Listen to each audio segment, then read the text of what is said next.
All right, we're going to be getting started. If members of council can return to their seats. Councillor Dillon is just delayed, so I will begin with the chairing. Councillor Willens is away on other municipal business. So starting with approval of the agenda, do any members of council have any? Oh, can we get some updates on changes to the agenda first? Thank you. Through you, Mr. Chair, members of committee, members of staff, and the public watching or attending today's meeting. These are the changes that the clerk's office is aware of prior to the start of today's meeting. We have a number of delegations on today's meeting. Delegation 6.2 regarding the Villages of Rosedale tax fairness issue. There was a presentation that was received from the delegates that was published on the city's website last night and will be presented during the delegation this morning. Under item 6.4, there are two additional delegations, and this is in regards to a surplus declaration of 2 blocks of city property. And written submissions were submitted as well and are posted online for members to review. If we go through the rest of the agenda, the presentation from staff and the city's consultant on workplace diversity and inclusion strategy and work plan was published on the city's website yesterday. And I just wish to point out 8.3.2 and 8.3.3 on today's agenda are referred matters that were discussion items at the request of Councillor Dillon. Councillor Dillon has advised that both those items no longer need to be proceeded with, so they can be removed from the agenda during approval of the agenda. There is a video demonstration under item 9.1.2 from Public Works and Engineering staff on the demonstration of the plow tracker online snow clearing application. And finally, there was an added discussion item, item 10.3.1 from Councillor Williams, and that item as well, Councillor Williams has requested that that item be removed from the agenda. And those are the changes, Mr. Chair. Thank you, City Clerk. Do any other members have any additions or changes?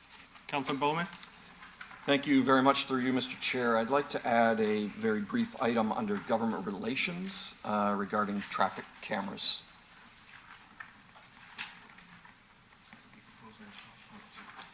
Okay, that'll be proposed item 5.2. Councillor Fertini?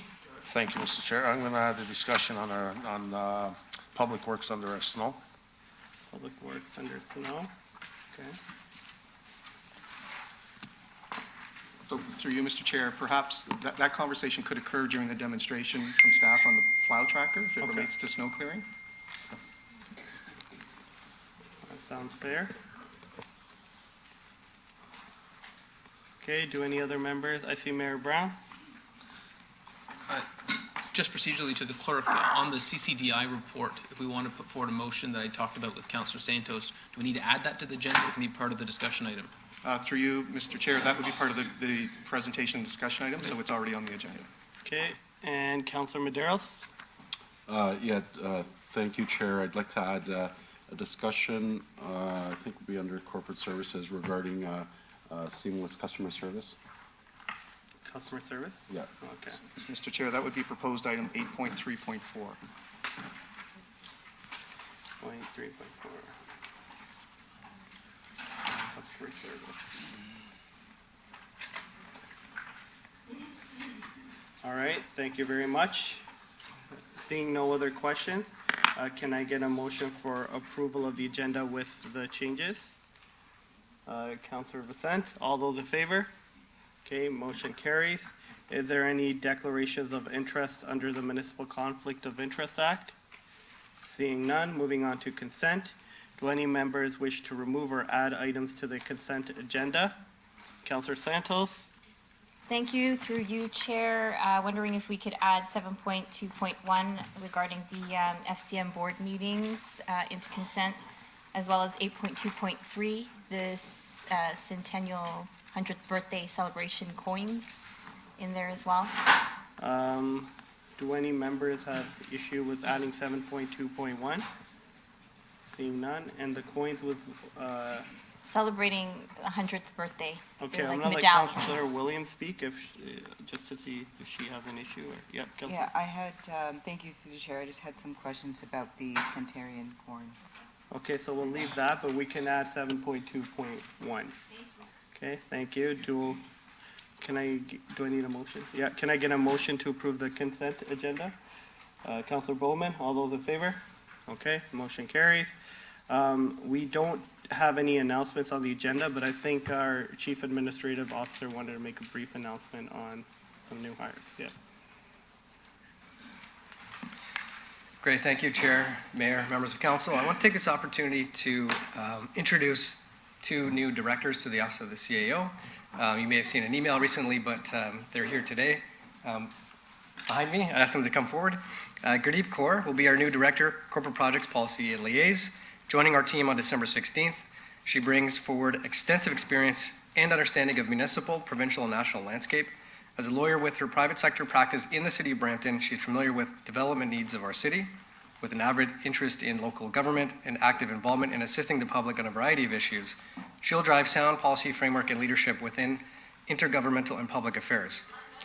Gurdeep will be a great fit for the corporation and is excited to work with city staff and council to deliver on your corporate projects, council, and develop relationships with Metrolinx, hospitals, universities, and others to move Brampton forward.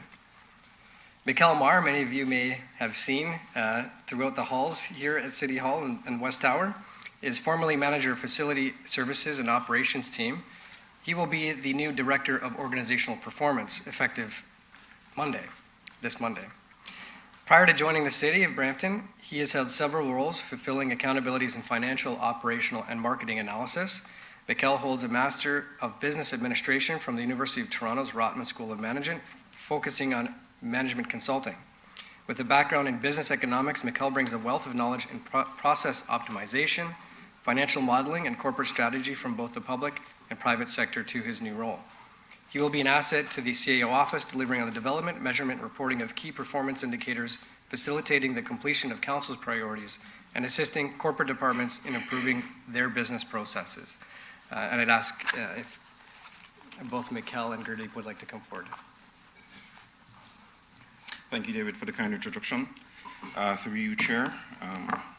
Thank you for the opportunity. I'm very grateful and excited for this new challenge. I look forward to working with all of you on the term of council priorities and moving the Brampton 24 division forward. Thank you very much. Good morning. Thank you, David, for the kind introduction. I look forward to working with all of you and also for the City of Brampton. I'm quite excited to be here. I know you probably have a lot on your agenda this morning, so thank you. Thank you. And seeing Mayor Brown has some comments. Yeah, unrelated to this item, I just thought we should give the fire chief credit for an announcement. Once a year, the firefighters play. Wait. Once a year, the firefighters play the police in a hockey game for regeneration. The Chiefs team were extreme underdogs in this annual contest, but I thought I should highlight his strong leadership resulted in a big firefighter win. So, Chief, good job. Yeah. All right, good. Yeah. Before you leave, I just want to congratulate you, the both of you, and wish on behalf of council, and looking forward to seeing what we accomplish together. So thank you. Thank you. Okay, moving on in the agenda, we'll go to Government Relations 5.1.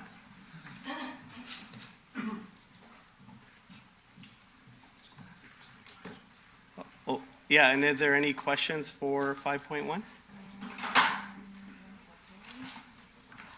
Any questions?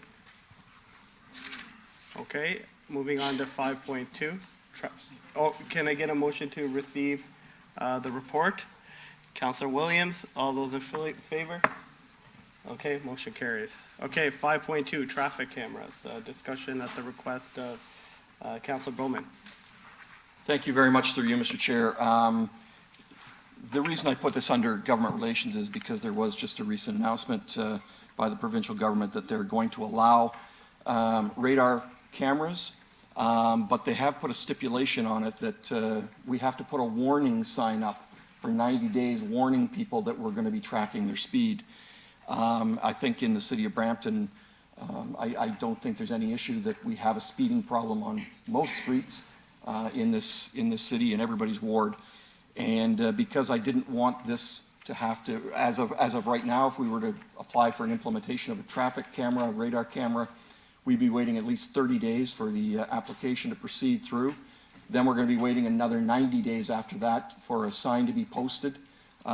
So we're already looking close to summer before we can get anything moving on radar cameras. So what I would like to do, I've drawn up a motion, and I don't like bringing on motions out of nowhere. I certainly don't, but I think this is time sensitive because I think we really need to get this program going. So the motion is on the screen here. I know Mayor Brown would like to second it. I would, if it's okay with council and if everybody agrees, I'd sort of like this to be unanimous because I'm asking for a letter to go to the provincial government. So we'll see if there's questions after that. But it says, whereas residents of the city of Brampton are growing more and more concerned about the number of speeding vehicles in their neighborhood, compromising their sense of safety. Whereas Ontario's Ministry of Transportation has confirmed as of Friday, November 29th, they will be filing enabling regulations under the Safer School Zones Act that will provide municipalities the ability to adopt new and enhanced tools to promote safety in school and community safety zones. Whereas council needs to act now to curb the increasing number of motor vehicle infractions on our roads and reduce the potential for traffic accidents and fatalities in the city. Whereas the Attorney General of Ontario is required to approve the certificate of offence forms required to introduce photo radar, provide the appropriate signs to municipalities, and requires a 90-day warning period to install photo radar cameras, detectors, and equipment. Whereas the Ministry of Transportation will allow the decision to employ photo radar to be made by each municipality. Whereas photo radar cameras will register driver's speed and license plate and trigger the issuance of a speeding ticket by mail under the Highway Traffic Safety Act with initial period where speeders only get a warning.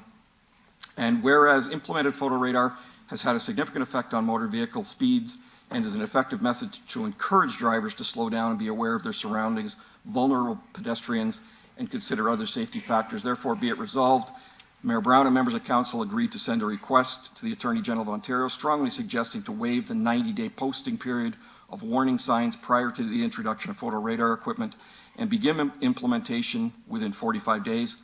Associated costs of implementation to be included in the 2020 budget requests by each appropriate department, and city staff to report back with recommendations and implementation plan by Q1 2020. Thank you. Okay, thank you. We have the motion on the floor. Mayor Brown? Thank you, Councillor Bowman, for bringing this forward. One of the first things this council did when we were looking at new agenda items is within, I think, the first month or two, we passed a motion to adopt this technology. I remember being in the provincial legislature at the time this tool was given to municipalities. And one of the reasons behind it, I remember voting for this in the provincial legislature, was because you don't have the police resources to be doing speeding around school zones in our community. Yet one of the number one complaints we get is street racing. One of the number one complaints we get is speeding in school zones. I know some people find that a camera is an invasion of their privacy, and I think Councillor Pleshy put it well last time we had the debate. He said, don't speed in a school zone and you'll be fine.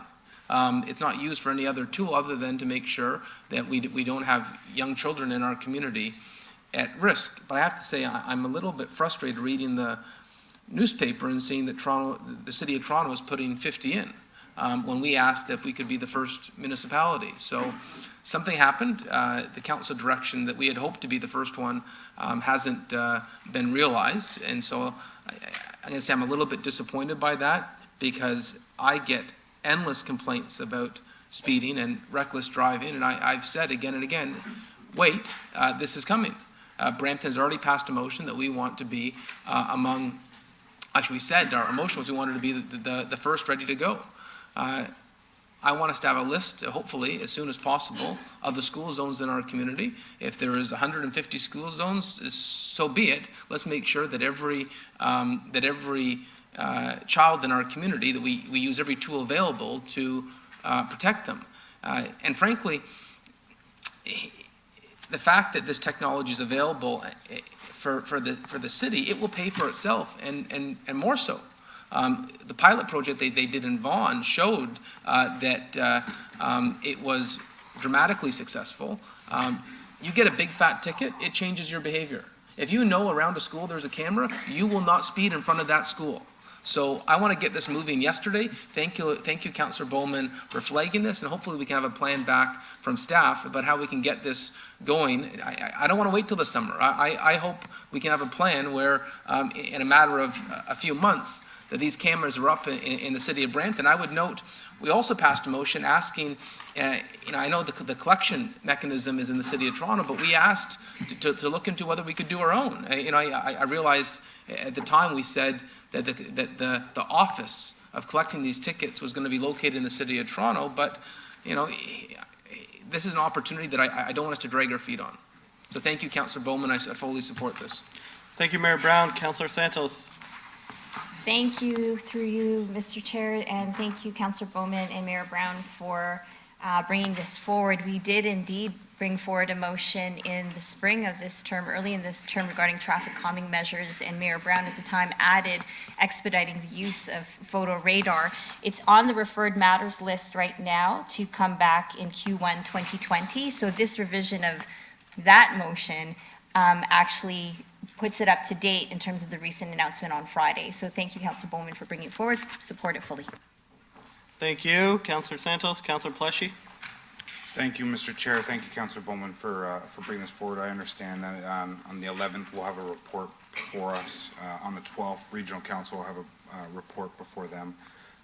This is one of the most important things that we've been dealing with. It was a previous government, provincial government, that gave us the tool, and we talked about it last term, and I talk about it all the time this year. I am the only councillor in the region of Peel that has 5 schools on one street, and it's a constant issue with speeding, and we need this tool, but not only on this street, but on all school zones across the city of Brampton.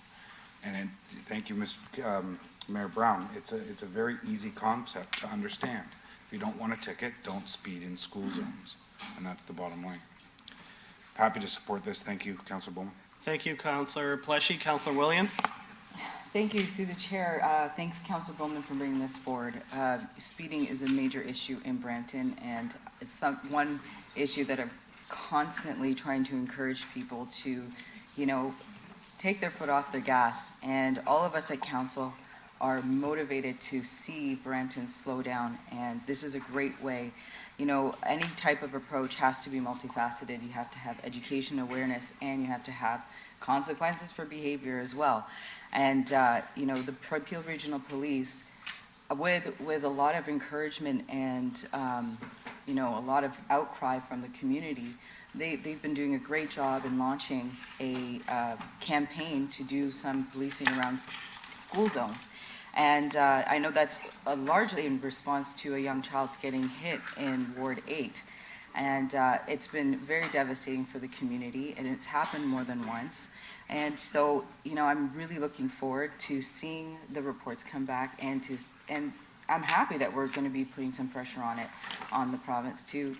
We need our cameras, and I think it's about time. So, Councillor Bowman, thanks for bringing this forward. I fully support it, and I'm really excited to see what this is going to bring for us. Thank you, Councillor Williams. And before we vote, I'd like to ask for a recorded vote standing. Members of committee, all in favor of the motion as shown on the screen, please stand to be counted in favor. Showing in favor is Mayor Brown, Councillor Fortini, Councillor Williams, Councillor Medeiros, Chair Singh, Councillor Bowman, Councillor Paleshi, Councillor Vicente, and Councillor Santos. Mr. Chair, the motion carries unanimously 9-0. Thank you. Okay, moving on to delegations. 6.1. Possible delegations regarding the surplus declaration and authority to dispose of part of block 203 on plan 43M-1276 Ward 2. Do any members of the public would any members of the public like to delegate? Item 6.1, any members? Okay, seeing none. Sure, yeah, and we'll bring forward item 10.2.2. Do any members of council have any questions regarding the surplus declaration? Seeing none, can I get a motion to approve? Councillor Pleshy, all those in favor? Okay, motion carries. Moving on to 6.2, regarding the Villages of Rosedale tax fairness issue. I believe we have one delegation, two delegations. I don't see the names on. Okay, is Joe here? Joe? Yep, okay, if you could come to the front. Joe, this isn't Parliament.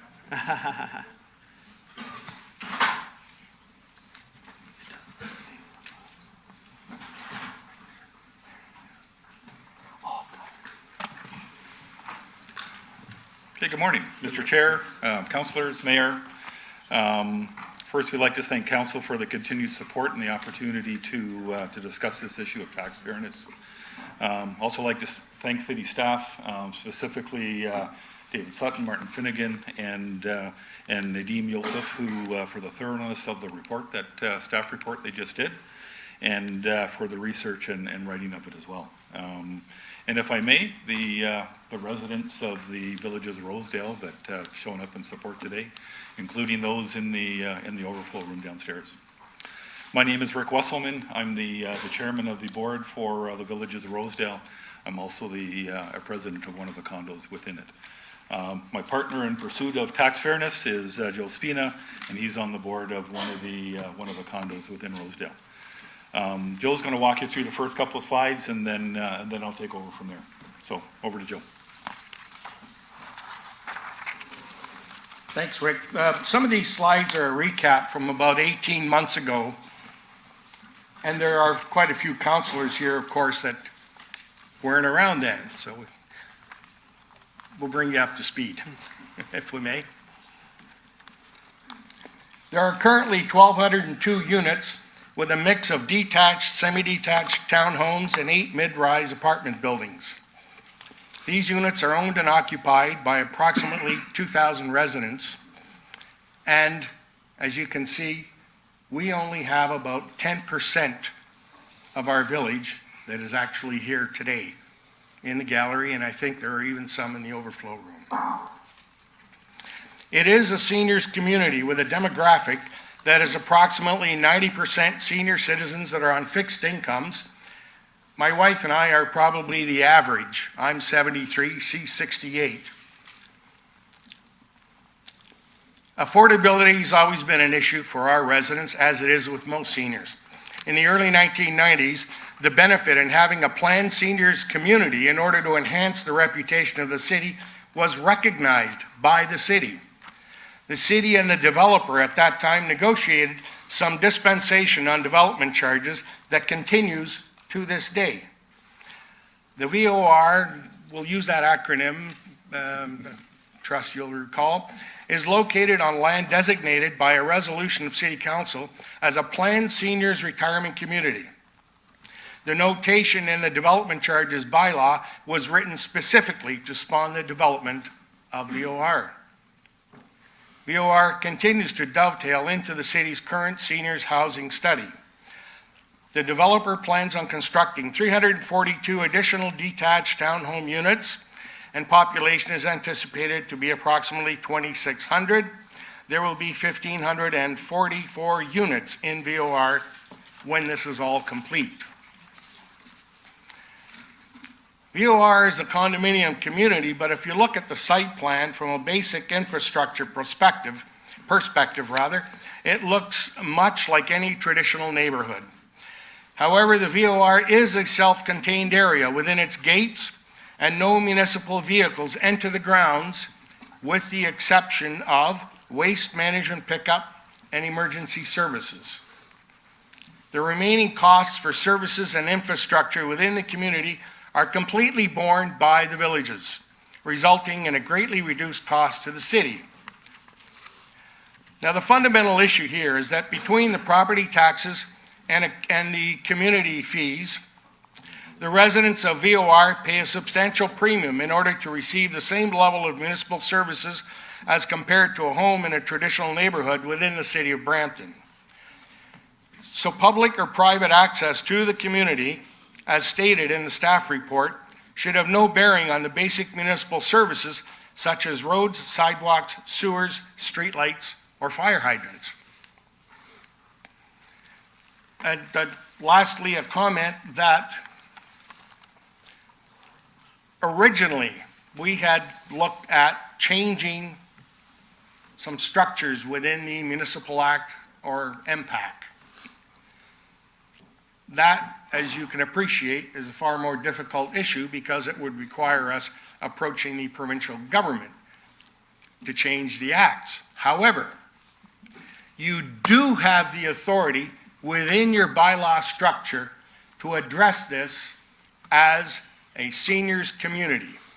You have, you as a city, through you, Chair, have already sanctioned this community as a designated area by the very fact that the change in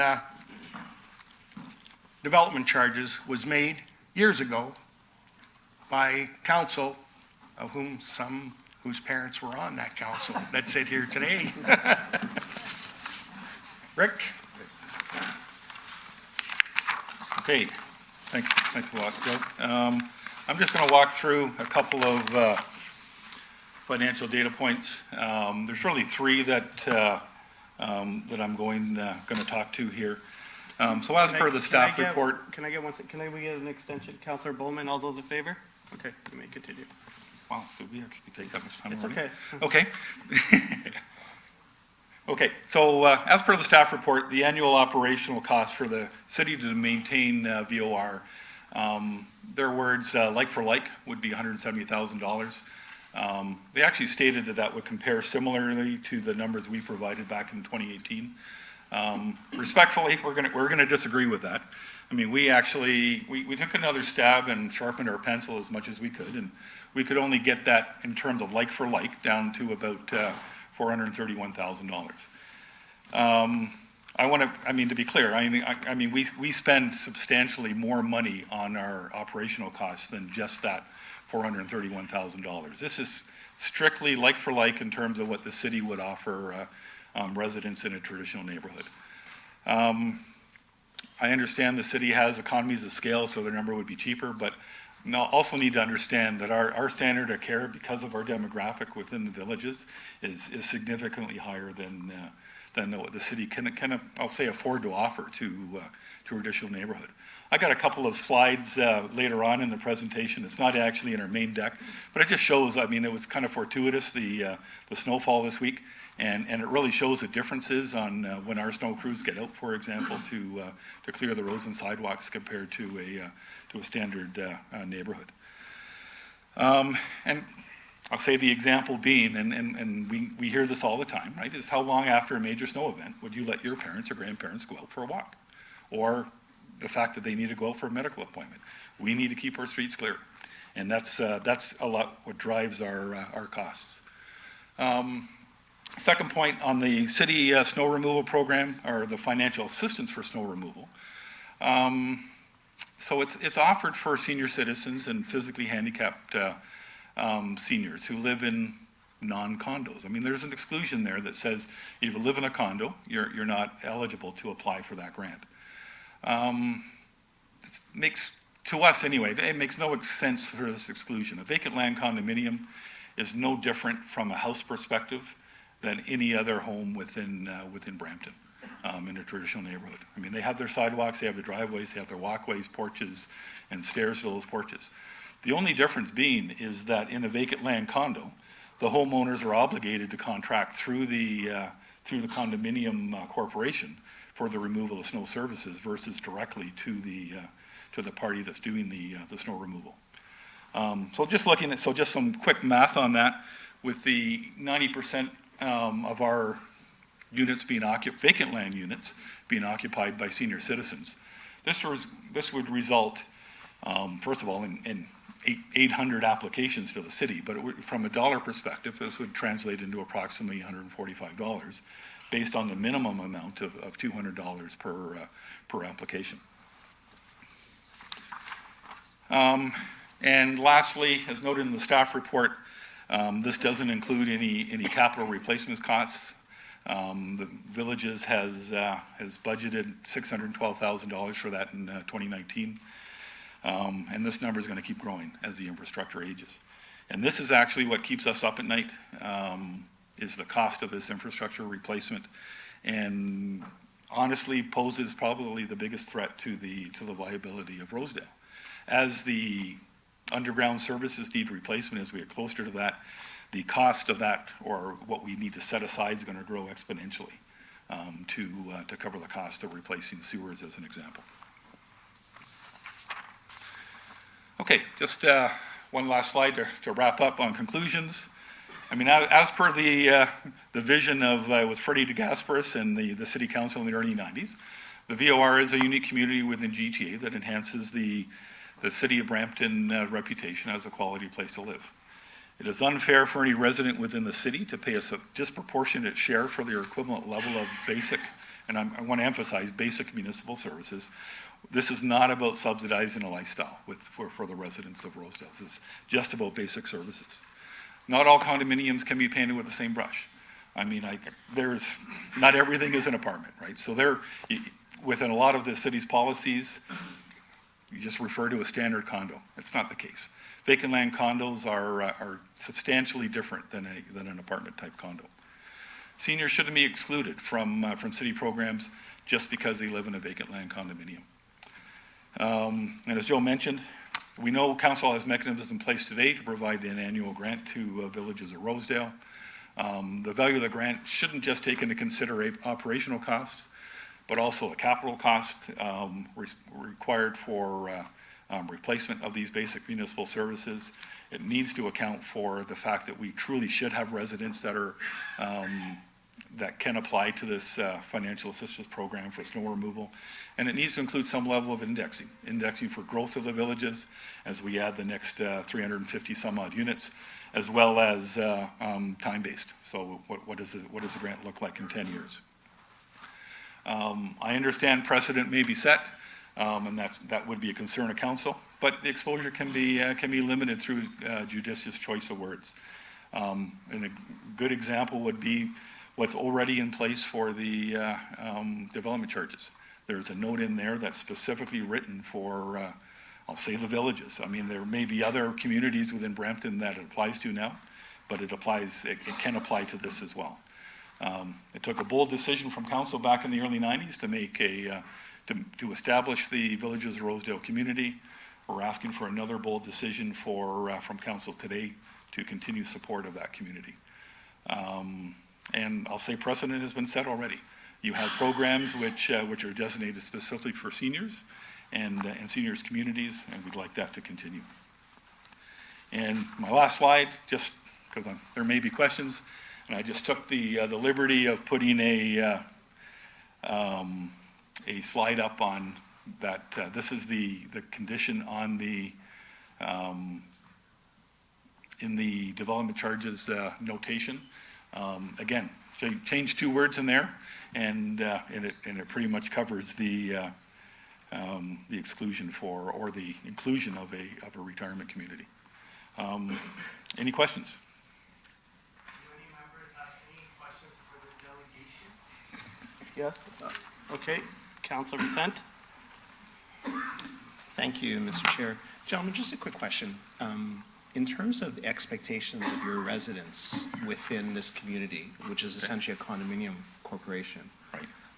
What is the expected level of service from your operations team with respect to streets, sidewalks, and private driveways? Okay. So from a streets perspective, I'll say, give you an example. So Monday, our office was inundated by residents that potentially the snow wasn't cleared fast enough. I'll say on Sunday, so I'll say the freezing rain started in the morning. Our crews were already out at 2:30 in the afternoon dealing with the snow. Actually, the day before, they salted to make sure the anticipated freezing rain wasn't going to stick. So that is an expectation. If it doesn't get completed within a day, the proverbial hits the fan on the next day. Sure.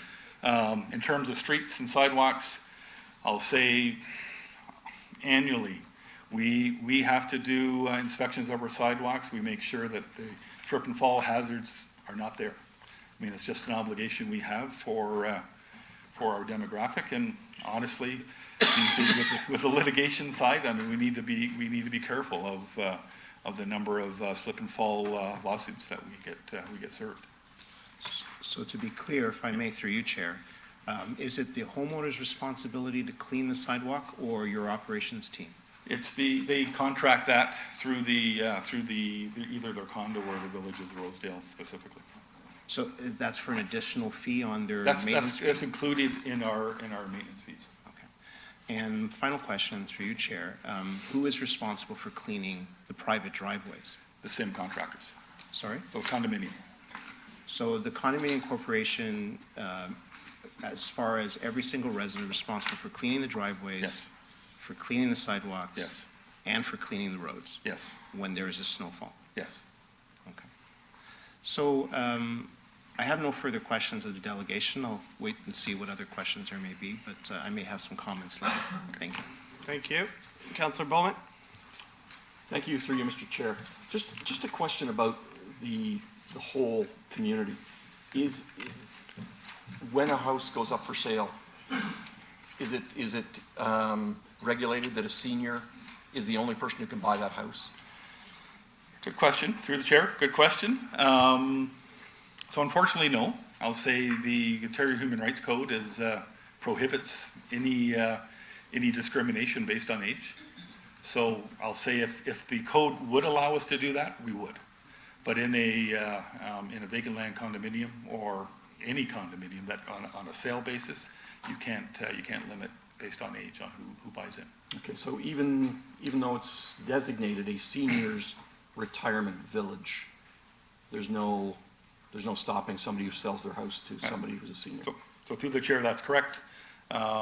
There is, though, in our declarations bylaws, there are phrases in there that talk about no facilities for children and things like that. It is, I'll say, if somebody was to buy into there eyes wide open, they would understand that this was not a traditional community that they would bring their family. So do you guys have any numbers about how many houses are currently not owned by seniors in the community? Well, our rough estimate right now is about 90%. If I use my condo as an example.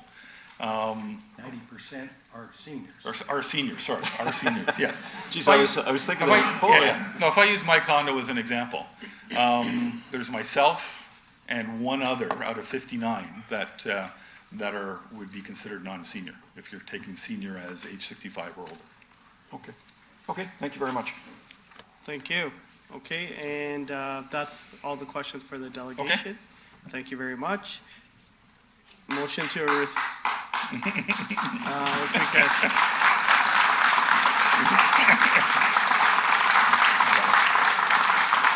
Okay, could I get a motion to receive the delegation? Councillor Pertini, all those in favor?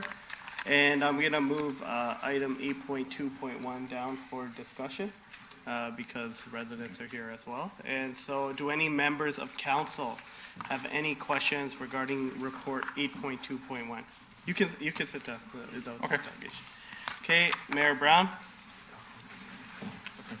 Thank you, Councillor Singh, and I know Councillor Dillon and Singh have raised this issue a number of times in the last year, and I certainly have a lot of sympathy for their concerns. I appreciate that if you're paying your city taxes to pay for snow removal, and then you're paying that again, that doesn't seem equitable or fair. I thought it would benefit all of us if we had the city solicitor speak to some of the constraints the municipality has before we have a more fulsome discussion on this. So, John, maybe if you could highlight what we're allowed and not allowed to do under the Municipal Act to give some guidance to council on this topic. So thank you, Mr. Mayor, and through the chair. A couple of items. One, in terms of the legislation, but before I get into that, I just wanted to clarify. I think it was mentioned that Rosedale is vacant land condo, and that's just, in some regards, there are condos. There are multiple condos registered within Rosedale. We might be up to close to 20 at this point, and there will be more as the balance of the development builds out, and it's close to getting built out. most of the condos are not actually vacant land condominiums. So we do have standard condominiums. We have common element condominiums in there. And I don't want to get into the technicalities of the differences between all of them, but what I want council to understand is that there are different levels of responsibility as between the condominium corporation and the individual owners. In terms of maintenance, what the owner is responsible for and what the condominium is responsible for. Because as you start talking about levels of service, that will be different across each condominium corporation. Okay? In terms of the legislation, the city has no power to lay out what the tax classes are. That is something that is done by the province of Ontario. There is no separate tax classification for condominiums. Residential has various different categories, but it's not delineated, and our assessment people are here and can speak to this further, by the tenure or the type of ownership of a property. So one type of condo does not have a different tax rate from a different type of condo, does not have a different tax rate from a freehold single detached dwelling unit. They are not differentiated. And the taxes are based fully on current value assessment. It's not based on the level of service that you get. So a house, for example, with a 50-foot frontage obviously gets more in the way of snow removal services than a house with a 35-foot frontage. The valuation in terms of the taxes are not determined by the frontage. It's determined by the value of the property. So all of that to say, we don't have control over this. This is really an issue for the province in terms of the tax classifications. Once we have those classes, our only power is to effectively levy taxes based on the rate that, or in terms of the tax rates and classes that the province gives us, and the valuation that is prepared by MPAC, not the city. So on that note, if a motion was put forward today to create a different class of taxation that would exempt winter maintenance from their tax bill, what would be the result of that motion passing? Well, what would happen to that motion? So through the chair, the city does not have the power to pass such a motion. We do not have the power to create a new tax classification.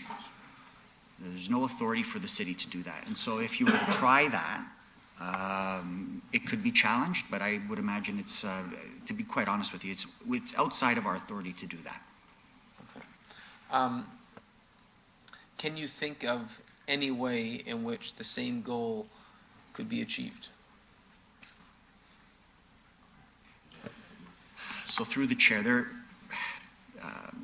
easy answer is if this is something that council would like to see done, then perhaps a request could be put into the province to take a look at the tax classifications and maybe create a new class for condos generally, but that would have a larger impact, not just on Brampton, but on on the entire province. The other issue is, and I think it's mentioned in here, the grant process. And I think the delegate spoke to that to some degree in terms of some of the programs that we have.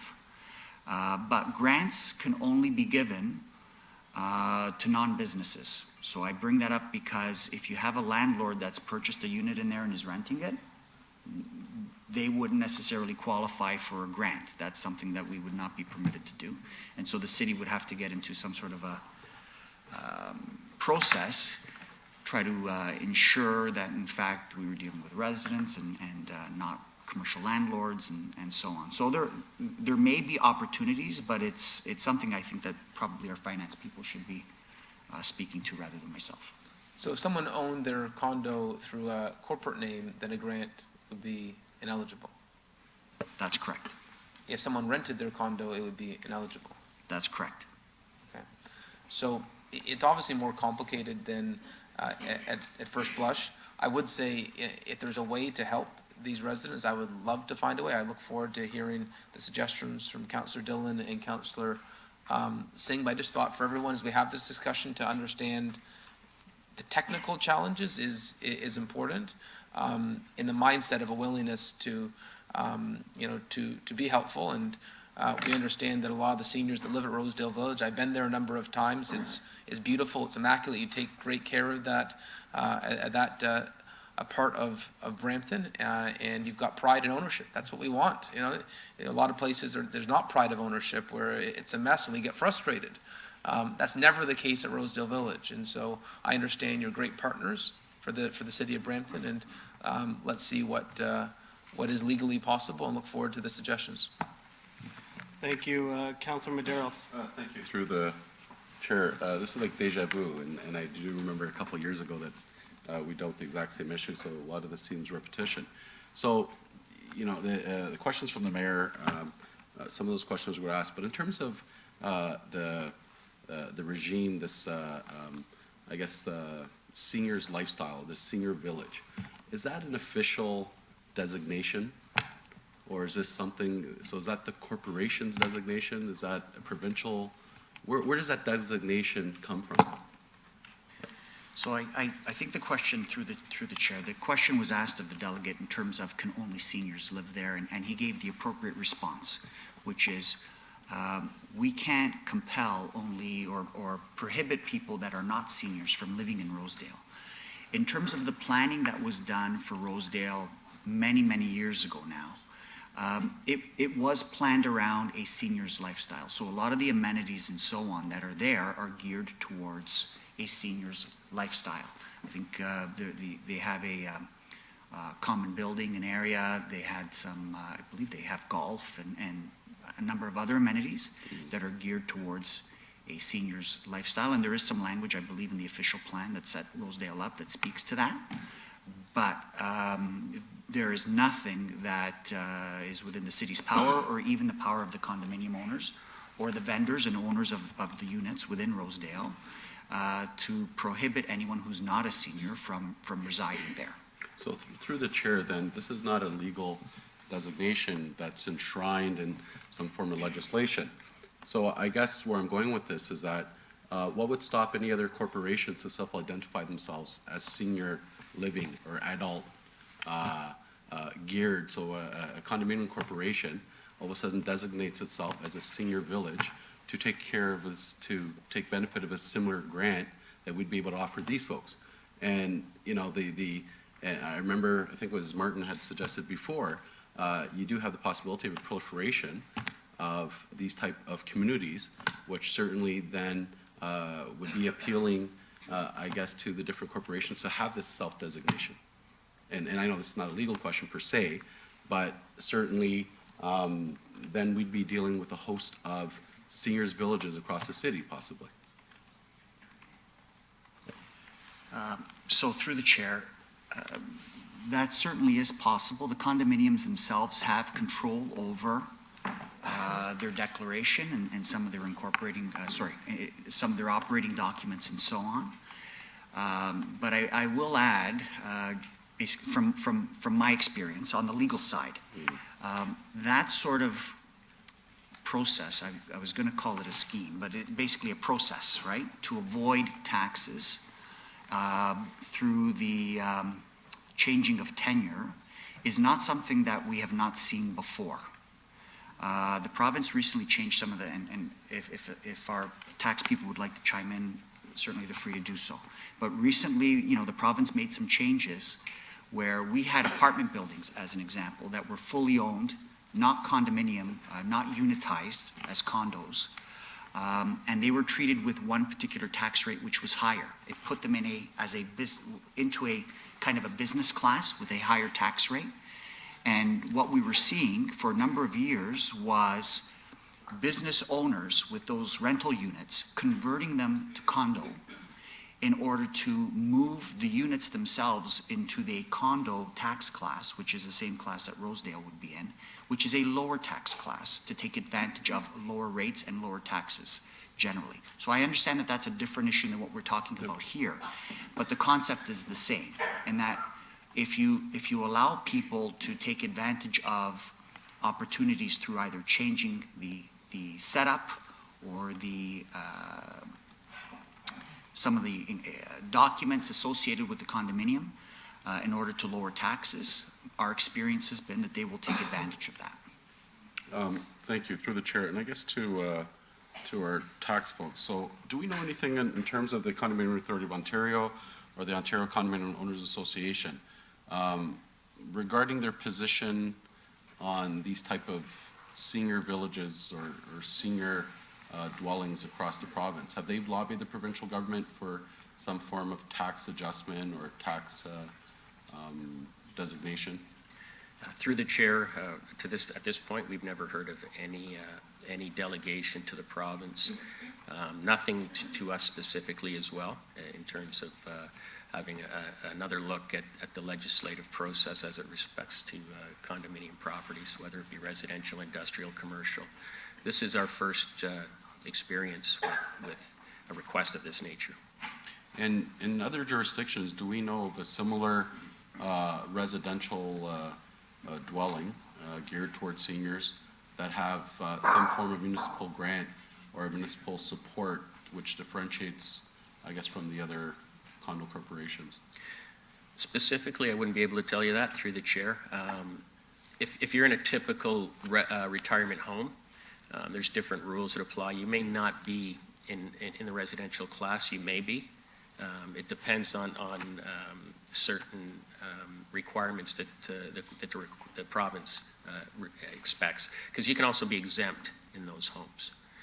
We've had a couple of challenges on those recently in certain long-term care homes. They've changed the rules. It's not assessment rules, but provincial rules to enable exemptions on these types of properties, but not for any just general retirement home. Nothing has been raised that I'm aware of on that front.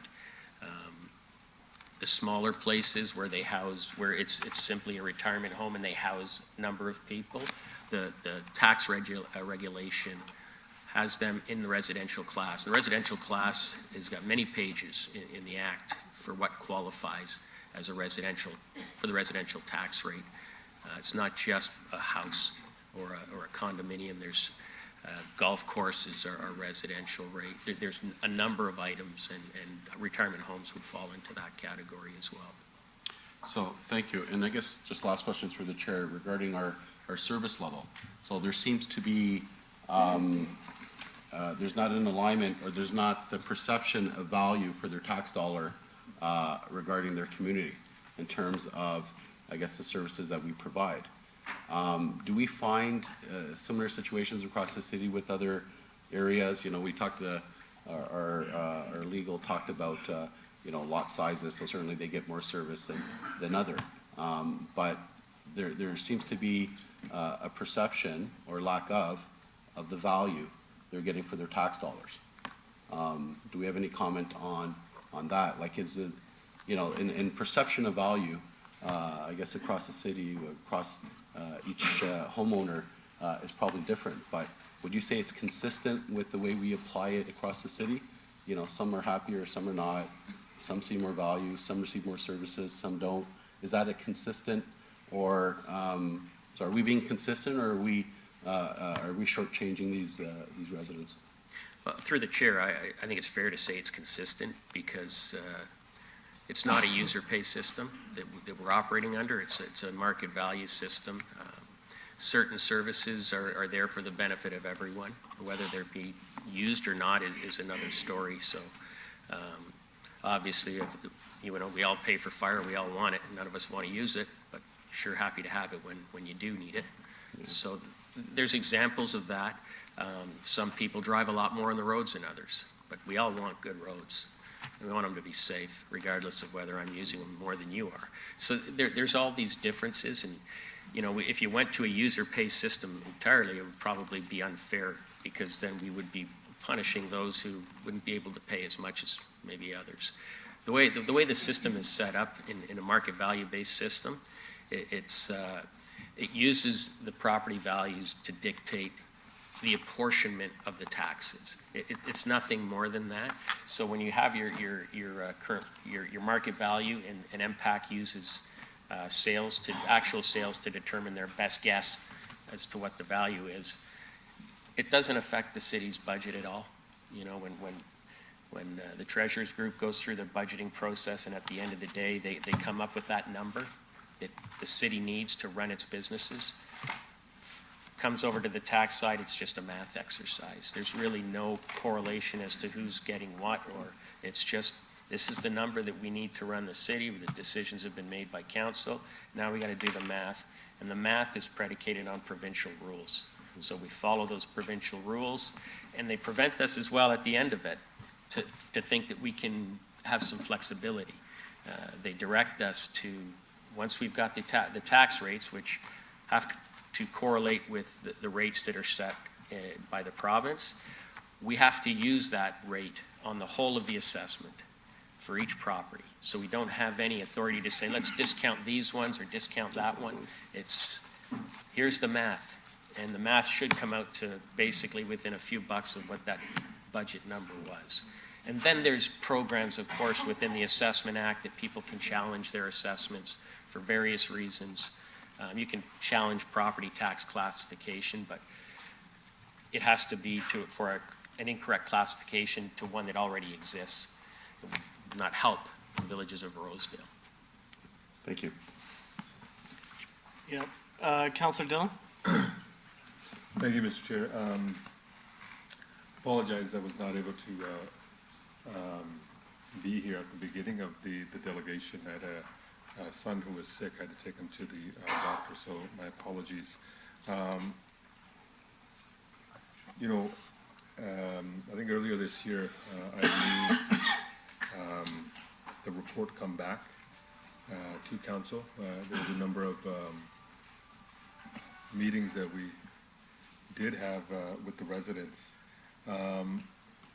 And there's a number of arguments that, you know, I know Councillor Singh and I had with some of our staff in terms of trying to get this accomplished. So some of the challenges that are mentioned are the provincial legislation that doesn't allow us to do that. And so what we've been trying to do is work with staff to see what we can do. You know, I know Councillor Singh and I know the mayor as well, we've trying to be consistent. We've tried to find ways to assist our seniors, and I know that you mentioned that there's 90% seniors there. You know,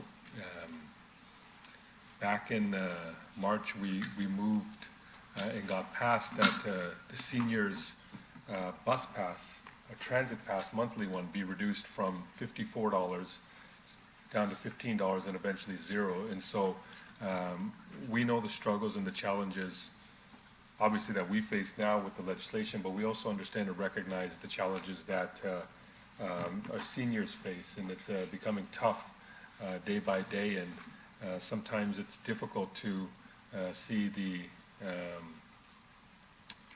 you know, the tax system not be fair, that you're paying it once for something, but you're paying it again for to the city, and so that's obviously an issue that's not fair. So another thing I wanted to try to do was move this to budget, see if we can have a little bit more thorough discussions on how we can incorporate this into our budget process. But I think right now, from what staff is saying, what legal is saying, is that our option now is to try to urge the provincial government to assist us. And so when the correct time comes today, I'm going to put a motion in moving that we request the province to introduce new class for residents that live in condominium complexes. And I think that would be the appropriate and good first step we do take to see what we can do. You know, I've said it before, and one of the complaints I've had at the municipal level is our hands are tied at so many different levels. And so I'm going to vote against the motion that staff recommends, but I'm going to add on. Sorry, can you scroll up a little, Peter? Just so we can see the recommendations. I'm going to, they're not recommendations, this is just an information report, but I'm going to move a motion that states we urge the province to look into this and allow for exemptions to be made. I would say particularly for areas that are majority seniors. So I'll let my colleagues make their comments, and then we'll see at the appropriate time to move the motion. Councillor Vicente? Thank you, Mr. Chair. So just to explain why I asked those 3 questions about levels of service in your neighborhood, obviously in other neighborhoods that are not in a condo community, the expectation is that the city cleans the streets, and then the homeowner is usually responsible, in most cases, for cleaning their own sidewalk and for cleaning their own driveway. You folks purchased into a community, a condominium corporation, where all of those services are included in your condo fee. And to borrow the mayor's words, is there a way that we could find to try to treat you more equally to everyone else in the city?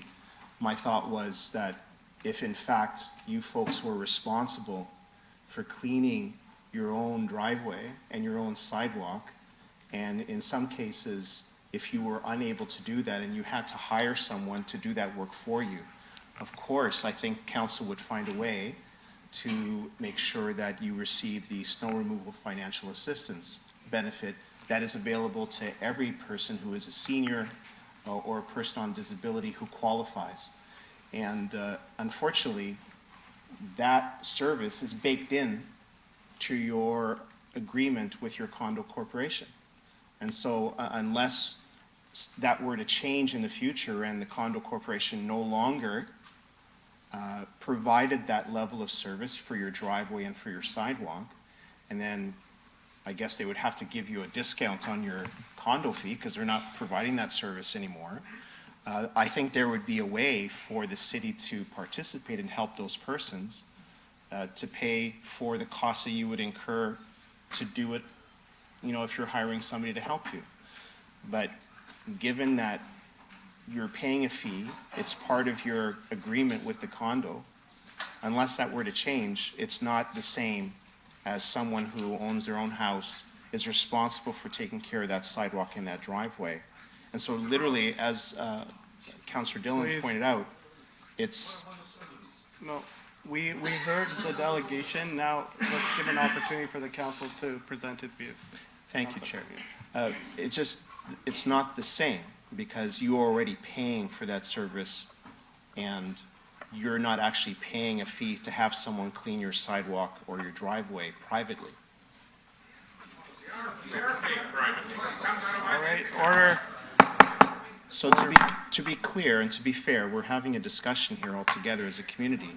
You're paying through your condo fee.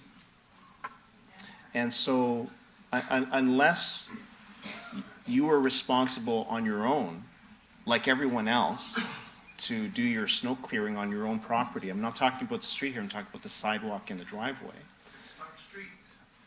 I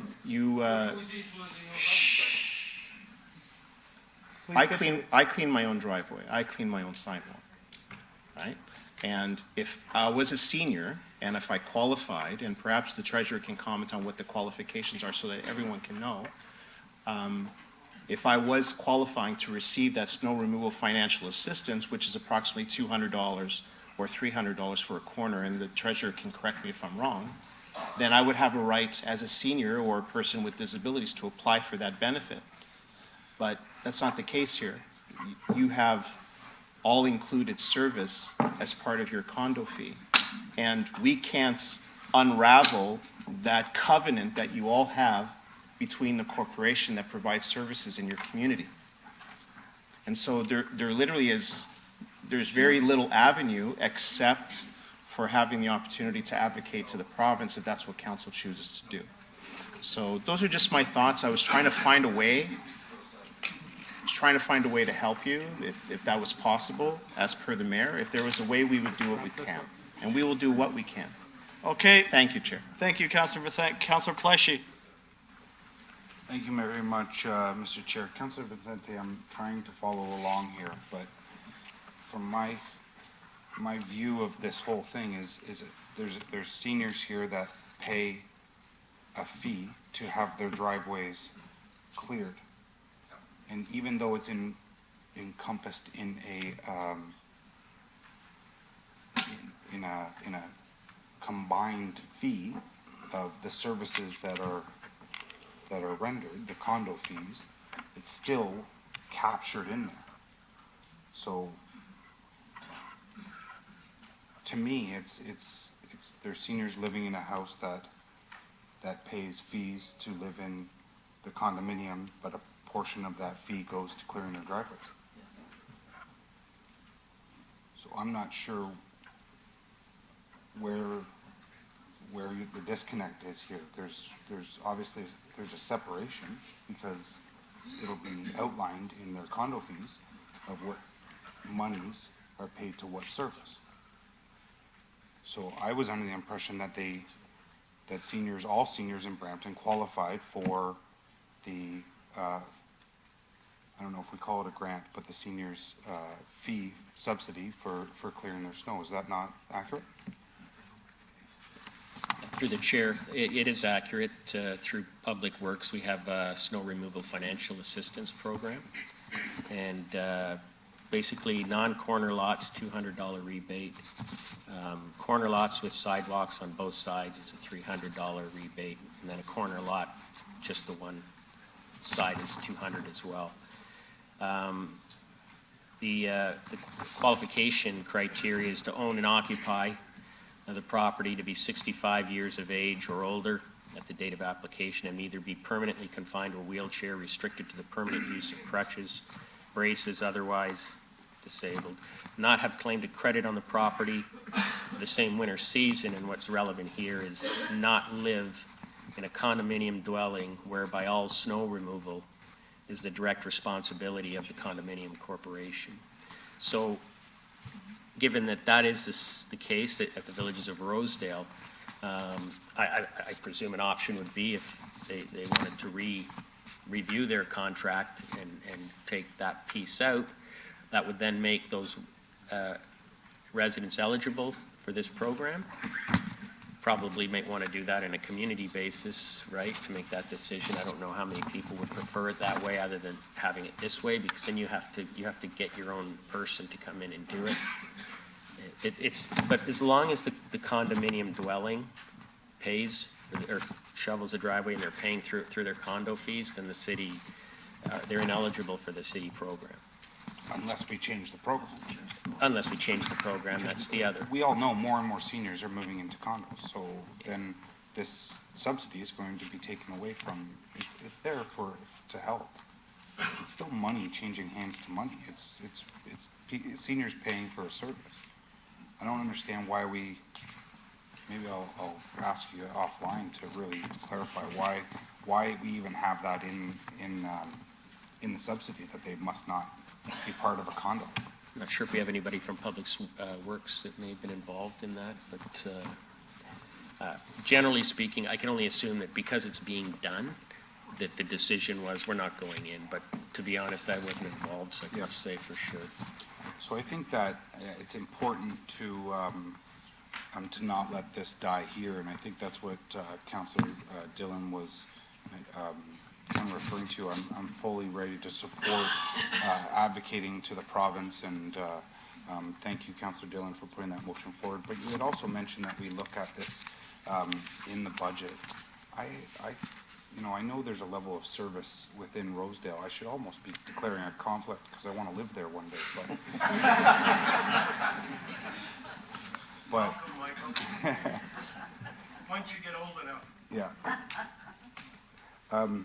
But I think that I think we have different ways of maybe looking at this and maybe tackling it, and maybe there's an opportunity where we start entering into negotiations with the contractor that currently is in there. I know the level of service is a lot higher in there, but our level of service should be a lot higher for seniors throughout the city. And I know that we identify and provide higher levels of service. And I think that this is just, maybe it's not just the money changing hands, but maybe it's, instead of you paying for that, we pay for this. So I'd rather see, I support the subsidy to seniors, but I don't want this to die here today. I think that we should continue those discussions and maybe look at what that negotiation could look like by way of our staff and their contractor, and see what can be done there. So I'll continue to listen as other councillors have come on board. All right. All right, please. Councillor Dillon. Right, thank you, Mr. Chair. Just a question sorry, I believe Councillor Pleshy is referring to the snow subsidy, is that correct? In condo corporations, are seniors eligible for the tax subsidy as well? Through the chair to Councillor Dillon, they are, if they meet the eligibility requirements, they can receive the rebate. Okay, so I'm just wondering if anybody who was a senior was unaware that there's a tax subsidy to ensure that you look into that as well. So in terms, from what Councillor Pleshy was speaking about, is this something that is a budget discussion, from your opinion? Through the chair, I think we wouldn't have the information ready for budget. As we mentioned in the report, depending on how this program would unfold, are we speaking specifically to this gated community? Is it broader than that amongst on a citywide basis? That will impact in terms of how much funding would be required. We'd have to determine as staff the types of resources that would be required to administer a program, whether it's specific to this individual gated community or on a more citywide basis. So all of those things would have to be fleshed out before we would even understand fully the full cost implications of implementing something like this. So for the snow subsidy for any eligible seniors in a condo, currently not eligible, but for any seniors in a condo corporation, you'd require us to move something that staff would report back. Is that correct? We would require something of that nature, and we'd have to investigate further to understand the implications. Right. So the second part of my motion, the first part was requesting the feasibility, the province to look into feasibility and examining, creating a special tax exemption for the seniors condominiums. The second part, just for the Mr. Clerk, would be for staff to report back on what we just discussed now in terms of allowing the seniors to get that snow exemption as well, or how we could work that into, to have a discussion on it in any numbers that are involved, essentially. Yeah, report back. Okay, I see Councillor and Vicente and Medeiros on, but I'm gonna ask that we at least receive the report and begin our discussions on the motions, and you'll be the first to talk about the motion. So can I get a motion to approve the Councillor Pleshy? All those in favor? Okay, the report has been, we're receiving the report right now, okay? It's just an information report, okay? And then we have a motion on the floor that was approved. A motion on the floor. Councillor Vicente, would you like to speak to the motion? Yes, sir. Thank you, Chair. So I would support that motion. Thank you, Councillor Dillon and Councillor Pleshy, for helping to clarify some of the differences and what is the same here.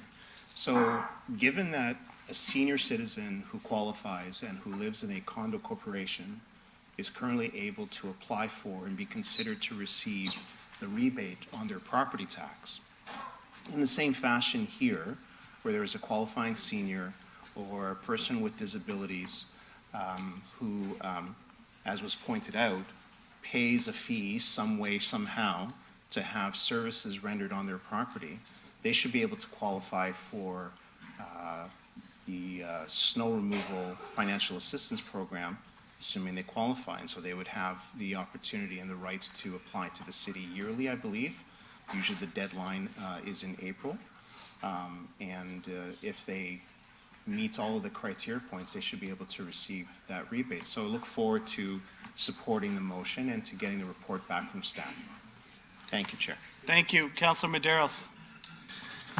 Thank you, through the chair. I guess to Martin, one of the things I appreciate everyone's trying to help the residents of Rosedale. But to me, there's no policy coherence across the city. Because this rationale that we're going to give, condo seniors who live in condos, this rebate, so if it applies to all the condo corporations across the city, it takes away from the intent of what we were trying to do. Because that's for seniors who, for some reason, physical challenges or so on, that they, over 65, or if they have disabilities, they could go to a contractor, someone provides that service to them because they can't do that service. As far as I know, the idea of a condo is that there's a shared service model there, that people who live there. So again, I think the big picture, not to sound like the voice of reason, but I think there has to be an alignment and some coherence in what we're doing. Because the implications are not just for Rosedale, it goes across the city. So I don't know how even staff are going to come back with a model that says you're going to detangle, condo corporation services, and then you're going to ask the condo corporations to have a separate agreement with the residents to provide a service so that they come back to the city and benefit from that subsidy. And then the big question is, you lose the economies of scale because maybe, some won't want it, some will. How do the condo corporations, so to implement that I just don't see it. Anyway, so, reluctantly, just because of the respect I see for Councillor Dillon and Councillor Singh and the advocacy they have for residents, I'll take a look at it, but really, it's a look at something that's, I just don't see how that plays out. Again, I think there's no, how you consistently apply this across the city and what we're getting into, and even the intent of this program, I think we have to look at it at the budget. It's not just to give to seniors across the city. It was for those in need. And, as we provide free senior transit, how about our youth? How about those families who are most vulnerable? So I think we're losing the whole intent of this program. And I think that if we're going to have that discussion, then we broaden that discussion to the intent of what the program was for. Thank you. Thank you. Councillor Bowman. Thank you very much, through you, Mr. Chair. Wow, how do I follow that? I'm listening and I'm hearing a bunch of different things, and I always try and see if there's some sort of simple solution to this. There doesn't seem to be a simple solution. I'm just looking at Councillor Dillon's motion, and I'm fully supportive. We have to do something for seniors, especially in the way of snow clearing. But I'm not sure, based on what I heard from Mr. Spina about the residents and not being able to determine that you can only sell to another senior, I'm not sure if the province is going to look at this and be able to determine property tax exemptions for seniors' condominiums, because they won't be able to determine, because it's a senior's residence condominium, a person who's not a senior may live in that condominium, and then the province would have to try and weed them out. It's difficult. I think Councillor Paleshi was very, very close and on the right track to say, is there some sort of possibility, and if we can find out and put this in a report, Councillor Medeiros mentioned the economy of scale. I think the condominiums using a particular snow plow company to clear all the driveways of all the seniors is an economy of scale. And I think, sorry? If they choose to. Yeah, if they choose to. And I think if the seniors who live outside the condominium anywhere else in Brampton go out and get a single snowplow truck to come and clear their driveway every time it snows, we may find that that's actually costing the seniors more than what it costs for one guy to go and do 400 driveways. So I believe that maybe the answer falls within our wording of who is eligible for that senior's grant. And maybe in the report, if we can look at, the cost of their snowplow truck that does that condominium, if the city were to just pay that contractor to do that job outside, I don't know if that makes any sense. I don't know if that's an option. I see legal shaking their head, but I'm just trying to find some option that is viable that we can work with here. So I'll support this motion of Councillor Dillon's. I think there's going to be a lot of issues with trying to decide who gets it and who doesn't, but maybe we need to look at our grant process ourselves and see if there's anything we can do there. So thank you. All right, thank you. Councillor Dillon, second time. No, I was just going to say there's also the second part to this was the report back as well to the clerk. So through you, Mr. Chair, then Councillor Dillon, I believe you're moving that staff report back on opportunities for seniors within the village of Rosedale to participate in the city's program for snow removal financial assistance for seniors and physically challenged citizens. So I'll just wait till it's on the screen. Excuse me, I'm sorry, on behalf of all of us here, It's not, allegation, I know it's not yeah, appropriate, it's but not. I pay my taxes here, okay? Look at, this is not about snow removal, okay?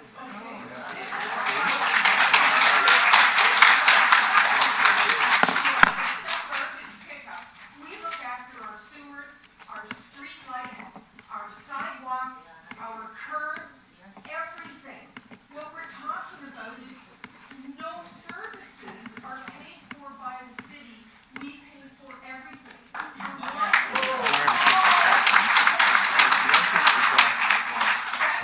we're looking for. There's going to be a question and answer period. You can say whatever you want then. That's coming up. Let's continue with the business, please. Councillor Dillon. Sorry, can we get the motion up on the? Listen the point is what I'm trying to say. Sorry, Mr. Clerk, are we able to see it on the screen? So I think. Can you? Do you have the floor still? Yep. So I think.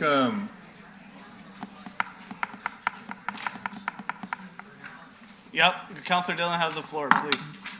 So I think what the intent of this motion is to request the province to look into those challenges that we have currently right now, where we're unable to create a special tax class. And so, as the motion says, it's requesting them to examine the feasibility for municipalities to introduce exemptions to these types of condominiums. So that's the only step we have right now. But the second thing we can do right now is ask staff to report back on, staff report back on opportunities for seniors within the village of Rosedale to participate in the seniors program for snow removal. Financial, but listen, just hear me out for 1 second. Just hear me out 1 second. This, I understand that, man, but that's addressed in the first part of the motion.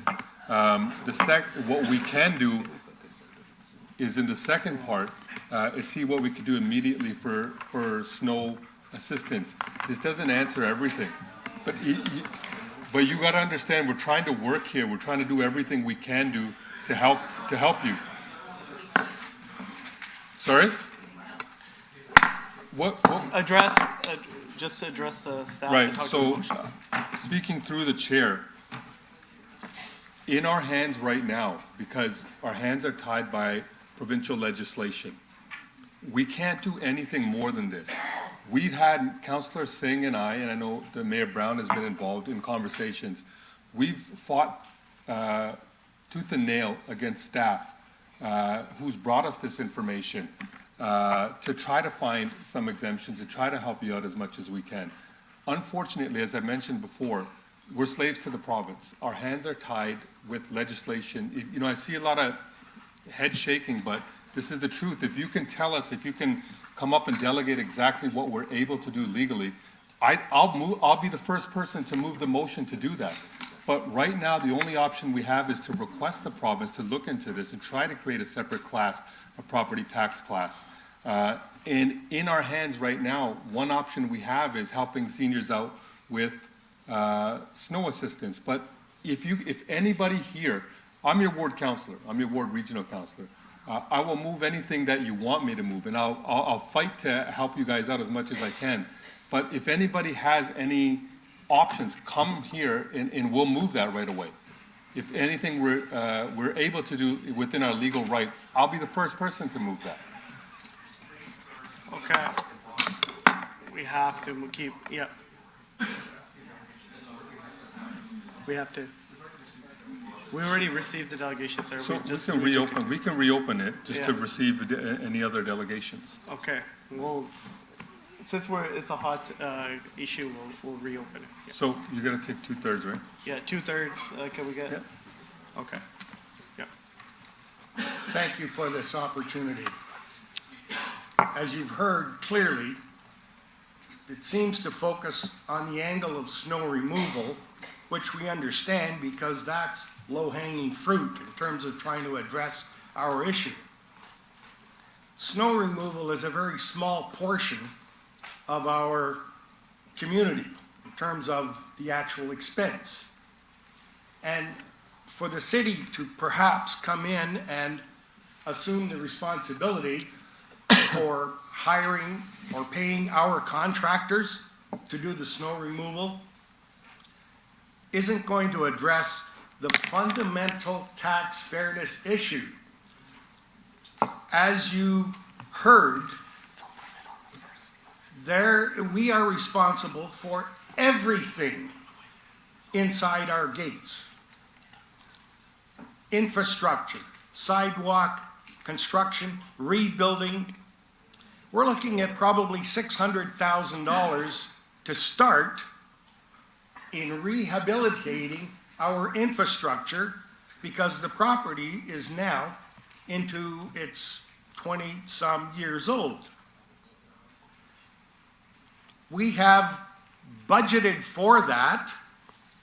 However, the fundamental issue here is that the municipality at either level has no financial responsibility for the infrastructure that we pay for, maintaining. I mean, we even pay for the power on our streetlights. And we're also paying through our property tax the power for the streetlights all around. And we understand that the village is connected to the community.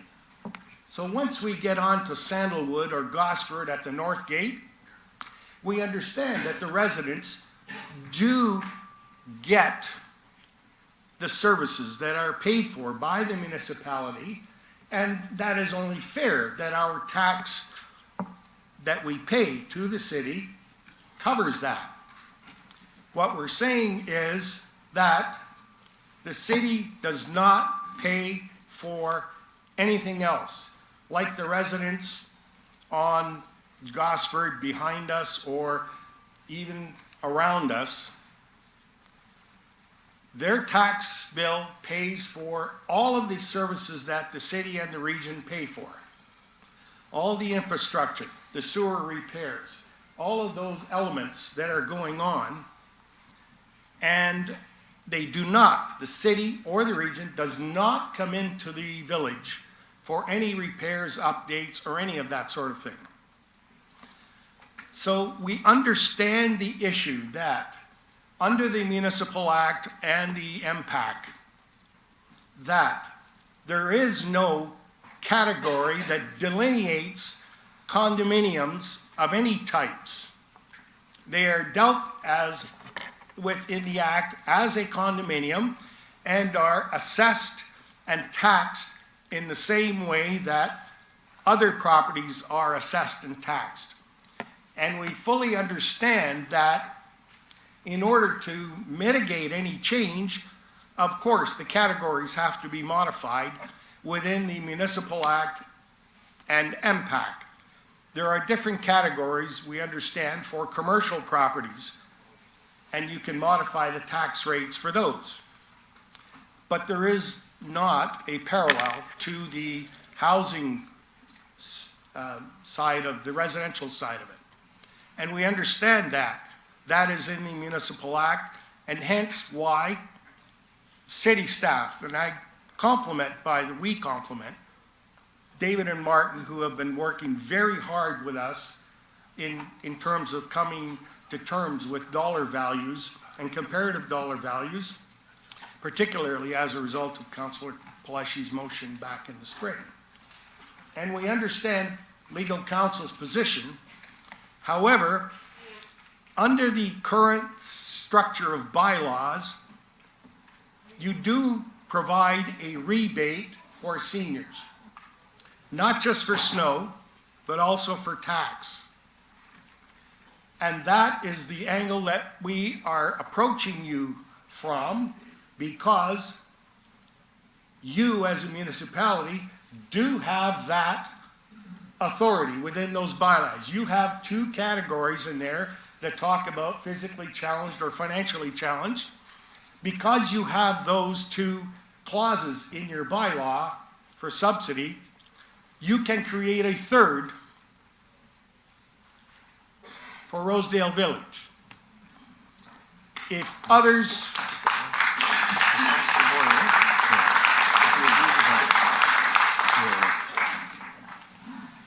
if there are other, and there are 100, and they've identified 160 condominium corporations in this city alone, and we understand and appreciate that, some of them are like us, pay for some of their own services, but none of them pay for the entirety of the services on their own. Most of them still get municipal services that we pay for but do not get.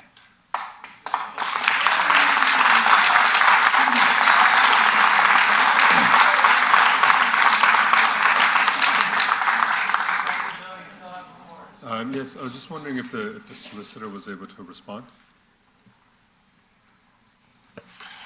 So there may be some issues that I can speak to, but what I would like is perhaps Martin or the treasurer just to speak to the program that's available currently for low-income seniors. There is a rebate that's just generally available.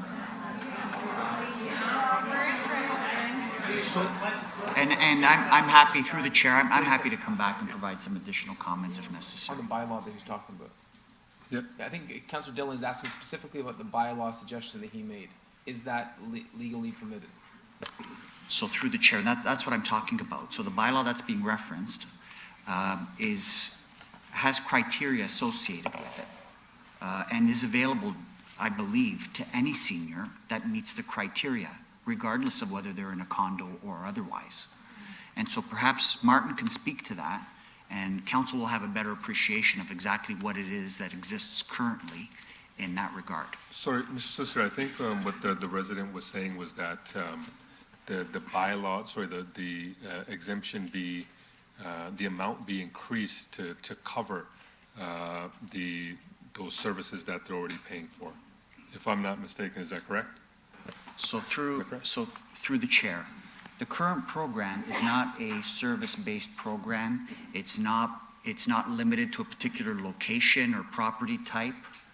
I think what the delegate was suggesting was we could have a bylaw specific to Rosedale Village, regardless of whether the owners were seniors or otherwise. Is that allowed? A specific exemption for an area? Through the chair, Or an exemption for a specific you're area. getting into, you cannot discount the tax rate. So what they're suggesting is we would create some sort of grant program that would be specific to Rosedale only. And that's something that I'm not in a position to really give you a full answer on today. We'd have to go back and look at what we could do. Finance would have to cost the whole thing out. There are issues beyond just putting together a bylaw. Is this going to be a citywide program? Can we do a program just for Rosedale? Because there are limitations to what we can do within the legislation. We're not supposed to be providing programs like this specific to one particular person or area. Typically, when we have these sorts of programs, we apply them in some sort of a fair fashion citywide. Right, so if we ask for the report back, can that information be included as well? Through the chair, definitely. Right. But I think there is value in having finance. Just talk about what we have currently. I understand maybe the residents are not interested in that, but.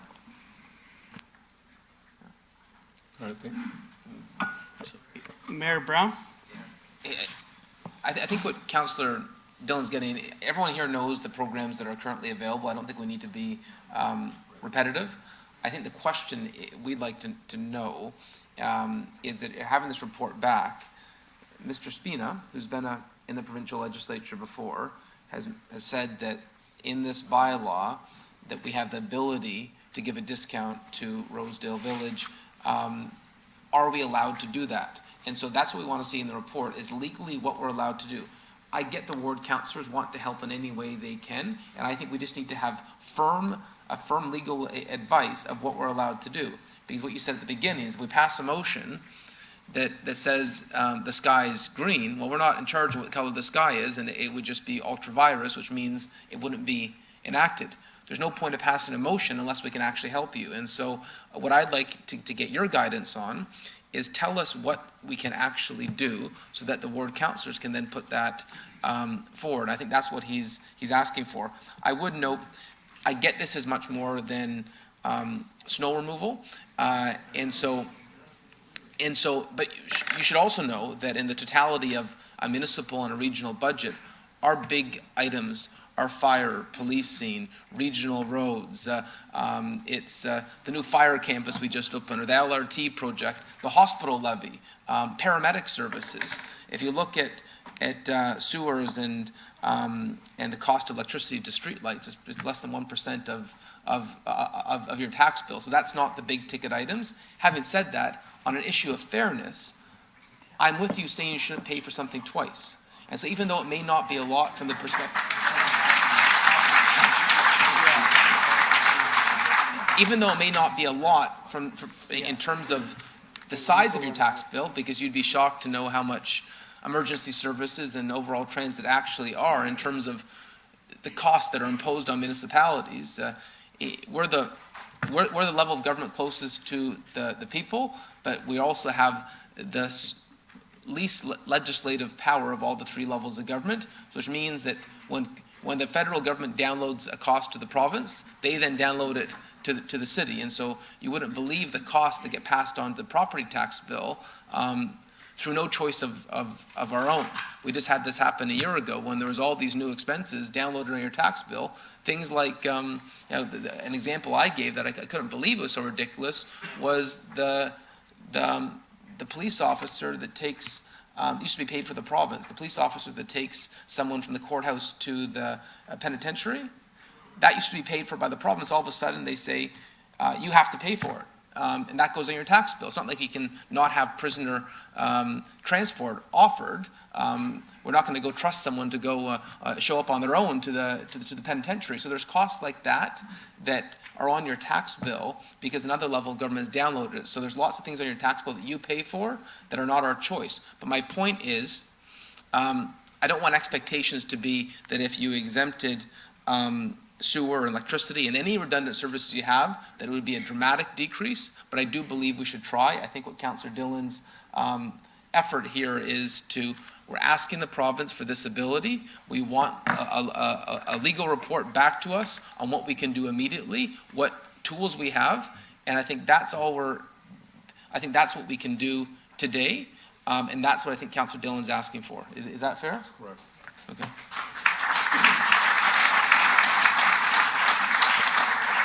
So Okay, through so the chair, can we if I get that motion on the screen, please? Whenever you're ready, City Clerk.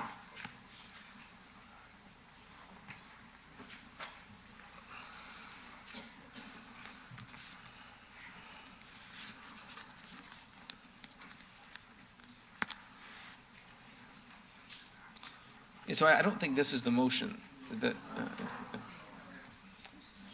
No, I think we just got to remove 2.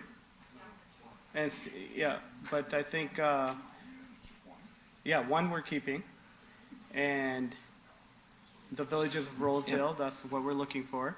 And the first part of the motion is regarding requesting the province. So if we could just strike out 2, if you're okay with that, Councillor Dillon, and. We just need 1 and the first part. Yep. Yeah, but I think what he said is important to include is he wants a report from our legal services on what powers we have immediately to discount a specific area. I think that's one, if I'm not mistaken. No. Oh, okay. So number one is asking the province for permission. Number two is what we have the legal power to do right away. No, it's saying that staff report back on potential opportunities with regard to seniors within the village of Rosedale participation in the city's program. That's just based on the state. Oh, that's based on, okay, I see. Yeah. Two needs to look at an additional bylaw. Yeah. Yeah. We're just Based on what Joe said, we want a legal report on Joe's request. Can you just help with So the word? through the chair, and that's what I was going to get at. So what staff are being asked to do is to explore options and opportunities for financial assistance, grants, and other potential programs for, if I could just finish. Yeah, please, please. Well, what, the gist of what we've been asked to do Yeah. is look at all tools, at the entire toolbox. Yeah. What is available to the municipality in terms of whether they're discounts, grants, tax rebates, or otherwise? What are we permitted to do? Come back with those options. To the extent that we are permitted to do certain things, finance should be able to look at that and provide some sort of estimated costing and so on. And then council can decide from there as to what direction it wants to go in. And their legal analysis Okay, will be. so I would not recommend the direction I hear that we're getting is look at what the toolbox permits. Yeah. Right? Yeah. So while Peter Fay wordsmiths that, just to the residents here, is what he's saying is that he knows we can't, he's feel comfortable that we can't discount, so he's saying what other tools do we have to achieve the same aim, and we get that report from legal. I think that's what you're trying to, yeah. Okay, can we, Can I get on? yeah, I think we're almost done.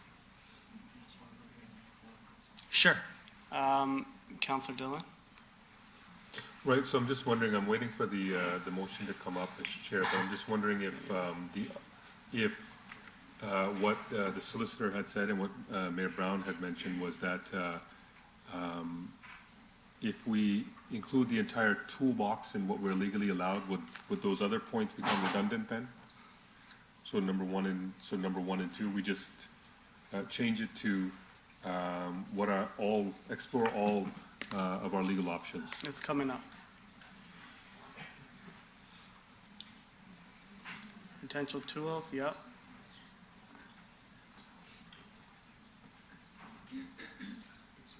So just to the solicitor, would number two encompass what one is mentioning? Okay, so we have the motion on the floor. My question was to the solicitor. Oh, sorry, yeah. So through the chair, I would leave number one in. I think it was referred to previously as low-hanging fruit.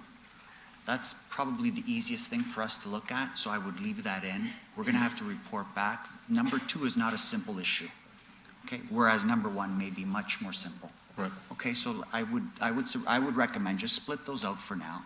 Let's see if there's something that we can do for our seniors in terms of the immediate program quickly. Right. But number two is going to take a little bit more work, so I would separate those So out. I'm just looking at everybody now. Is everybody okay with this? Okay, and. So what I had said, sorry, just to clarify what the solicitor said, I had said is one essentially redundant? Is it already included in two? He said it's better if we leave that there. That's the easiest thing we can look at immediately. Two might take a little bit longer. So generally just looking at everybody if this is okay. See some head nods, so that's fine. Okay, Councilor Medeiros. Thank you, through the chair. I'm not sure if he just has a friendly amendment, if you want to make sure that communication goes to the MPP, the local MPP that represents the area. Because certainly it feels like they're getting off the hook, and I don't know what type of lobbying they're doing at the province, and what type of action they're taking, but can we make sure that the MPPs receive copy of this? Yes, this would, yeah, thank you. Yeah, so we're just get that in there and we'll go to a vote. Taken as read. Pardon? Taken as read. Taken as read? Call vote. Okay, taken as read. Are we okay with that? Yep, I see nods. Okay, taken as read. All those in favor, please. Okay, that carries unanimously. Thank you very much.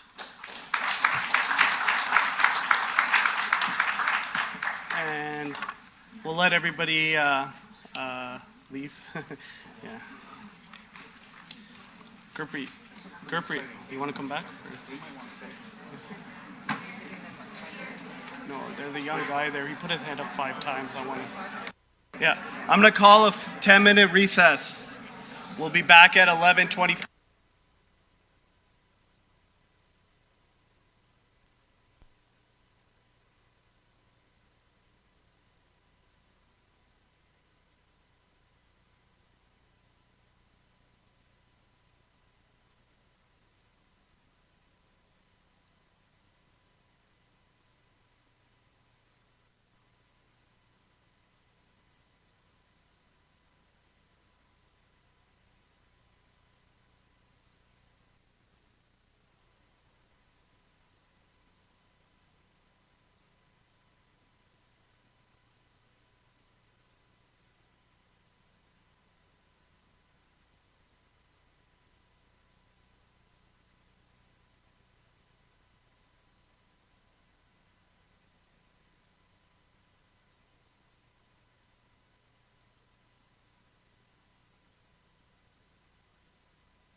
Councilors, if we could get in our seats.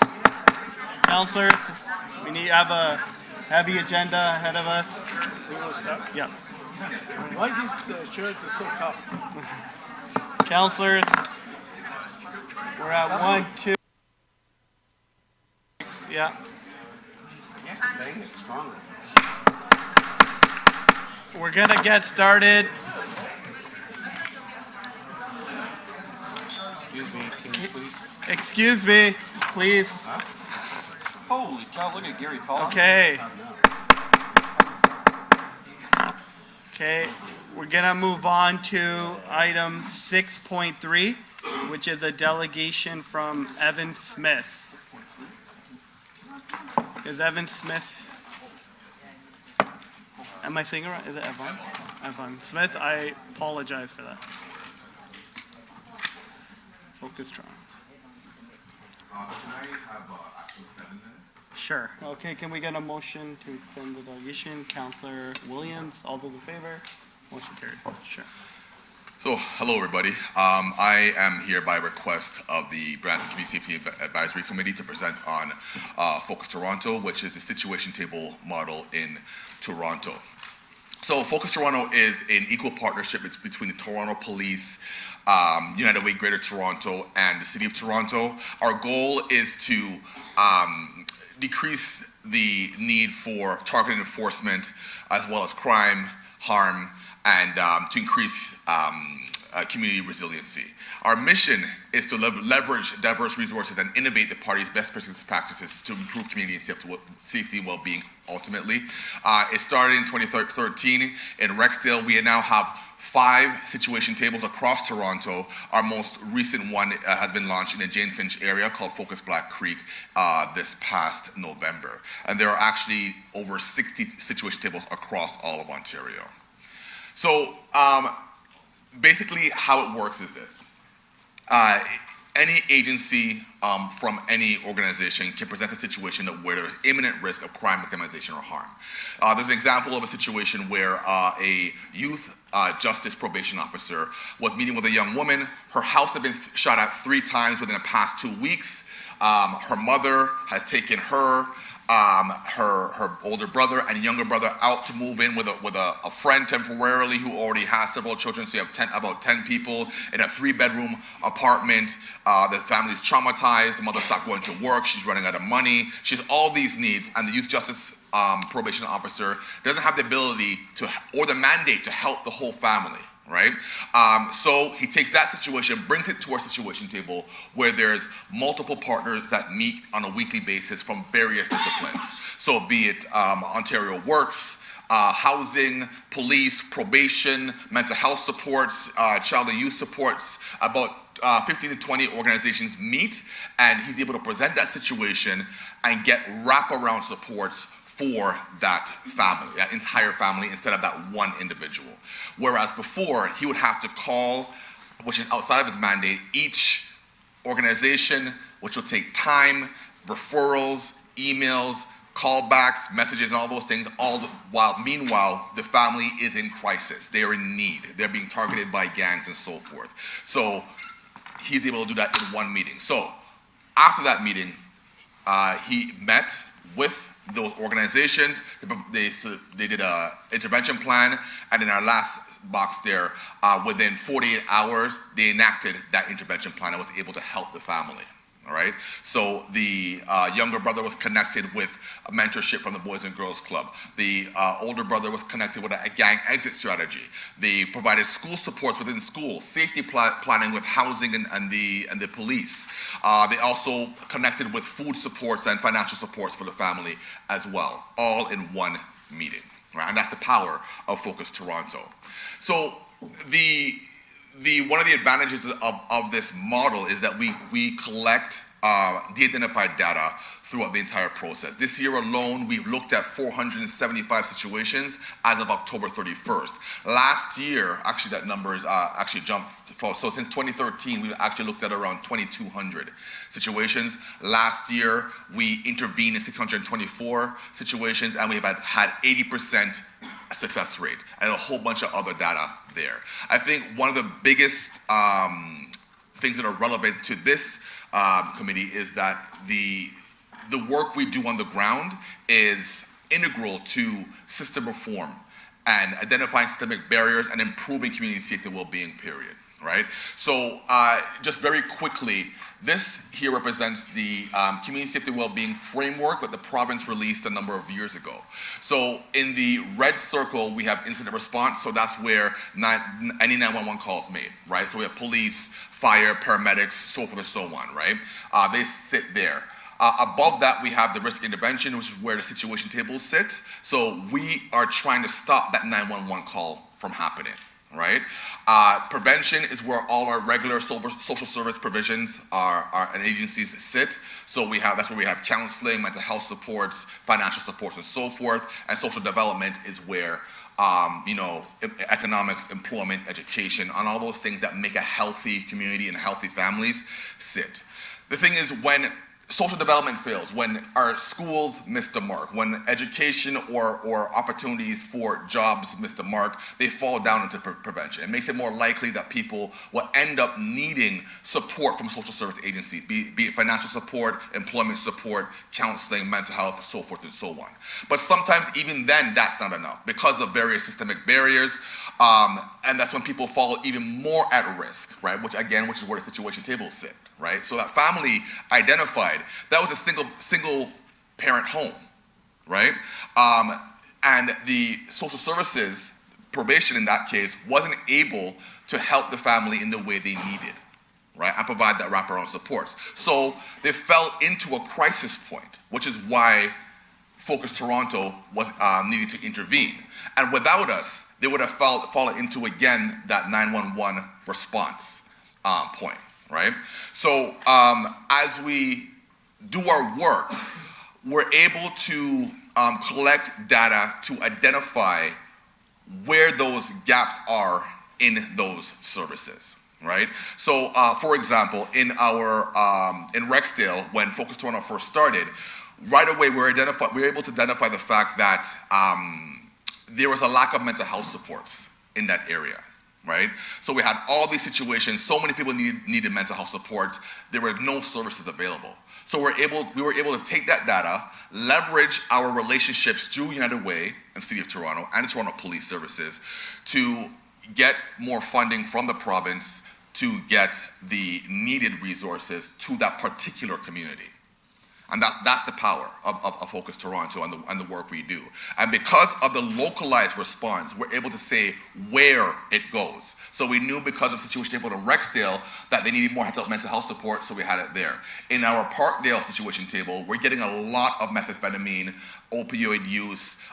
We can tell you the age group, so 40 to 59, homelessness is a huge issue there. So we're able to use that data now and leverage our financial support bodies to get more funding and more resources to that area. So, and by working together, we're able to change our own business practice based on that. So United Way can take that data and say, okay, these types of agencies need more funding in this particular area. Police can say, you know what, we need to change the way we do neighborhood policing. And where our officers look. So they actually did a whole community consultation based on the work we've done at the situation tables on what's best and how to work with the community to get situations to the table to identify acute risk situations. And they've actually been able to divert 911 calls from the service to the situation table, right? Because there are people who continuously go through that cycle, and the police are not equipped to provide social services, so they refer to us, and then we stop the 911 call from happening, and they actually have data to show that 911 calls have reduced in certain situations. Best practice is that all partners work together on all levels. So City of Toronto is needed, police are needed, social service representation is needed in order to make this model work. So I know my time is up, so I will stop there. Thank you. Do any members have questions for the delegation? Councillor Santos. Thank you so much for coming in today, taking the time to delegate. I know that you came to delegate at the Safety Advisory Committee and now here at the local level, and staff, as you know, have prepared a report in response to this. Listening to the presentation again and looking at the staff report, it sounds like even more so now that this is a regional issue that we need to deal with. And I am confident that our regional councillors together as a team at the region will be advocating for this program, making sure that it benefits Brampton residents as well. So I do have further questions on the report on that. I just wanted to thank you for bringing this model up. And are you going to be staying for the report as well? Yes, I'll be staying for that. Awesome. So if you have any more questions, I'll be available for more questions. Councillor Williams? Thank you, through the chair. Thanks, everyone, for coming in and presenting again. It's valuable information for everybody to hear. It also speaks to the importance of having a whole wraparound process when it comes to working with families and seeing them get on a path that gets them the supports that they really need. So with regards to Focus Brampton, what role does the City of Toronto play? So with regard to Focus Toronto, so in Toronto, the way the City of Toronto provides support by way of co-chairs at the situation table. So they actually chair the situation tables, as well as connect the model to their other programs. So, and I think the City of Toronto is unique in that they have a number of programs, community development programs across the city. So while they have staff chairing the tables, those staff, provide support and intervention, manage the whole process, which is very, very important, manage any arising issues.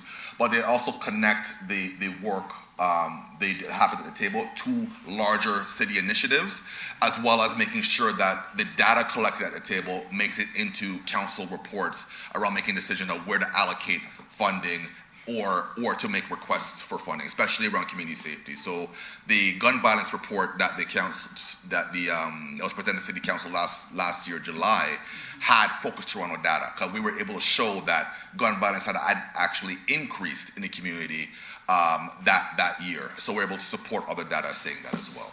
Okay, so it sounds like the city itself really anchors much of how this program runs and how the program is able to connect other organizations and everybody together. It really kind of just anchors everything. Definitely, and especially since the city actually provides a lot of funding to organizations as well, right? So we definitely need their anchor especially for localized responses, and that's incredibly important as well. So I kind of hear what Councillor Santos is saying because of the nature of this program and the nature of the program working with the vulnerable sector, because in Peel we have a two-tier system, right? So it's just trying to find a role that the City of Brampton would play, and it doesn't sound like the same role that the City of Toronto would play. It does sound like a regional type of situation because of the vulnerable sector. But I do think when the report comes forward, we'll be able to see. And I do have some questions on the report. But thank you so much. It's really great work what you're doing, and really appreciate you coming out. My pleasure. Thank you. Thank you, Yvonne. Appreciate it. A motion to receive the delegation. Councillor Pleshy, all those in favor? Okay, motion carries. And I'm going to bring report 10.2.7 forward. Do any members of council have questions on the report? Councillor Santos? Thank you, through you, Chair, and thank you to staff for preparing this report, even though the majority of it belongs at the region. But we're happy that you did it because in the report it highlights that we currently don't sit at the table anymore to participate in the virtual situation table that exists at the region. Could you just quickly share perhaps why that is, like why we removed representation from there? That's the first question. And then the second question is about if Brampton does not have representation there now, does that mean that that particular program, the virtual situation program, only supports residents and issues in Mississauga? That's my question. And Councillor Paleshi is asking for an overview of the report. So 3 things, I guess, an overview of the report, why we removed ourselves from the situational table, and whether or not, because we don't have that representation, how well serviced are the needs related to the similar crises that, the delegate has just presented, whether or not we are not making the most of that program because we don't have representation. So through the chair, I'll have Rasmeen, our community safety advisor, give that update, but residents are still served, and Rasmeen can give a quick overview and also the history as to why we're no longer on that situation table. Thank you.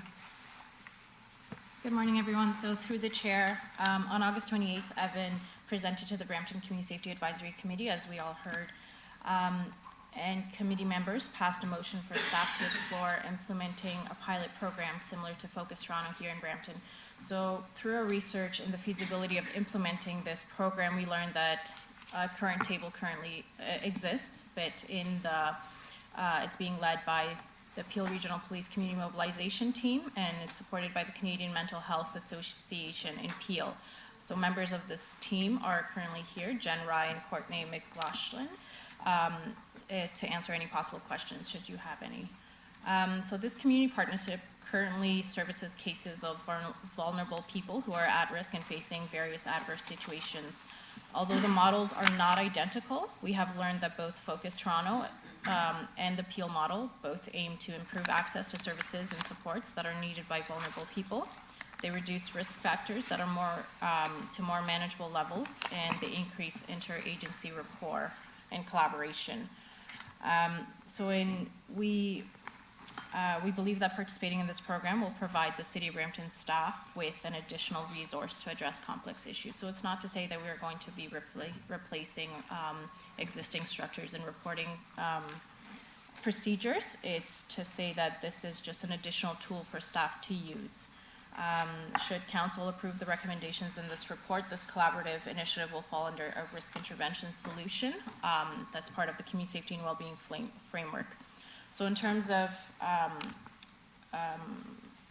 City of Brampton not participating in the existing model right now, I think there's been some staff changes over the years, and I think it's due to labor changes. But the team has reassured us that they represent the region of Peel, which includes Brampton residents as well. So we're just requesting Council to allow us to participate, to have more of a voice for City of Brampton staff and an additional resource.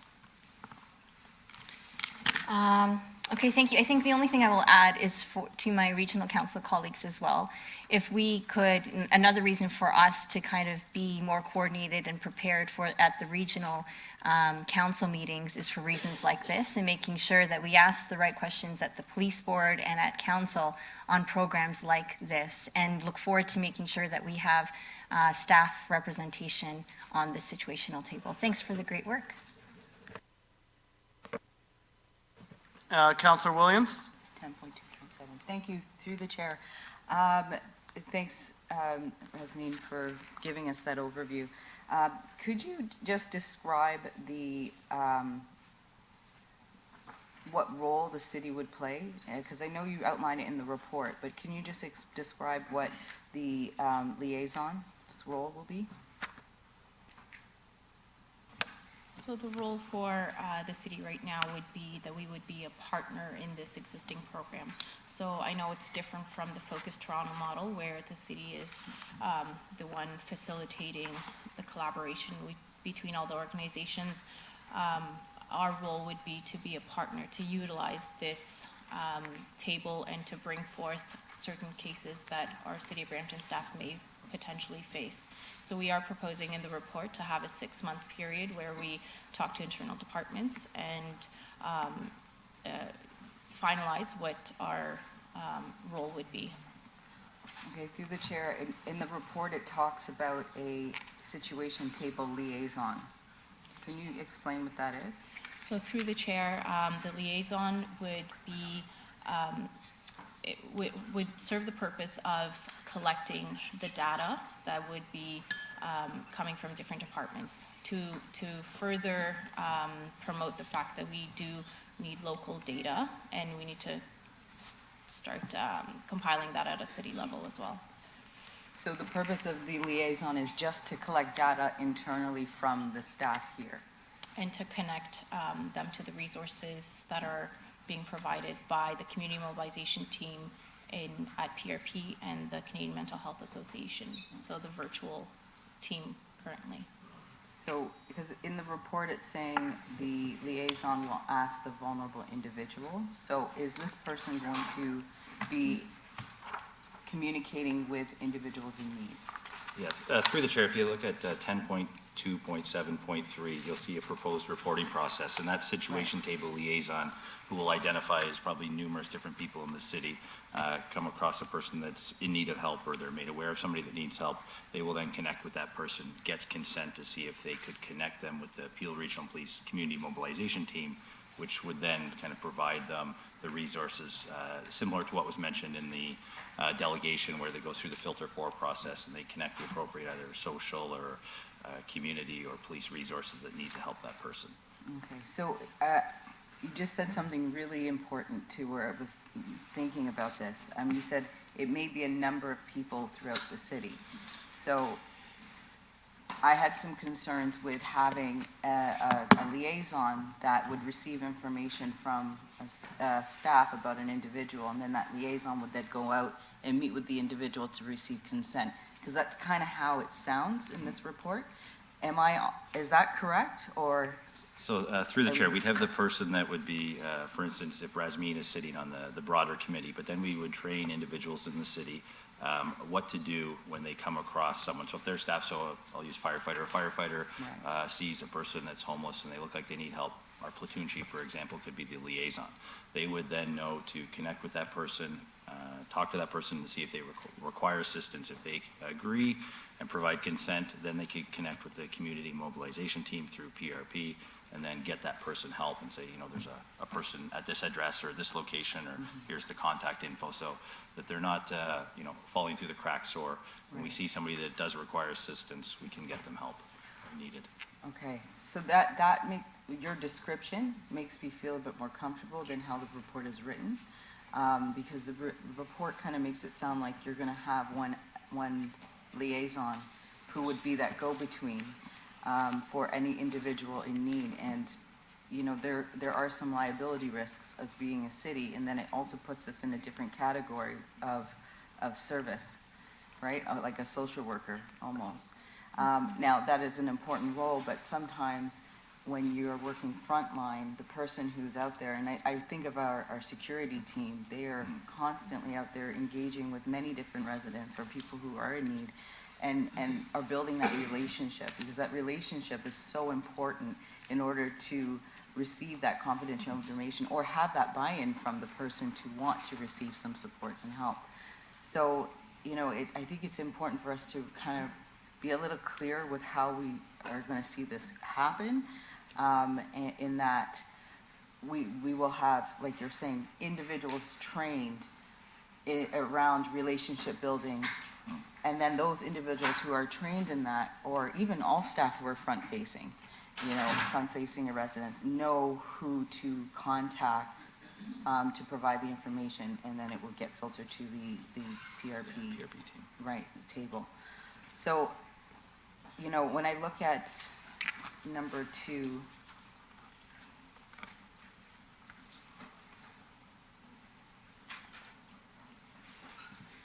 staff will be directed to reestablish participation through the process described in this report with a period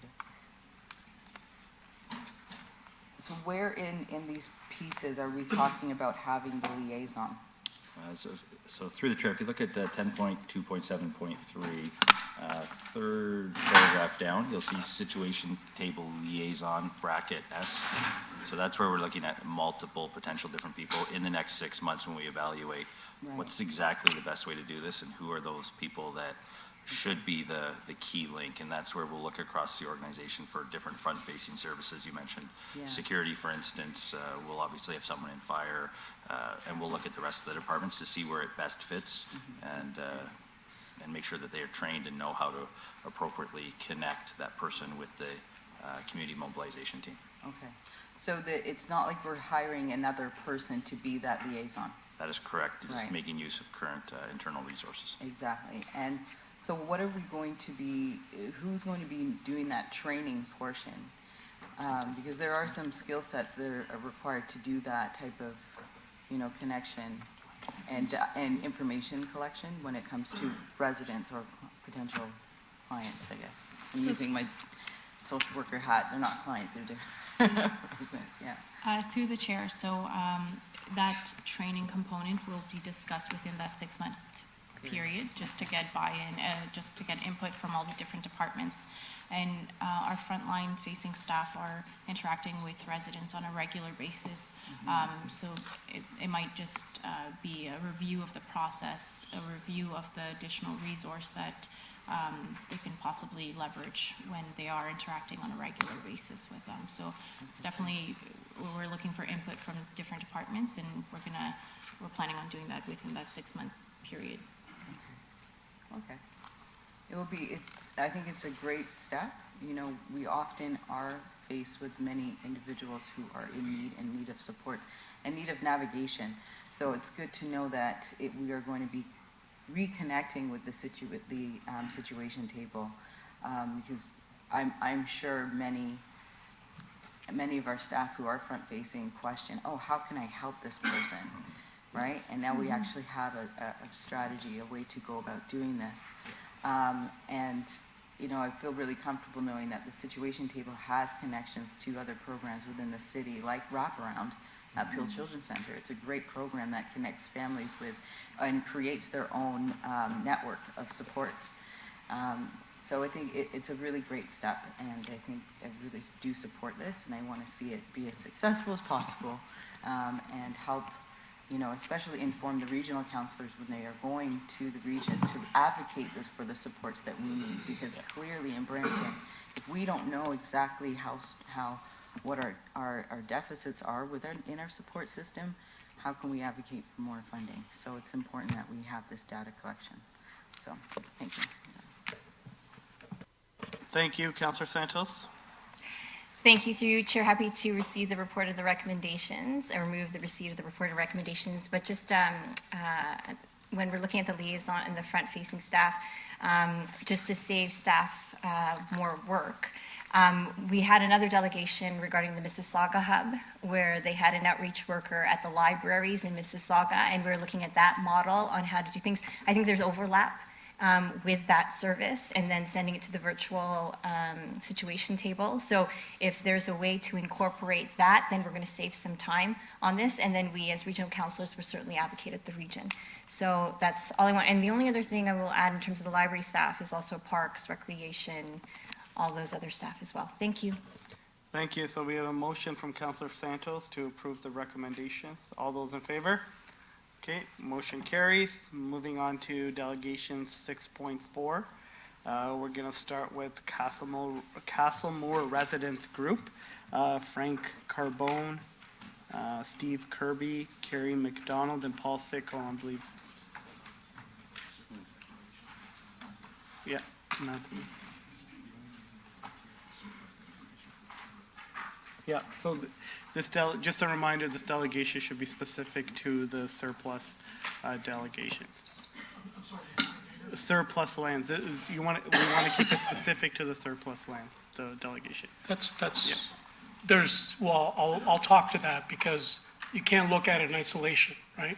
In terms of these two parcels of land impact everything else that's been going on with the development in the area. So I'm not going to spend time revisiting that history, but I want to make the linkage so the council understands that we're just not talking about two surplus lands that are in isolation by themselves, that have no other history or implications.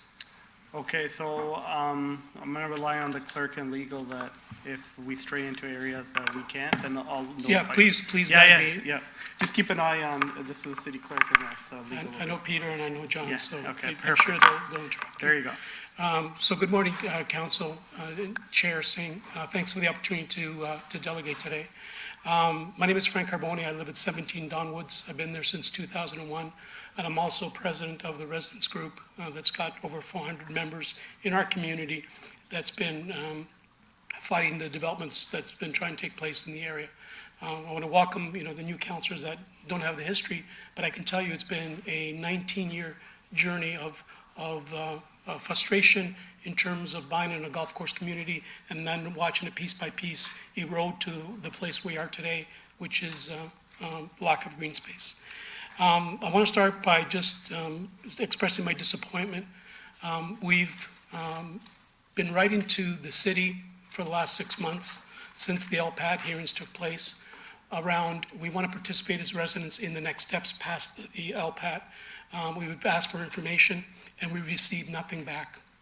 I was very disappointed that in terms of today's delegation, we didn't have time to prepare or fill the stands in terms of the previous group, because we found out on November 28th that in fact this meeting was in place. It was the first time we had heard that there was a report for these two lots that was, a staff report was generated and that we voted on today. So what we're asking for is please keep us involved. Please, we want a transparent process. We want to work with all of you to support what we're doing. So we want to make sure that that happens. We're here today to basically express, we want to get your support to not allow the staff recommendation to proceed around selling these two lots. They are tied to the development of the two remaining parcels of land in the Castlemore area, the only remaining green space that's usable in our area. It went to LPAT. It is currently being appealed by the city. And so to me, the decision to sell these lots is premature in the context of that appeal not yet been heard and the fact that the residents have had no input into the process. So we're looking for your support to sort of do that. These two parcels of land are lands that were residential previously, that were rezoned. They were gifted to the city as part of the last development where 9 holes of the 18-hole golf course was taken out. The remaining parcels where I back onto were reassigned from residential to commercial recreational. And these two lots, which is the only way stubs into the area, were gifted to the city in negotiations with the residents to make sure that no future development would take place.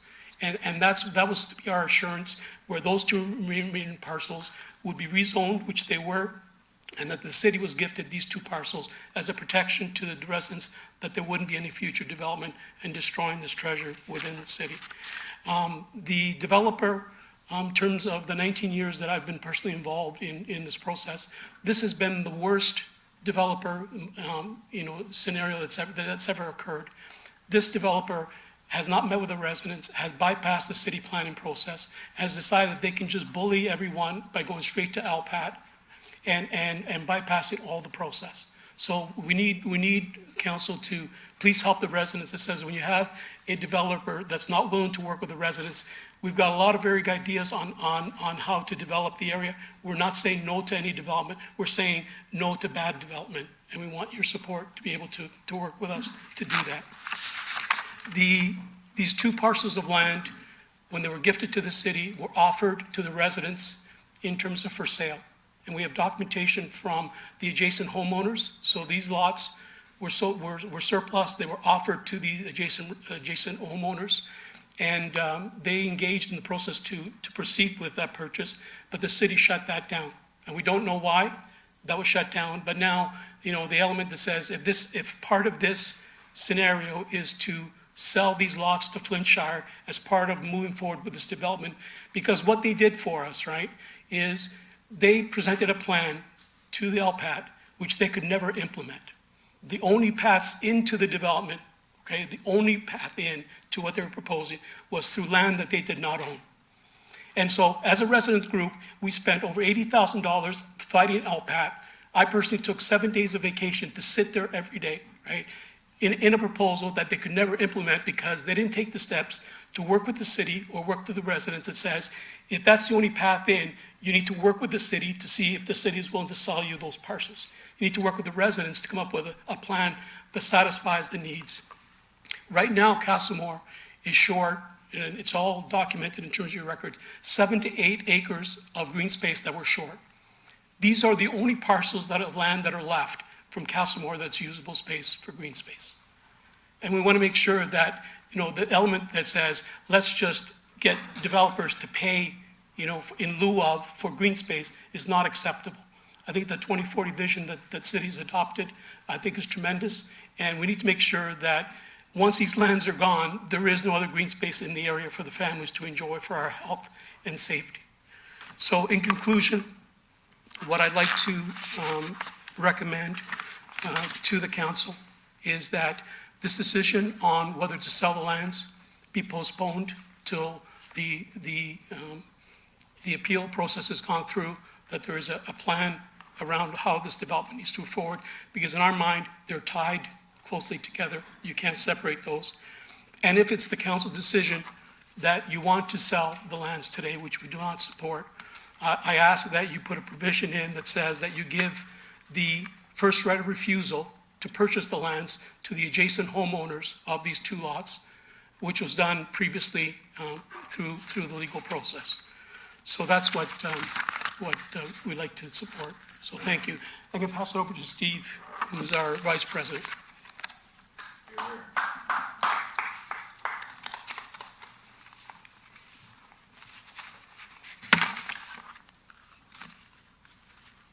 Hello, everybody. Some of you may recognize me. I've been coming here 18 years like Frank. I see a lot of new faces, so I wanted to give you a little bit of a historical perspective. You heard Frank's. I'm going to give you more from my family perspective so that you understand the implications of the decision that you're going to take today. My name is Steve Kirby. I live at 42 Treeline Boulevard, where we have resided for 18 years. I'm the vice president of the residents group, and we're opposed to this development, and specifically the sale of the city blocks that would permit it.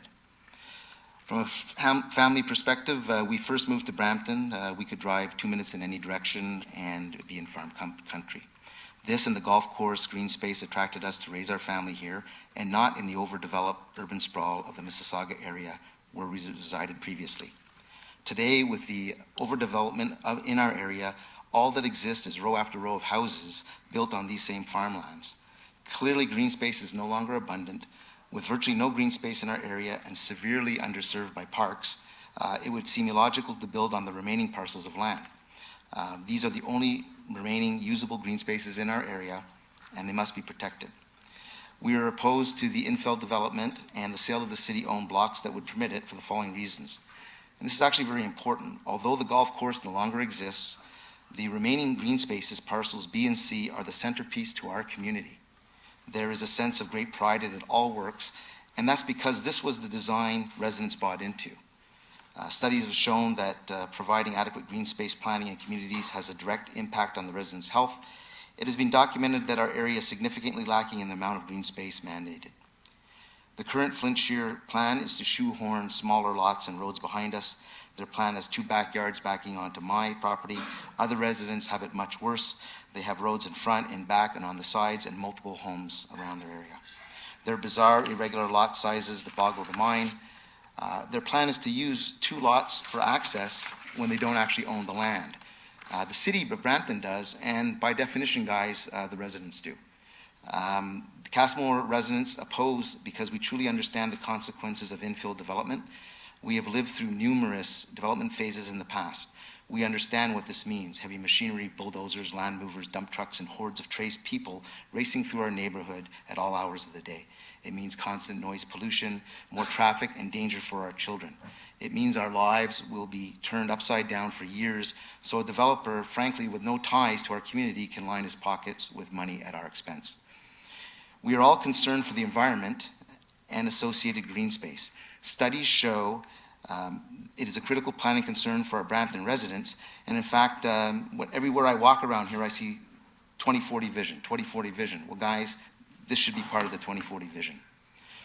After all, what future will we have in the Castlemore area if we can't breathe the air, drink the water, or have accessible green space in our area? The Castlemore Golf Course lands provide a unique opportunity for this situation. We are also all concerned about the natural heritage features in our area. We have asked Sierra Club to use their extensive expertise to help address these matters. They have kindly offered to delegate to council after me to discuss the 2040 vision and how we should use these lands. As a business person, I understand the importance of a profitable bottom line, but also being a good corporate citizen. As such, I would like to propose a compromise consisting of development on land parcel A and the use of B and C as heritage park. Non-Indigenous plants can be removed and Indigenous plants reseeded as per recommendations from TRCA. The animal life will use these lands as a corridor and flourish. Upon consultation with City and TRCA, biking and walking paths would be created for the public to enjoy this environmental treasure, and this would meet the 2040 vision plan. Council should remember that our resident group partnered with the city at the last LPAT OMB hearing to fight the developer. And in fact, previously the city also fought another developer, just to let you know, for some of the newer councillors. In fact, rather than trying to work together with the residents, the builder forced the city and indirectly the residents into the LPAT OMB process, a process we clearly lack expertise on and were forced to spend tens of thousands of dollars on lawyers and expert witnesses. At that time, the process was started prematurely, and today, if council will vote with the residents, we can stop this together. We hope that the city will continue to recognize this planned development will be detrimental to the existing residents, the natural heritage features of our area, and not sell the lots to the builder. Thank you. Thank you as well. Moving on. Wait, is there any questions for the delegation? Just want to add just one final comment that was missed. At the LPAT, both the city and the residents worked together. There was tremendous partnership and collaboration in opposing the plan. And one of the key elements that was presented from the city in terms of that hearing was that based on this plan, which was unacceptable to the city and unacceptable to the residents, the city would not sell that developer those two lots. Okay, that was the position at the hearing. So I want to make sure that that position doesn't change, that we want to continue to work with the city and with all of you to make sure that what's in the best interest of the residents in Brampton takes place. Thank you. Thank you. I think legal wants to respond. Yeah. Thank you, Mr. Chairman.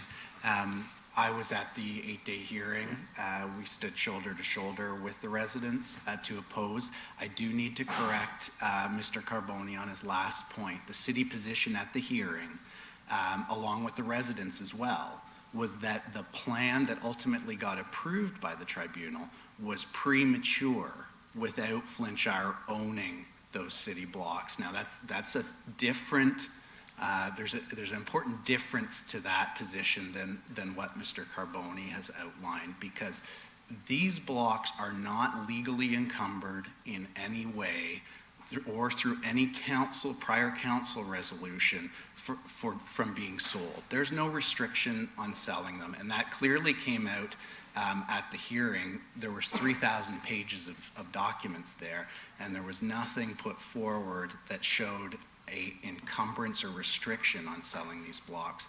That's further confirmed by the surplus declaration report that came in about 10 years ago with respect to these blocks, and the situation remains the same. So I appreciate the perspective of the residents, and I certainly appreciate how they have put many resources forward. I can understand their concerns, but this council must understand that the report that's before you to sell those two city-owned blocks, there is no restriction, as far as I'm aware of, on you being able to sell those. And furthermore, with respect to the appeal that Mr. Carboni referenced, the city did file a request for review of the board's approval of Flintshire's plan on two limited bases.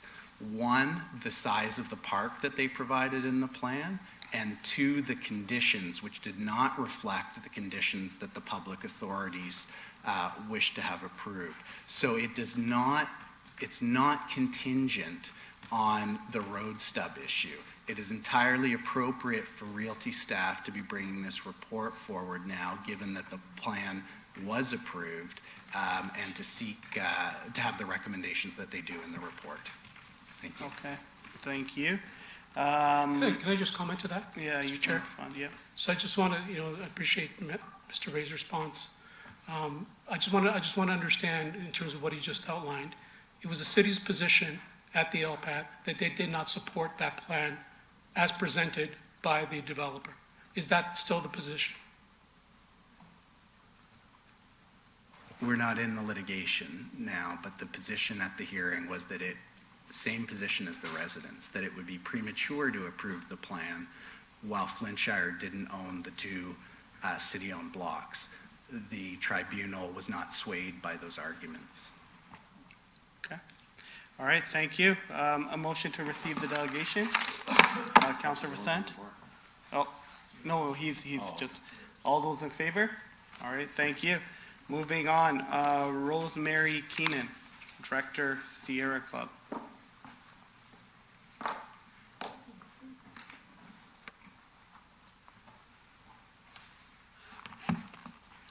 Okay, thank you for this opportunity to speak. Sierra Club's been an active group in the community since 2004, and I want to put a shout out to Councillor Bowman and Councillor Medeiros for their newsletter. I'm in your ward, and highlighting all the good things that are happening in the city. And also a shout out to Mayor Brown, who left the room, for the nurturing neighborhoods. The walks that so many of the councillors and the mayor have been involved in. I mean, this is a council that is really engaging the citizens in our city, and it's fantastic to see that. And in fact, this issue is about nurturing neighborhoods as well. Sierra Club is a nationwide leading voice for natural heritage protection, environment best practices, and sustainable development. And Sierra Club Ontario Peel Group is our local group. Recognizing that human health relies on a healthy natural environment, City of Brampton has developed an impressive range of strategic documents that help improve the environmental performance both of the city and of the overall community. To quote the Grow Green Master Plan, Brampton's natural heritage system provides habitat that supports a diverse range of native plants and animals while providing ecosystem services crucial to the well-being and quality of life enjoyed by Brampton residents. The success of a community's natural landscape will be measured by its biological diversity and landscape health, as well as the environmental health of the city, including clean air and water, reduced energy use, recreation and education opportunities, flood protection and mitigation, erosion control, wildlife habitat, and genetic diversity. People need a place to live, and Brampton is projected to grow to nearly 1 million people. Brampton residents see the urgency for the city to place greater emphasis on environmental sustainability. Following council endorsement of the Brampton 2040 vision in the spring of 2018, the city released a public survey asking for feedback on which of the Brampton 2040 visions or themes the city should prioritize. Sustainability and the environment came out on top. Let's make sure that all stakeholders can be engaged in actively supporting the city's plan for sustainable development. In fact, thousands and thousands of residents were asked for their feedback, and I believe over 11,000 residents responded to this 2040 vision and sustainable development. Urban development, speaking sustainably, urban development needs to occur along major roadways with density in the nodes designated by the Brampton 2040 vision. River valleys and adjacent meadows and woodlands require protection to restore biological diversity, which is shrinking at an unsustainable rapid rate, particularly in urban areas, to restore biological diversity and landscape health, and to ensure climate mitigation in the wake of extreme weather events.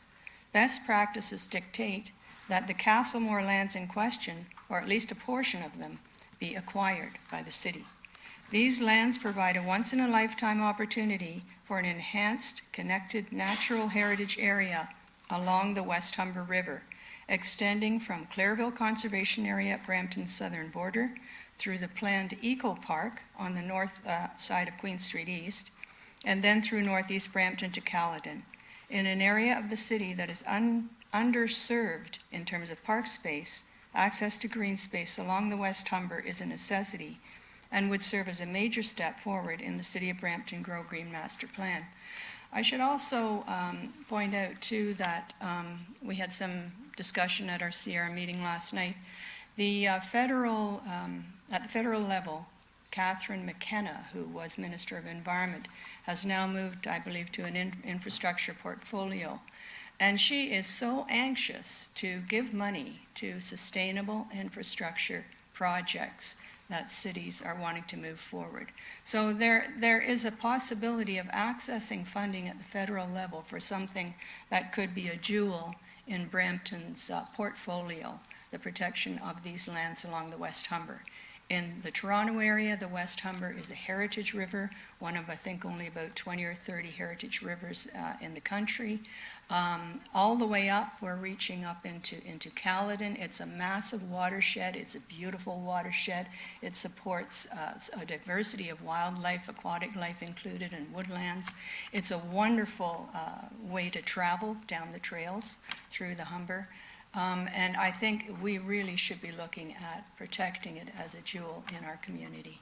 Build the homes for people, build the density where it belongs, but protect this green infrastructure. Thank you very much. Thank you, Rosemary. And, any questions for the delegation? Can I get a motion to receive the delegation? Councillor Bowman? Oh, you want to save it for the report? Or Yeah, I'm just. Yeah. All those in favor? Okay, that carries. Councillor Bowman. Yeah. Christine? It's Christine from Brampton resident.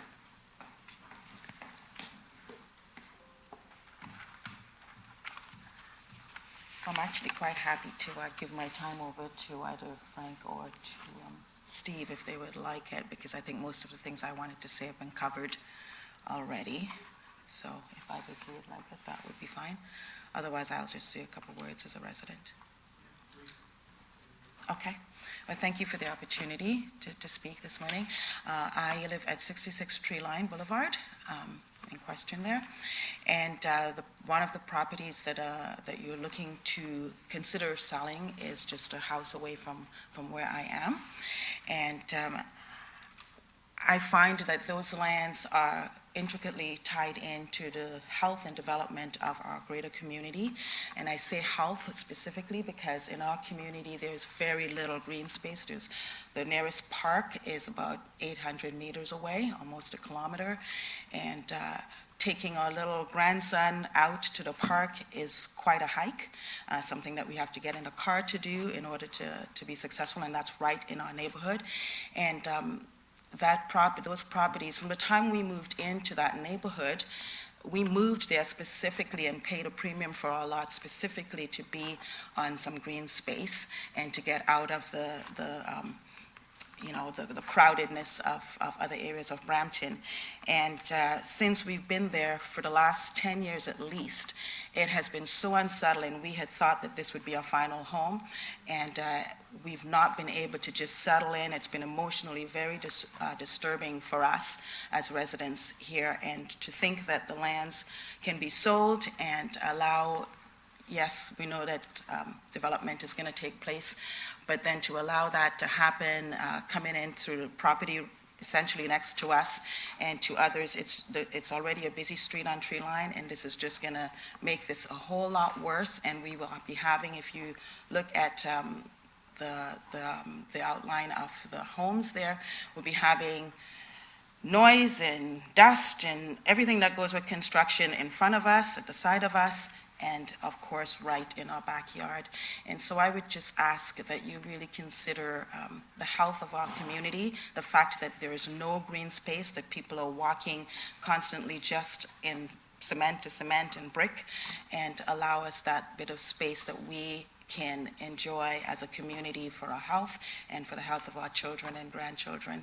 I would really ask that you consider either purchasing those lands and remaining in the city's hands and making them into park spaces, or allowing them to remain as green spaces for the residents, for the health of our community and for the betterment of Brampton, which you are, and I greatly appreciate looking to make this a place that has the health of the residents as a primary consideration. And so I'd really ask you to consider those things as you move forward.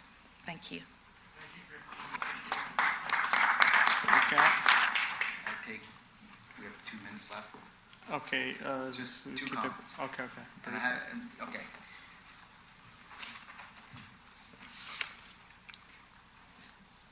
just wanted to make sure that you guys are also aware that there was a complete neighborhood audit, basically looking at the sustainability and sustainable living in our area.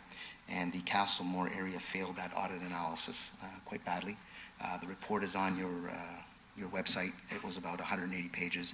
I welcome you to look at it before you make this decision, because you need to get all of the facts. Our area is more than just underserved with parks. It's really not a family-friendly area, and that comes really through when you read that report. I'd also like to just make another comment too. You know, we keep hearing about, you know, that the developer owns these lands or whatnot. Has the staff, city staff, ever really looked at it? We have this 2040 vision. We have these lands that Sierra is talking about that are continuous lands, which is a rarity, that they actually back right onto, specifically the tablelands, right into that area. Has anybody looked at this as an addition for linking? Because in your actual 2040 plan, it says it starts with a green park framework coalesced from still natural fragments, which this would apply, that are so readily here linked by new green additions. It would make sense that this would be one of the new green additions. It says that this is a continuous network of green park respite, recreation, and to host ecological systems. And it seems to me that it's pretty clear the Castlemore lands are a logical green addition that needs to be made if we're going to have a vision of a 2040 vision in the Castlemore area. That's all I have to say. Thank you. Thank you. Can I get a motion to receive the delegation by Christine? I see Councilor Medeiros. All those in favor? Okay, the delegation is received. Now we'll bring report 10.2.1 forward. I see Councilor Dillon on the floor. Go ahead. Thank you, Chair Singh. So I have some comments, but just a couple quick questions for staff. So can you just kind of confirm what will happen if these lands are not sold specifically to the developer? Because city owns these 2 blocks, and it's kind of peculiar that you'd make this plan with lands that you don't own. No, let me speak to it on that. So before I get into answering. Sorry, and what's the risk of us not? So through the chair, and I know that the delegates have tried very hard to stick to the issue, which is the surplus declaration in the report that we have. It's obvious that report is inextricably linked to the hearing that has taken place and the review request that the city has currently. Part of it, I think the answer to some of the questions that you might be asking, Councillor Dillon, relate back to the hearing and the results of the hearing, the impact of the potential surplus declaration and then sale on what was decided at the hearing. All of that I'm not very comfortable speaking to in open session. And so if we're going to get into that level of detail from a discussion perspective, then I would recommend that we go into closed. So I think it might be important for council to hear that information, but perhaps I could just finish my other questions off first. Sure. Yes? Can you just very briefly, not too much detail, I guess, because I don't think it's required, just to explain what the LPAT process has been up to this point? Just give us a brief history. Like when the appeals took place, what the outcome was, and where we're at now? Sure. Through the chairman, in answer to that question, I may not have my dates exactly right, but there was Flintshire's application had been on the books for a period of time. They appealed on a non-decision, which they're entitled to do under the Planning Act. A hearing was held last July, 8 days. The LPAT ultimately approved the plan after that 8-day hearing. And as I'd mentioned before, the city has filed a request to review that decision with the executive chair of the LPAT, which is a process that can be followed, on the limited issues of the size of the park, which wasn't in accordance with Planning Act, the ability to require a certain dedication, physical dedication. They were under-dedicated, and we're going to pay the balance of their dedication in cash in lieu. So we have appealed, challenged that issue, and then as well the conditions that the tribunal approved, which had been submitted by the developer. Those we've also challenged. And so... Sorry, can you talk about those conditions? Well, the conditions were put into evidence from Flintshires consultants, so they didn't reflect the requirements of the city, of the region of Peel, of the TRCA. At least they did not fully reflect that. So we don't have a response yet on that request for review. It was filed in June of this year. And the developer had an opportunity to make a response, and we made a reply to that. So we're waiting to hear about that. But as I pointed out when the delegate spoke to the appeal process, those elements of challenging the decision do not relate to the city road stubs. And so the process that's being undergone here is not contingent, I would say, on you making a decision with respect to the road stubs.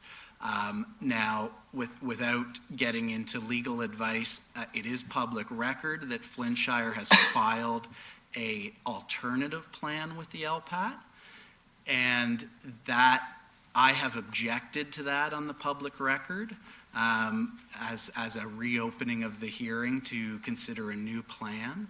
That plan relies on Flintshire-owned parcels to access the lands, and I think that's really all I should be saying about that process now, because this could result in a reopening of the matter, and your decision may influence what happens there on an alternative plan. Right. So the LPAT has approved the alternative.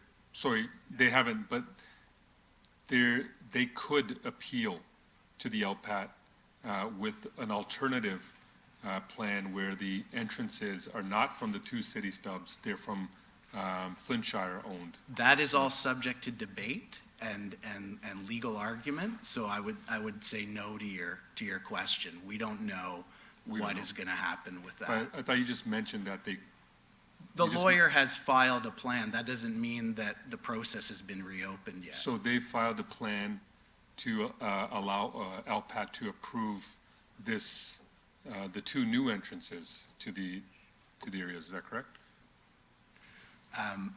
They've made a request to their lawyer on the public record. Right. So I think it's important we do go in camera to get some of that information. But I don't have a personal. I don't declare a conflict in this matter. But I live a little bit a ways. But I'm very familiar with this area, and I remember back in probably the early 2000s, I was just a university student, and I always wondered what these two blocks were for. Why were they there? I've seen so many of these people walk every day down Treeline Boulevard, and I'm very used to seeing them and them enjoying the neighborhood. And one of the reasons I became a counselor was I didn't like the way my area was designed, but there's certain areas that are pretty good. And I wanted to get into politics because I wanted to make sure that we create areas going forward that are more livable. Now, if you put housing development in here, it's kind of a kick in the face to some of these residents. I'm not speaking to you or anybody in specific. They were promised, because I've watched this area actually grow. I remember I used to come every day and see my house, which was in phase 2. I think this is probably phase 1. I used to, me and my family would come every day and see our house being built. And so I remember when it was a farm field, and they had, finally split the lots up. And got to meet so many people who'd be doing the same things and watch essentially their house grow, watch the area grow. And to invest your money, invest your life in a house, and being promised that, that the area that your house is being built on was going to be a ravine or going to be a golf club, that's pretty, I guess it'd be very disappointing. And I know the history that the previous owner had, given them a letter that they wouldn't do it. Their intent was that they wouldn't do it. But sometimes the residents get lost in the shuffle. They get lost in all these documents that they have to read. And sometimes the system doesn't work in favor of the residents. These guys have done everything they can do to protect the lifestyle that they've become accustomed to, the lifestyle that they invested in, and in the area that they've worked to make a pretty good area. It's a very safe area. I've had a chance to walk in that area as well, and so this has become part of their life. This parkland, it's almost disappointing that you've become so used to living in this neighborhood, and that really the system, again, to use that reference, that word, is kind of working against them. And just speaking to the residents as well, the cities, just I guess speaking to one of the previous items, sometimes the city, the power is not in the city's hands, unfortunately. Sometimes it's in the province's hands, or it's in LPAT's hands. And so I won't support this, but there's some information that we got to get in camera. There's a lot of information I wish I could share, but I just had a quick discussion before with our solicitors on what's appropriate and what's not appropriate. But, it breaks my heart sometimes to see you guys work so hard. You do everything that you can do just for things to work against you. And so I'll leave my comments there, but we'll go in camera. There's a couple questions I do have regarding some of these appeals and hearings. And then after that, we'll come out, and I guess anybody else who wants to make a comment can. Yeah, I was going to make a suggestion, Councilor Dillon, that we add it to our in-camera list at 13.6. It gives time for staff to prepare as well. And then we deal with it after coming, and we recess. May I ask, just through you, Mr. Chair, as well? I see Mr. Carboni is also referencing, I had a question for him, which I didn't ask. I was wondering if we could allow me to ask that question. It's just a quick question. Yeah, if it's quick, okay. But are you okay with it being added to 13.6 and then we can continue in camera? I guess if that's the will of council to. No, in the in-camera portion. How long will it take, do you think, just looking at legal? Not a long time. I can be brief. Yeah. Depends on you guys. Not too long. I don't think so. I think it just because I'm sure these guys No, got that's to go to fine. work. Are you okay with the 13.6 suggestion? Sorry? Are you okay with it being done with the in-camera portion so we could do it all together? That'll be later on, no? Yeah. That's what I'm saying. I think these guys are going to be waiting around, and they said it's going to be brief. Okay. I think it'll take about 10, 15 minutes max. But if I can ask the question to Mr. Carboni. Sure. Thank you. So the question, you had mentioned that you didn't have enough notice. Otherwise, you'd have called other residents. Can you just speak to that a little? We based on the numerous correspondence that's been sent out, it's all documented. So we finally got a response back on November 28th. So you didn't have enough notice regarding this specific subject, right? No, not at all. We found out on November 28th that there was a staff report, which we were not aware of, that it had been presented, right, and had been deferred, and that it was going to be discussed and voted on this December 4th session. And if we would like, okay, with like 4 days notice, right, to be able to delegate here, which to me is completely unacceptable. Like, as a residents group, like, I understand what you guys are trying to do, but you got to be transparent. So when I ask for, can we see the report, I get no response. When we ask for information in terms of the process, we don't get a response, right? So this whole process, right, I understand because of litigation, because of the Flint Shires approach to bypass working with the city and work with the residents has been the most frustrating element, okay? Because, again, these are our homes and our community, right? And for the city to allow a developer that says, we're not going to talk to the city, we don't care what your vision is for this area, we're not going to talk to the residents, we're not going to try and find a compromise on development, right? We're just going to go to LPAT, right? And bypass the entire process. This is not the way the planning is supposed to work. So And now this developer, right? He presents a plan, right, that costs us, like I said, over $80,000, wasted everybody's time. They presented a plan that they couldn't implement. Because, let me just, one point that I think councilors need to understand is my understanding, and legal can confirm, LPAT, in their decision, right, they cannot force the city to sell them those lands as a condition of whatever they've approved. So that is not a right that they have. That is in the city's jurisdiction in terms of, so why would you present a plan? Why would you waste everybody's time, right? And not work with the city to try and find a compromise around what's the best use of those So my lands. next question, Mr. Carboni, is this: have you guys spent out of your own pocket all costs for all these appeals? We have spent over $80,000 as a residents group. Right. And I can tell you, these are seniors, okay? And I can tell you, and when you factor in the number of hours that myself and the rest of the volunteers have put in, right? It's been thousands of hours on this, right? And I want all of you to understand that and appreciate that, right? Thanks. So I think if you guys have been at this about 18, 19 years, so if we could go in, just out of respect for their time is now, just very quickly, and get that information from legal, we can come back and then I guess we can deal with the item. Sure, okay. We will do that.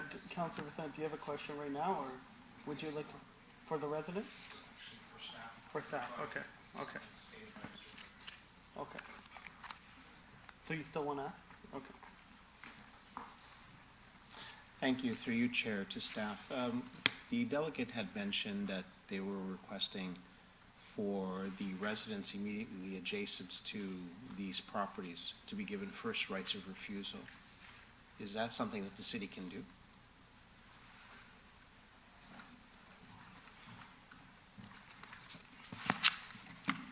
Through you, Chair.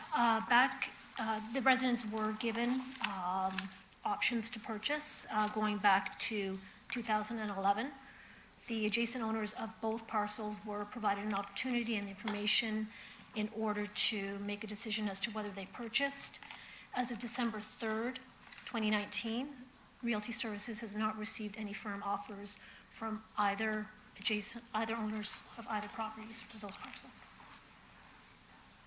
I see the resident saying no, that may not be correct. Through the chair, we have documentation from the adjacent residents that received the offer to sell, that they documented that they wanted to purchase, and then the city disengaged from the process. All of that is documented, and we can provide you copies of that. So that statement is incorrect. I have no further questions unless staff wants to add on to that. Through the chair, the information that we have is that no formal offers were presented to Realty Services to the best of my knowledge. Okay, so what we're gonna do is, we're gonna recess for 10 minutes while in camera, before we get ready for in camera. In the meantime, if anybody wants to have offline discussion with staff to see what the details are. Yeah. Councilor Kelechi. Mr. Chair, thank you very much. I noticed that CVC is present here, and some of the members of CVC do have to go. I'd like an opportunity maybe to bring that forward. If there isn't any questions, I've kind of asked a number of councillors to see if they have questions related to the report, to see if we can maybe get that through and have them go back to their hard work that they do. On item being, It's 10, I think it's 10.23, 10.23. no, I never had any questions. Are members of council comfortable with 10.2.3 being moved forward? Just, is there any questions? I know Councillor Santos just has a couple comments. Okay, I'll allow that. Thank you through you, Chair. And I already spoke about this to Alba. I just wanted to highlight, and I totally support it. Great report. Excited to see it happen. The only thing I want to highlight is that there wasn't mention of transit in the report itself. So making sure that as we're looking at the planning for that area, making sure that we have the transit routes and connections to support the CVC in their eco park. That's all. Thank you. Okay, thank you. And can I get a motion to approve the recommendation in the report? Oh, you have a, yes, Councilor Fletcher. Really quickly, Mr. Chair, I want to thank CBC staff for all the work that they've done on this. This is fantastic. It's going to be great going through this process for the City of Brampton, the Region of Peel. I know the province is looking forward to talking about this. The feds are looking forward to talking about this. My only comment is, and I know buried in the report, it does mention the education center, and I'd like that brought forward and highlighted the fact that this is going to be an environmental education center. Thank you, Mr. Chair. Happy to move the report. Okay, Councilor Fletcher has moved the recommendations. All those in favor? Okay, the recommendations carry. So now we'll recess. So, yeah, Mr. Chair, so then the proposal is to move into closed session to deal with item 13.6, which is a litigation or potential litigation, including matters before administrative tribunals affecting the municipality or local board. And this is particularly in reference to item 10.2.1 on today's agenda. And that's the only reason we're going into closed at the moment. Is that correct? Yep. Okay, and we'll meet there at 12:55. Okay, 13 minutes. 12:55 in camera.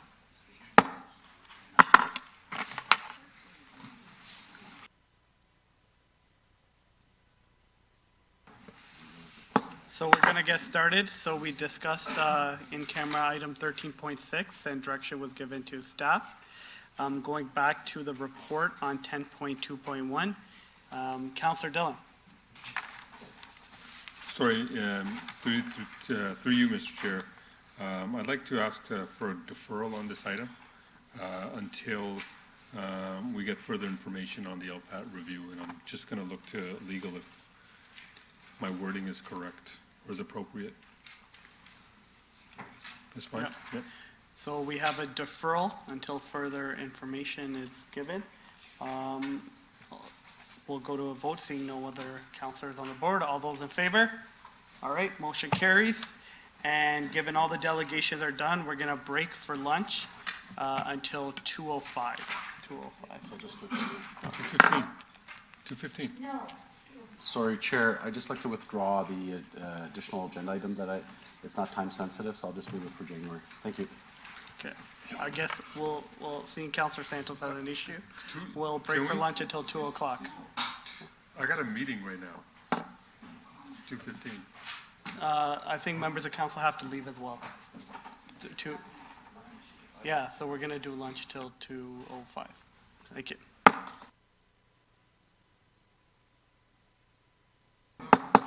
All right, we're going to get started. Moving on to Section 7, Economic Development and Culture. 7.2.1 was put in consent. 7.2.2, Sponsorship Annual Update. We have a report. Do any members of council have any question on the Sponsorship Annual Update? Oh, Councillor Vicente. Thank you, Mr. Chair. Read the report. It's very positive. It's good to see the progress that staff are making in the area of sponsorship. And just for the record, how many folks work on this file in terms of sponsorship file? There's 3 team members, 2 full-time and 1 part-time this year. Okay. I have no further questions other than that, and I'd be happy to move receipt of the report. All right, we have a motion from Councillor Vicente to approve the recommendations. All those in favor? Okay, motion carries. Seeing no other new business, we have a discussion item at the request of Mayor Brown. Yeah, we'll vote that down. Yep. Yeah, we'll hold it down until the mayor returns. Seeing no correspondence. Councilors, do you have any questions? Okay. Seeing none. Public question period. Seeing none. Moving on to corporate services. We have a staff presentation, 8.1.1, on workplace diversity and inclusion strategy.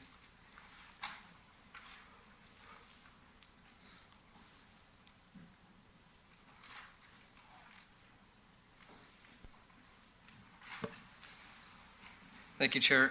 So the relevant staff, we're just resuming from the break. They're on their way now, so I'll just take the opportunity to introduce them as they're arriving.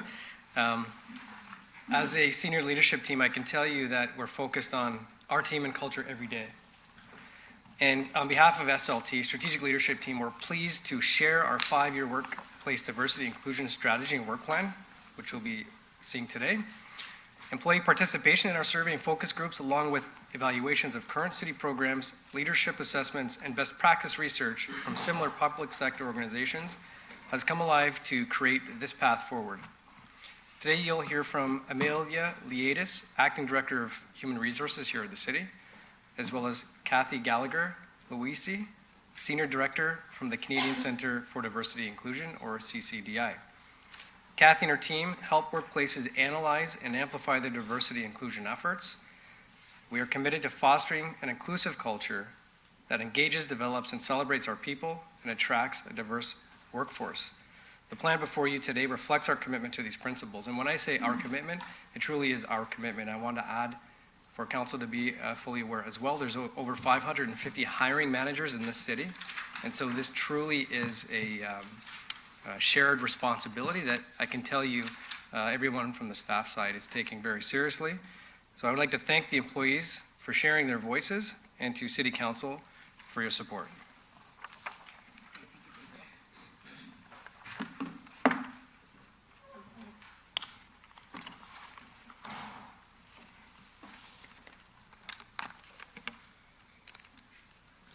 Is here. I was going to say good morning, but it is afternoon. Good afternoon, Mayor and members of Council.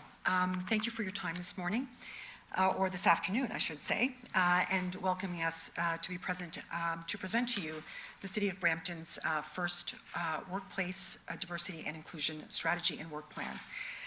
We hope that Council does endorse our strategy and work plan, approves our updated policy on recruitment, and hopefully invites us back so we can provide you with a progress report over hopefully our 2020 progress on the work plan as well.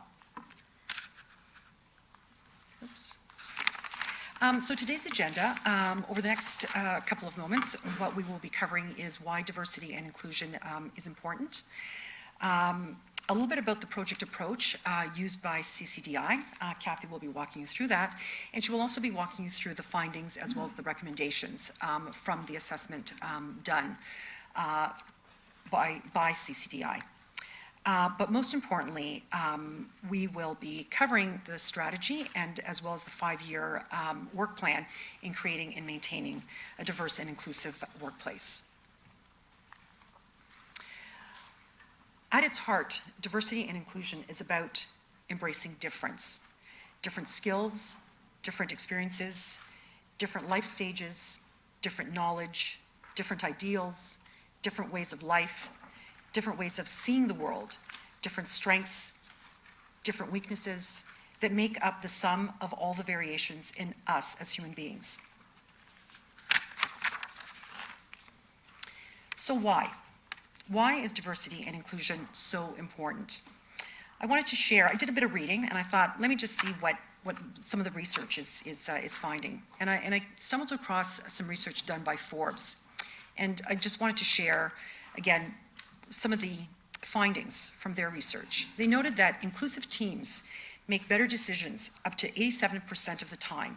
Teams that follow an inclusive process making decisions make their decisions 2 times faster and with half the meetings. And decisions made and executed by diverse teams delivered 60% better results. So my takeaway from that, in addition to, again, doing some additional reading, is that diversity and inclusion drive employee engagement. This in turn drives productivity and customer service excellence to our citizens. This in turn then builds trust and confidence in our local government. Furthermore, a workforce that reflects our diverse community helps us to deliver services and programs that take into account and respond to the experiences, the perspectives, and the needs of our citizens. With that, I'd like to turn it over to Kathy to walk us through the approach that was used for this project through CCDI, the findings and the recommendations from the assessment done here at the city. Great, thanks, Kathy.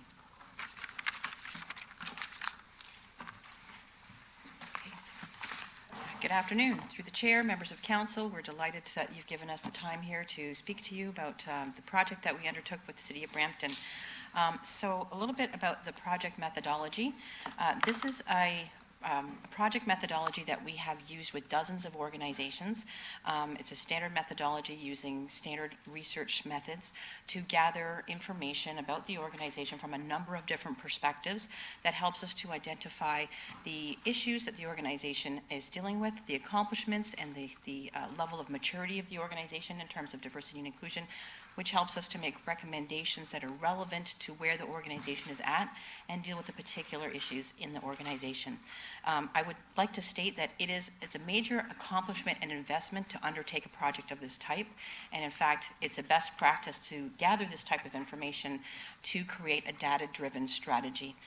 So the steps of the process are listed on the slide in front of you with the green, all the different data collection inputs that we used to create the report, and the report then led to the recommendations and work plans. So for the diversity and inclusion strategy, we had responses, the diversity and inclusion survey, which was a census and inclusion survey, which asked census demographic questions of the respondents as well as inclusion questions.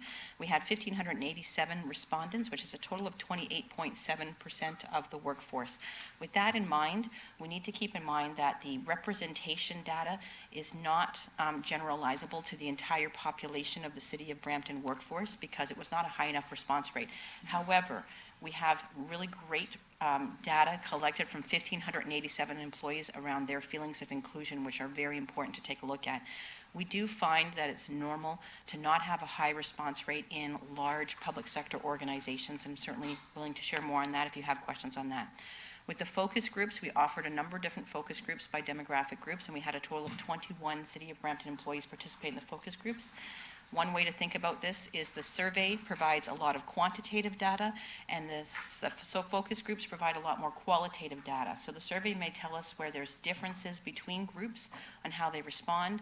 The focus groups, our hope there is to delve deeper and to find out why some of those differences exist. Unfortunately, we didn't have a large enough response rate in the focus groups to be able to break out the data by demographic groups, so those results are aggregated together, as you can see in the full report that you have. Then there was assessments of the leadership at the time. There was interviews and intercultural development inventory assessments that were done, which is acronym is the IDI. We conducted interviews and with the 13 CLT members at the time, which was the corporate leadership team, as well as 22 selected members throughout the organization. And we did IDI assessments on the 13 CLT members as well. We also did a global diversity and inclusion benchmarks self-assessment with a number of people within the City of Brampton who have expertise in different areas of progress and areas of the organization.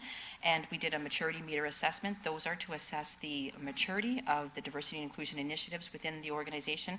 And the community growth assessment was where we looked at comparing the City of Brampton to other comparable municipalities. And what we were looking for in terms of comparable municipalities was similar size and similar, if possible, level of racial and ethnic diversity within the population of the city that was being served.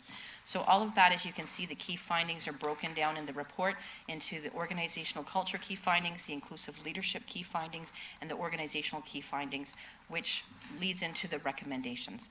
And then we worked extensively with the work team. There was a steering committee at the City of Brampton, which we led them through our strategy development process to create the strategy and work plan that's being presented to you today.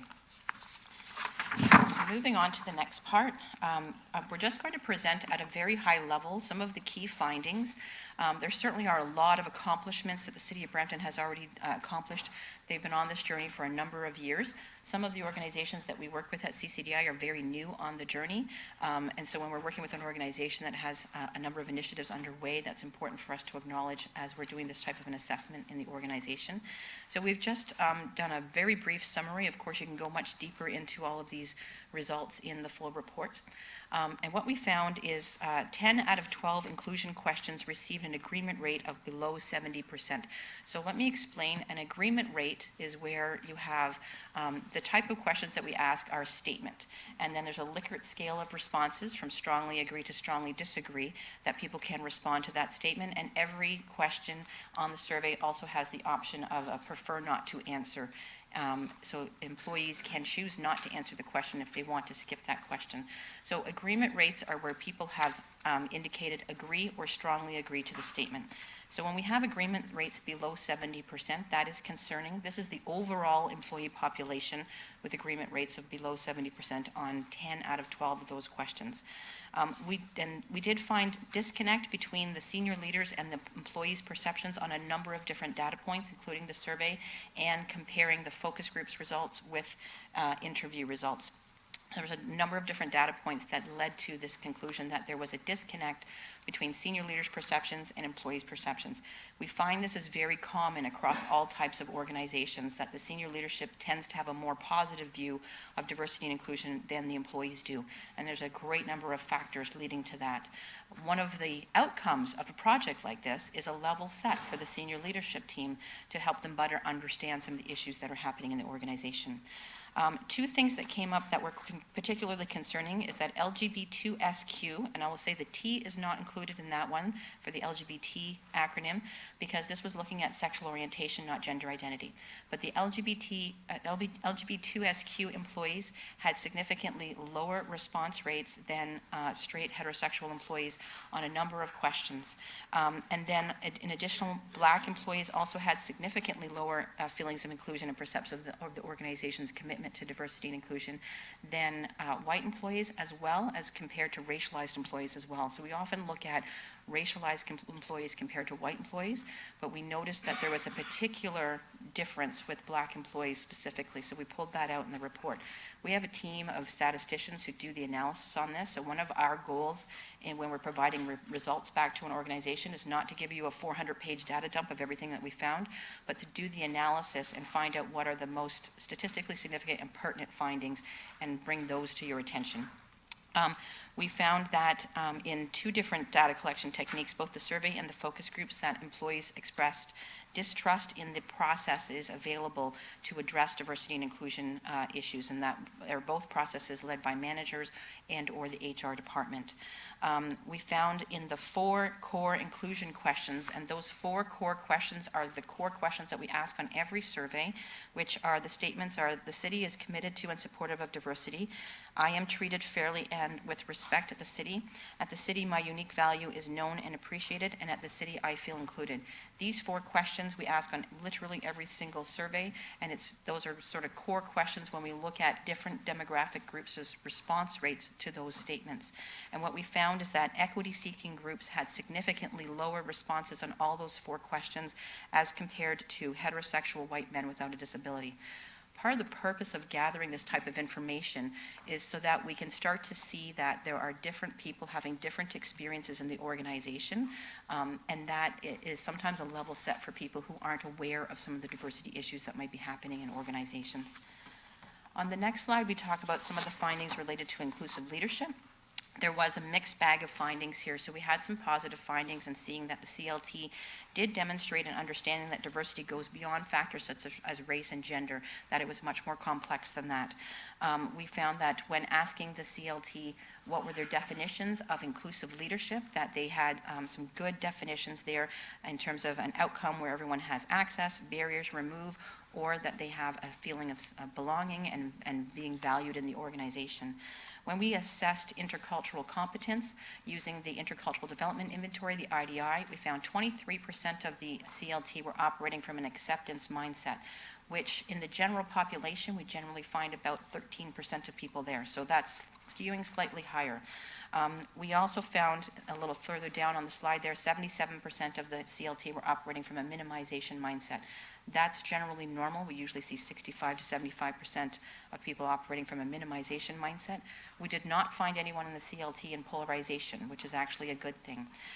When we look at the commitment, a lot of the CLT members expressed a strong commitment to advancing diversity and inclusion within the organization. There was, when defining what inclusive leadership is, there was a strong focus on collaboration, but we found that CLT members here did not talk about courage, which is one of the traits of inclusive leadership, as defined by the Deloitte's 6 traits of inclusive leadership. So courage and cognizance of your own bias are the ones that we often find are lacking when people are asked to define inclusive leadership. So that may be areas that the organization wants to pursue. The last point on the slide was that there was a lack of understanding, or I would say a range of understandings amongst those that were interviewed on the presence of systemic barriers. And that's a concern in every organization, because when the leaders don't have a common understanding of systemic barriers, that means that there are some leaders who may not be as attuned to the need to address these issues. So one of the purposes of this whole report and this type of project is a level set on those types of issues. And then certainly further education is recommended as well to help create a level set in understanding for leaders about what systemic barriers are and how they impact people and how they're operating specifically within the City of Brampton workforce. In looking at organizational maturity, there we go. So just a little background on what we're being assessed against here. We use the Global Diversity and Inclusion Benchmarks, which is the most widely used tool in the world to assess organizational maturity on diversity and inclusion. The 5 levels are inactive, meaning that no activity is happening; reactive, which is essentially complying with local laws; proactive, which is going beyond compliance and starting to be more systemic on that; progressive, which is having a real systematic approach to diversity and inclusion; and best practice. So the city was found to be in the progressive stage of diversity and inclusion development in the areas of recruitment, development, and compensation and benefits, which is a fairly high stage to be at. In terms of the developmental stages, the foundational stages, the city was found to be at the proactive stage there, as well as the external groups of activities, which are the ones that look at your outward facing. And I would say that this workforce diversity and inclusion strategy is mainly inward facing. So there's an opportunity to expand and look outward more in terms of your impacts on diversity and inclusion in an outward facing way. And also the city was found to be in the reactive stage of development in the areas of assessments, communication, and sustainability. And I would suggest that those stages are going to be addressed through the implementation of the diversity and inclusion strategy and work plan. So when we come to the recommendations, these are the high-level recommendations that we provided. As you see in the full report, there's a lot of very, very detailed recommendations, and these recommendations are being addressed through the strategy and the work plan. So one of our main recommendations to all organizations that do this type of project and assessment is to communicate openly about the results, and we are really pleased to see that the city has really taken that to heart. Developing and implementing a strategy is one of our main recommendations, and of course that has now been achieved. Creating an organization-wide level set in understanding of diversity and inclusion, and that is accomplished mainly through extensive communications from leaders and through internal communications and through learning and development for employees, and to improve and enhance accountability mechanisms. And this is particularly important as it was a comment that came up from employees in a number of different realms related to opportunities for advancement, development opportunities, opportunities for jobs within the organization. And so there's definitely some concern amongst employees about the accountability mechanisms that are in place there, and there's a number of recommendations in the strategy to enhance those. So I would like to say that the city has worked very collaboratively in developing the strategy and work plan, and a lot of the recommendations that we have created here, all of the recommendations that we have created here are addressed in the strategy and work plan. And so I'd like to turn it back over to Amalia to talk about the strategy and work plan, and I'm certainly available for any questions. Thank you for your time. Thank you. So, as Kathy mentioned, once the results were provided to us, SLT did receive a copy of all the findings and recommendations. Very quickly thereafter, a steering committee was pulled together with members of SLT, extended management team members, as well as HR, to help develop the vision, the mission, and the strategy, as well as the work plan. CCDI, and thank you, Kathy, and your team for, again, being there along the way, helping us and guiding us in the efforts in putting together the strategy as well as the work plan to ensure that each of the findings and recommendations was addressed in those documents as well, and certainly incorporating best practice for us to move forward. So essentially the vision, a diverse and inclusive environment where our people thrive, and our mission is we will foster an inclusive culture that engages, develops, and celebrates our people and attracts a diverse workforce. So our strategy is basically comprised of and is underpinned by 4 strategic priorities or goals. They are to attract, to engage, to develop, and to celebrate. To attract, we want to grow a diverse workforce reflective of the community we serve. To engage, we want to foster a more inclusive environment where individuals say, stay, and strive. We want to develop awareness and ability of all employees for diversity and inclusion to thrive in the organization, and celebrate our uniqueness and shared successes by upholding our values. Each of these goals is supported by a number of objectives that are all interconnected and intertwined, and purposely interconnected and intertwined to make sure that we do realize these goals. Sorry, we just lost. We've lost quorum. Oh. Yeah, but it has to be, please.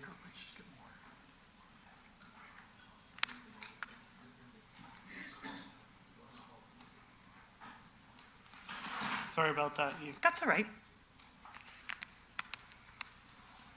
May I proceed? Thank you. Some of those objectives, again, highlighted in the strategy before you, are policies, practices, and programs are fair, transparent, equitable, and free of structural barriers. Expanded representation of underrepresented groups, including our senior leadership. Increased awareness, learning, and development opportunities. Increased competency of leaders, staff, and hiring teams. Employees have opportunities to participate. Improved accountability mechanisms, and diversity is celebrated are just some of the objectives that we will be focused on. You will also see from the work plan in the materials before you, we have a detailed 5-year work plan with actions supporting each of the goals. A number of these actions are underway. We have modernized policies by incorporating a diversity and inclusive lens to those policies. Some of these policies were before you in November, and we have more coming as well. We've made improvements in accountability mechanisms, particularly in recruiting. In addition to the current controls, you will see in the report and the recruiting and retaining top talent policy before you, we've placed restrictions on senior leadership team or strategic leadership team, HR and hiring managers in the same department from hiring relatives. We've also been building business requirements for a new applicant tracking system. A priority of this new system will be to reduce barriers in the recruitment process by enabling blind resume screening, identification of demographic representation, and reporting capability. And we've offered diversity and inclusion learning and dedicated a learning loop to this very topic, diversity and inclusion, this year. And if you are available, we are running a session on Friday on conscious awareness of unconscious bias. So please feel free to attend. Additionally, we have developed a very robust communication plan to promote and raise awareness of the strategy. I believe something was posted this week, and we will continue to post not just weekly but monthly as well. And in addition to that, we also have an internal webpage that provides a whole host of information on diversity and inclusion, again, with the intent of bolstering employee engagement as well. So, 2020, just around the corner. we will continue to work on our actions.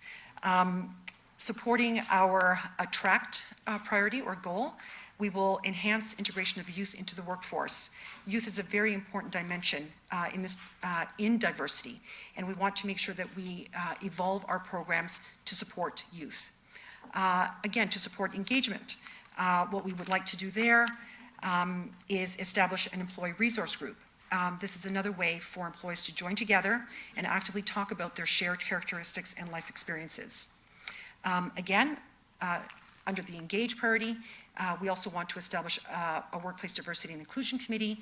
Again, that will have cross-representation from all departments to look at planning and implementing activities to support diversity and inclusion in the workplace, as well as formalizing our exit interview program as well.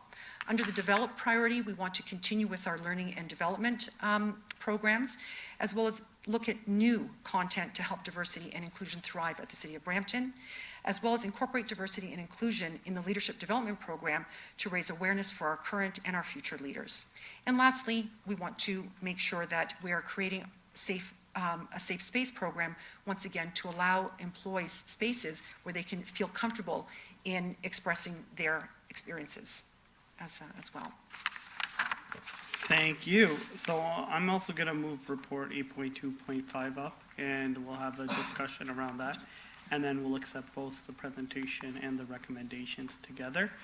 Do any members of council have any questions? Okay, Councillor Santos. Thank you, through you, Chair, and thank you for moving the report forward, because I do have a few questions. But a couple things off the bat is this was very important work.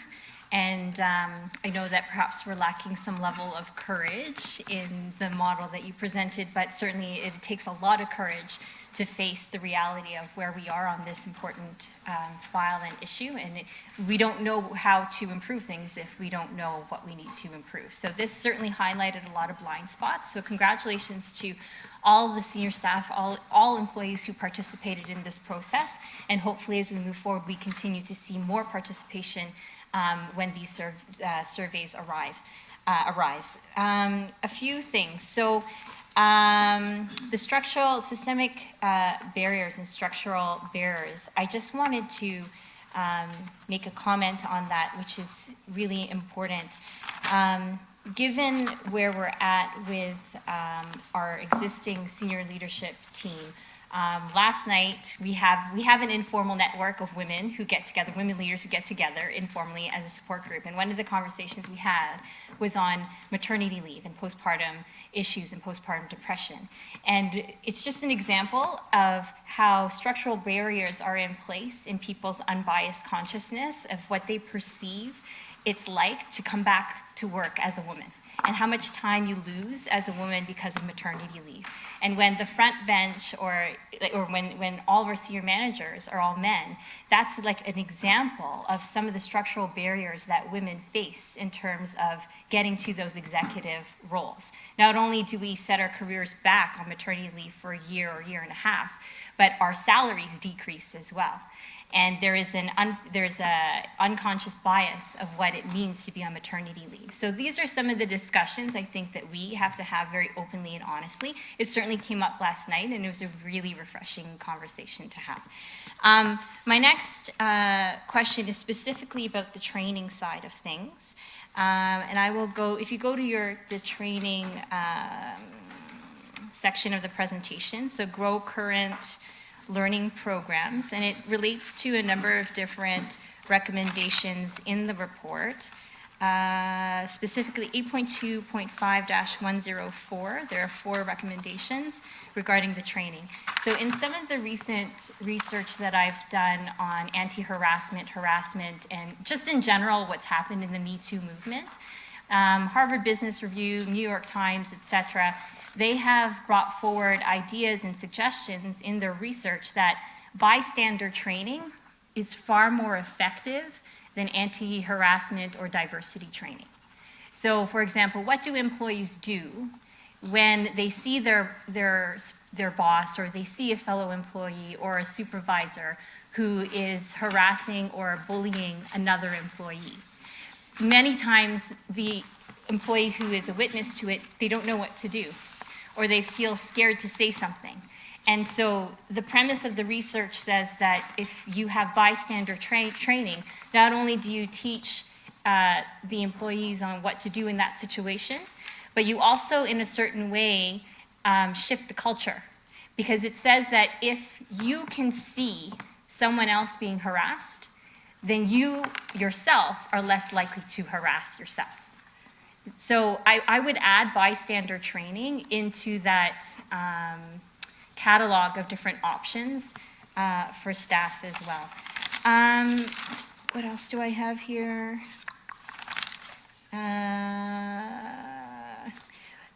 How do we measure management's performance on DEI? Mind if I Kathy, yeah, no, absolutely, please do. Certainly, there's a number of different methods that can be measured. So in many organizations, their performance on DEI is added into performance measures, and it's part of how they're assessed. There are many different competency models that you can create that actually describe the different behaviors and commitments that you would expect to see from people at different levels of competency in their support of DEI. There are a number of different assessment tools, such as the IDI, which is just one of many, but certainly there's a number of assessment tools that can be used to measure where they are in their level of competence. Following up on their development plans is another piece of ensuring that you're taking accountability for their dedication to DEI. So the CLT members that were assessed were given a one-year development plan. One of the things that we always do is at the end of that development plan period, we have a follow-up conversation with them. I'm working with another public sector organization where they've asked for a report back at the end of that follow-up conversations to see whether the leadership team members have actually followed through with their development. Another consideration is reassessing at a 2-year period to see if there's been a change in their level of competence. Some of the measures that you're using internally in terms of measuring employees' perceptions, when you resurvey using another diversity census and inclusion survey, if you choose to do so, what you're hoping to see there is a change in employee perceptions related to leadership. So there's a number of different assessment techniques that you can use. One of the things that we're seeing as a best practice in a lot of organizations that consider inclusive leadership very important is doing assessments of leaders and potential leaders when you're thinking about succession planning, those people that you're putting into special leadership development training programs and those kind of things, is some organizations are using IDIs or similar mechanisms to actually assess people's levels of inclusive leadership before they're chosen to go into leadership development or before they're put into a succession planning pool or plan, because if inclusive leadership is very important to them, they don't want to be putting forward people into the leadership pool who are not at a competence level to be able to demonstrate inclusive leadership. So that's just a sample of the different types of assessment techniques. If you want me to go further, I can. That's okay. Okay, Thank you. Thank you. And maybe this is a question to the CAO or to the team. How are our labor folks, how are they accepting of this report? Have they received this report? What's the temperature in terms of embracing these recommendations from our labor leaders and labor members in the city? Through the chair, thank you for that question, Councillor Santos. Before or just after the workshop that we conducted for council, we did meet straight away with the union executive to review the findings, the recommendations, as well as the strategy, so we could have, again, an open conversation with them so that they were aware that this information was going to be available very shortly to staff, and we would be presenting as well. We did meet with ATU along with Alex, and we did meet with CUPE along with Joe. Unfortunately, the Fire Association was, I believe, at a conference, but we did commit to following up with them and having a one-on-one conversation with the association along with the chief. And again, I believe it was very well received with the unions as well. I think they are wonderful allies for us that, again, partnering down the road, should we proceed with further assessments, that they are there to assist in helping promote all the activities around diversity and inclusiveness as well. And I think we do have great partners in them as well. And I asked that because we're in a fantastic place with the 5-year agreements on all three, but I think it would be awesome, it would be really great if we encouraged them to, at their executive board, endorse the DEI and the work plan and the strategy. That would certainly send a strong signal that our union partners and labor leaders on their executives are endorsing this. That makes a huge difference in terms of commitment and trickle down to the staff on the front line. So I'd like to make that suggestion. If we could push them to do that, that would be great.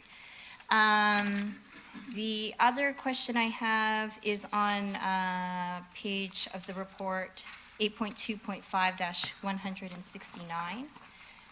Which has to do with the policy on recruiting and retaining top talent.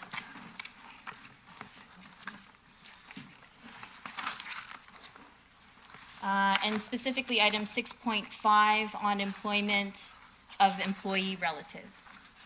So this is the kind of like the nepotism policy. Right now there's a list that says that 6.5 and this particular policy applies to a senior leader, a member of the Human Resources Division, and a hiring manager where their relative would work in the same department. And in the definitions of the policy, it outlines what a relative is. But it doesn't have councillors and mayor in there right now. Is there a reason why they were excluded? Is there a reason why we were excluded? That's through you, Chair. Maybe David, would you like to take that? It's great, through you, Chair. Thank you, Councillor, for the question. And I think this is brought forward to Council for endorsement. This particular policy that you've highlighted, it is an administrative policy. And so it's reflective of staff. And so it wasn't that Council was excluded, but rather it's consistent with administrative policies that are reflective of all staff. That said, Council certainly has the opportunity to add itself. So staff don't make rules for councillors. Council makes rules for councillors. And so certainly from a staff perspective, be open if it's Council's will to add that in there. It's certainly a Council decision. So I think that it's important for the board of directors, the council, to lead by example. And if we're expecting staff, hiring managers, HR, senior managers and leaders to practice a, employment and employee relatives policy that deals with nepotism, then I think that we should as well. And so I would, in addition to receiving the report, and the mayor is going to come in shortly in terms of a recommendation as well, receipt of the report, but also recommend that we amend this to include city councilors as well as the mayor's office as well. What else? I have a lot of notes, but I'm not going to go into them because there are people who want to speak. So I'll move receipt of the report. Sure. Do you have amendments ready in writing? I do, but it's the mayor who has it, so we got to grab it. Okay. And does that include the union endorsements as well? No, so it doesn't include the union endorsement, the request for union endorsement of this, and it doesn't include the addition to add city councilors and mayor to the recruitment and retention policy. So I'd advise that while I move to other speakers that we get that in writing. Okay. I'll go grab the mayor. All right, Councillor Dillon. Thank you. So I just want to first off thank everybody for their hard work on this. Took a look at it just by the length of the document. It's a lot of work that you guys put in, and so I want to thank Council, CCDI, staff, and others involved. And I just want to apologize beforehand. The past couple of days I've been mixing up CCID and CCDI, so if I make a mistake, I apologize. Just for the information, I guess, of council, even some members who were not present on the last term. So actually, I just fast forward. Back in July, when we were speaking about the Bill 21 discussion, I kind of asked for an audit to be done, and we were informed by staff that there was currently a survey being done by CCDI. And so I was unaware of it. And staff at that time said something was being undertaken, and what they had indicated to us was that in the previous council it was at staff's discretion to approve the survey. I think there was a $90,000 cost, so any RFP under $100,000 would be, sorry, are we speaking on we can speak to the Report as well, yes, report, we yeah. brought both. Okay, anything under $100,000 can be approved by staff, which is fine, but the issue that I had was that I had in last term, being a member of the Inclusion and Equity Committee, I'd asked a number of times to the CAO of that time and the person working on this file, what we're doing. There was never any mention of a survey, and I guess what they had did was mention that they pointed to some report, some obscure mention of it, and that there was something being taken place, and so people on the Inclusion and Equity Committee were not aware of it. This is nothing to do with you, I'm just talking about the history of it. The previous council members were not aware of it either, and so only after that July meeting, we were speaking of Bill 21, and I mentioned it, that an RFP was shown to council, and I think it would have been important for us to know the scope of what was being undertaken, and so that's just an FYI. It doesn't take away any of the work that you guys have done. You guys did an exceptional job, but in terms of the scope, I think there should have been more council involvement of what we wanted to see. So back in July, after I read the RFP, I had some initial concerns in regards to the scope. Obviously, as I mentioned, that we didn't have enough input, but one of the issues was barriers faced while entering the workforce. So back then, I had stated that while the scope looks at issues faced by the current workforce, it didn't address systemic barriers to entering the workforce. I asked back then if that could be added into the language, or if that could be added into this survey. So now, the question I have today is, CCDI, to CCDI, is have we addressed and identified concerns about my original question of tackling systemic barriers when entering the workforce rather than barriers that exist while in the workforce? Because I guess to truly address inequality, we have to look at entering the organization more so than internal shuffling or climbing the ladder internally. Okay. Through the chair, thank you for your question. So the scope of the work that we were engaged to do did not include looking at barriers to entering the workforce. It was to look at existing issues within the workforce. We did get some anecdotal feedback from employees in their verbatim comments around issues around hiring and promotion within the organization, which is also an equity issue. But the scope did not include looking at barriers to entry. I would suggest, and I can pass this over to Amalia, is that when you have your new applicant tracking system, you'll have a better ability to track the demographics of people who are applying versus the demographics of people who make it successfully through the process. And that will give you the opportunity to see if there are gaps or disproportionate numbers of people from certain groups being eliminated during the hiring process. Without that data, it's difficult to unequivocally state that certain people are being excluded from the hiring process. Certainly, we know there are a number of barriers for a number of groups entering any organization, and it's important to address those, but in the absence of data, it's difficult to understand exactly what the scope of the issue is. So I'd like to turn it over Yes, to you. and indeed, that is certainly something through the chair that we are prioritizing in 2020. We are currently working on the business requirements to acquire that applicant tracking system. And again, one of the priorities of that new system will be for us to get that demographic data as well, and to be able to do the reporting. Right. So the next thing that I had brought up was policy improvement recommendations. So back in July, when we had this discussion, I was made aware that there won't be a policy review, where I had then asked for some clarification, but I believe there's been a policy review, which is positive. But can you highlight the specific policies that have been reviewed and will be reviewed through a diversity and inclusion lens? Certainly, through you, the chair. The three policies that were before council in November were the respect for workplace policy, the workplace violence prevention policy, as well as the occupational health and safety policy. So CCDI assisted us in reviewing those policies through a diversity and inclusive lens.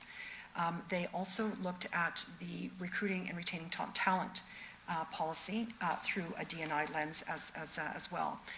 The ones that we're presently working on that we hope that will be forthcoming to council in January or February of 2020 is the Employee Code of Conduct. So currently we are reviewing it internally. We are scheduled to go to our leadership team middle of December, and that policy too will be reviewed through a diversity and inclusive lens. A few others that are tracking at this point in time are our vacation policy, as well as our additional hours of work. But the commitment is there, Councillor, to certainly review the policies through a D&I lens. Right. Thank you. So the next area is the external stakeholder management. Again, back in July, the information I received from staff regarding the RFP was that CCDI will not be consulting external stakeholders. You know, I had mentioned PCARD and other organizations. From what I understood from that conversation was that the external stakeholders were management and senior level management as well. So what can we do to engage external stakeholders going forward? And given that we haven't spoken to these people, can we truly say this is a thorough exercise that we've done? No, thank you through the chair. Thank you for the question. So when we originally won the RFP, in our initial discussions with the head of HR at the time, we realized there were some aspects of the RFP that would have been repeating work that was already happening in the organization, and there was some aspects of the project that weren't included, such as employee listening. So the census and survey focus groups were not included in the initial RFP. The project was renegotiated during that time, and so we actually had our kickoffs in June 2018, so it was a 17-month project in total. The external stakeholders was not included in the project, and I believe part of the concern there was in terms of all the different aspects that we wanted to do, because it is a large project, and budget. So that is something that it would be recommended that the organization do some external listening that could take a number of different forms in terms of stakeholder engagement, town hall consultation meetings, public surveys. There's a number of different ways to gather information from external stakeholders. Information gathered for this project was all gathered from internal stakeholders, with the exception of comparing the organization to other municipalities. Right, and so just a concern of mine is that because there's a 29% engagement, and the fact that we didn't speak to external stakeholders, just to not taking away from the work that's been done, but I guess the scope, it could have been a little bit more broader in addressing that. And so the next one is the communication plan. I had asked if there's going to be a full communications rollout, but we were told that. So in this report, it states that we will be in communication with all relevant stakeholders. From what I understand, the stakeholders are internal members, but there's really no timelines or any deliverables or action items when it comes to communication. So the question is, do we have concrete timelines and deliverable dates for all the actions that are going to take place? So essentially, what's next? What are the next steps? Sure. Through you, Chair. Thank you very much for the question, Councillor. And we have been working very, very closely with our strategic communications partners, both Jason and Natalie, and there is a very robust communication plan that is itemized in terms of rollout of communication as well. And again, it's happening on a weekly basis, just from the sheet that I'm looking at in terms of the communication planning, and I'm happy to share that information with you as well. So I'll give you an example. We've already done some communication planning to our staff. but the week of December 9th, again, we have scheduled a spotlight message. The week of December 16th, again, additional communication for staff. Not so much during the Christmas break, but as soon as we get back, there's something scheduled for the week of January 6th, January 13th, January 20th, and January 27th as well, with, again, messaging around diversity and inclusion being presented to our internal stakeholders. So do we have for overall deliverable dates? Because if I took a look at the Peel Regional Police audit, and they had a breakdown in terms of dates of exactly everything that's going to be happening. And so when we had the discussion back in the summer, I said we should have an audit. They said this is basically an audit. And so are we going in depth to have those dates? Through you, For Chair. all the deliverables, sorry. Oh, with all the deliverables, Councillor? Yeah. Not just the communication planning?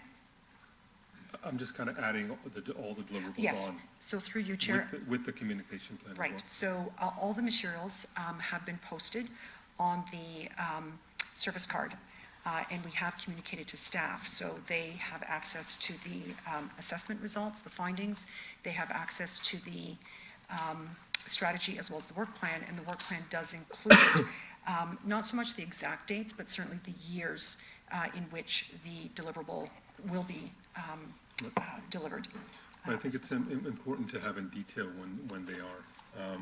So just going to move on. So I think a positive thing is that you've made the recommendation for a senior position, a senior ranking position to identify,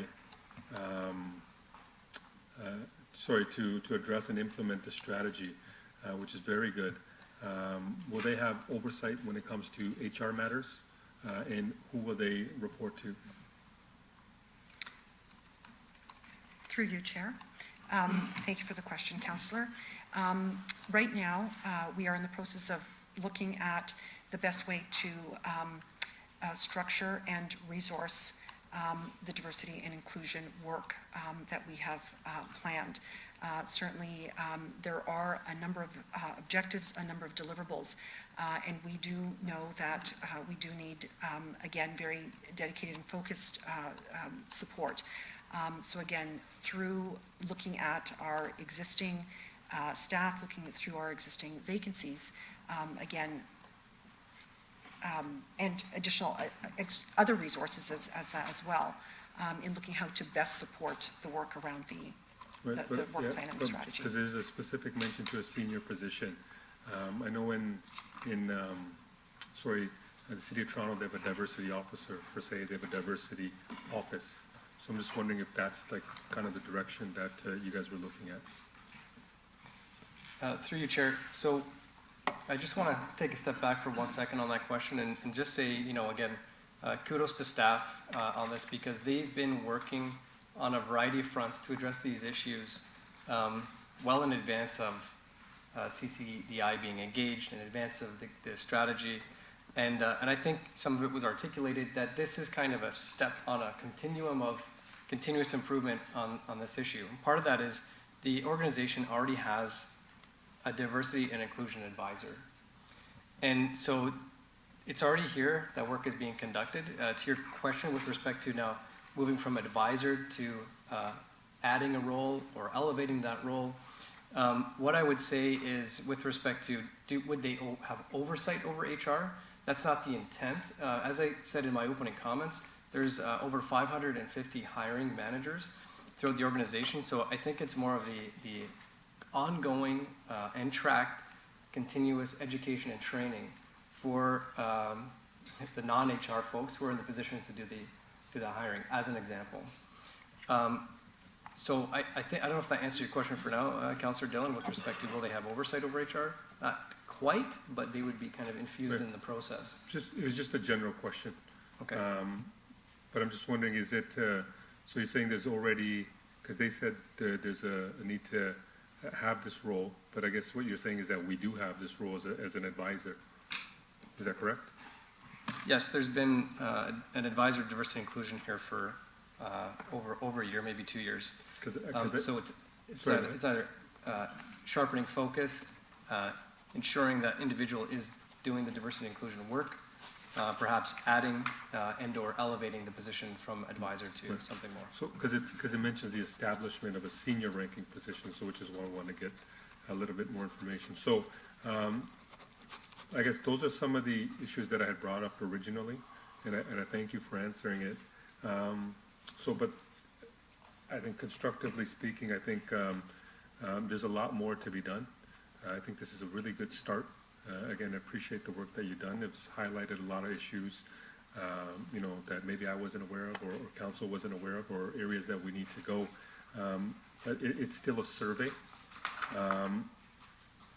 And what I had requested originally was an audit. So can you kind of just briefly explain how an audit, this differs from an audit? Sure. Through the chair, thank you for the question. I know that you're aware of the Peel Regional Police audit.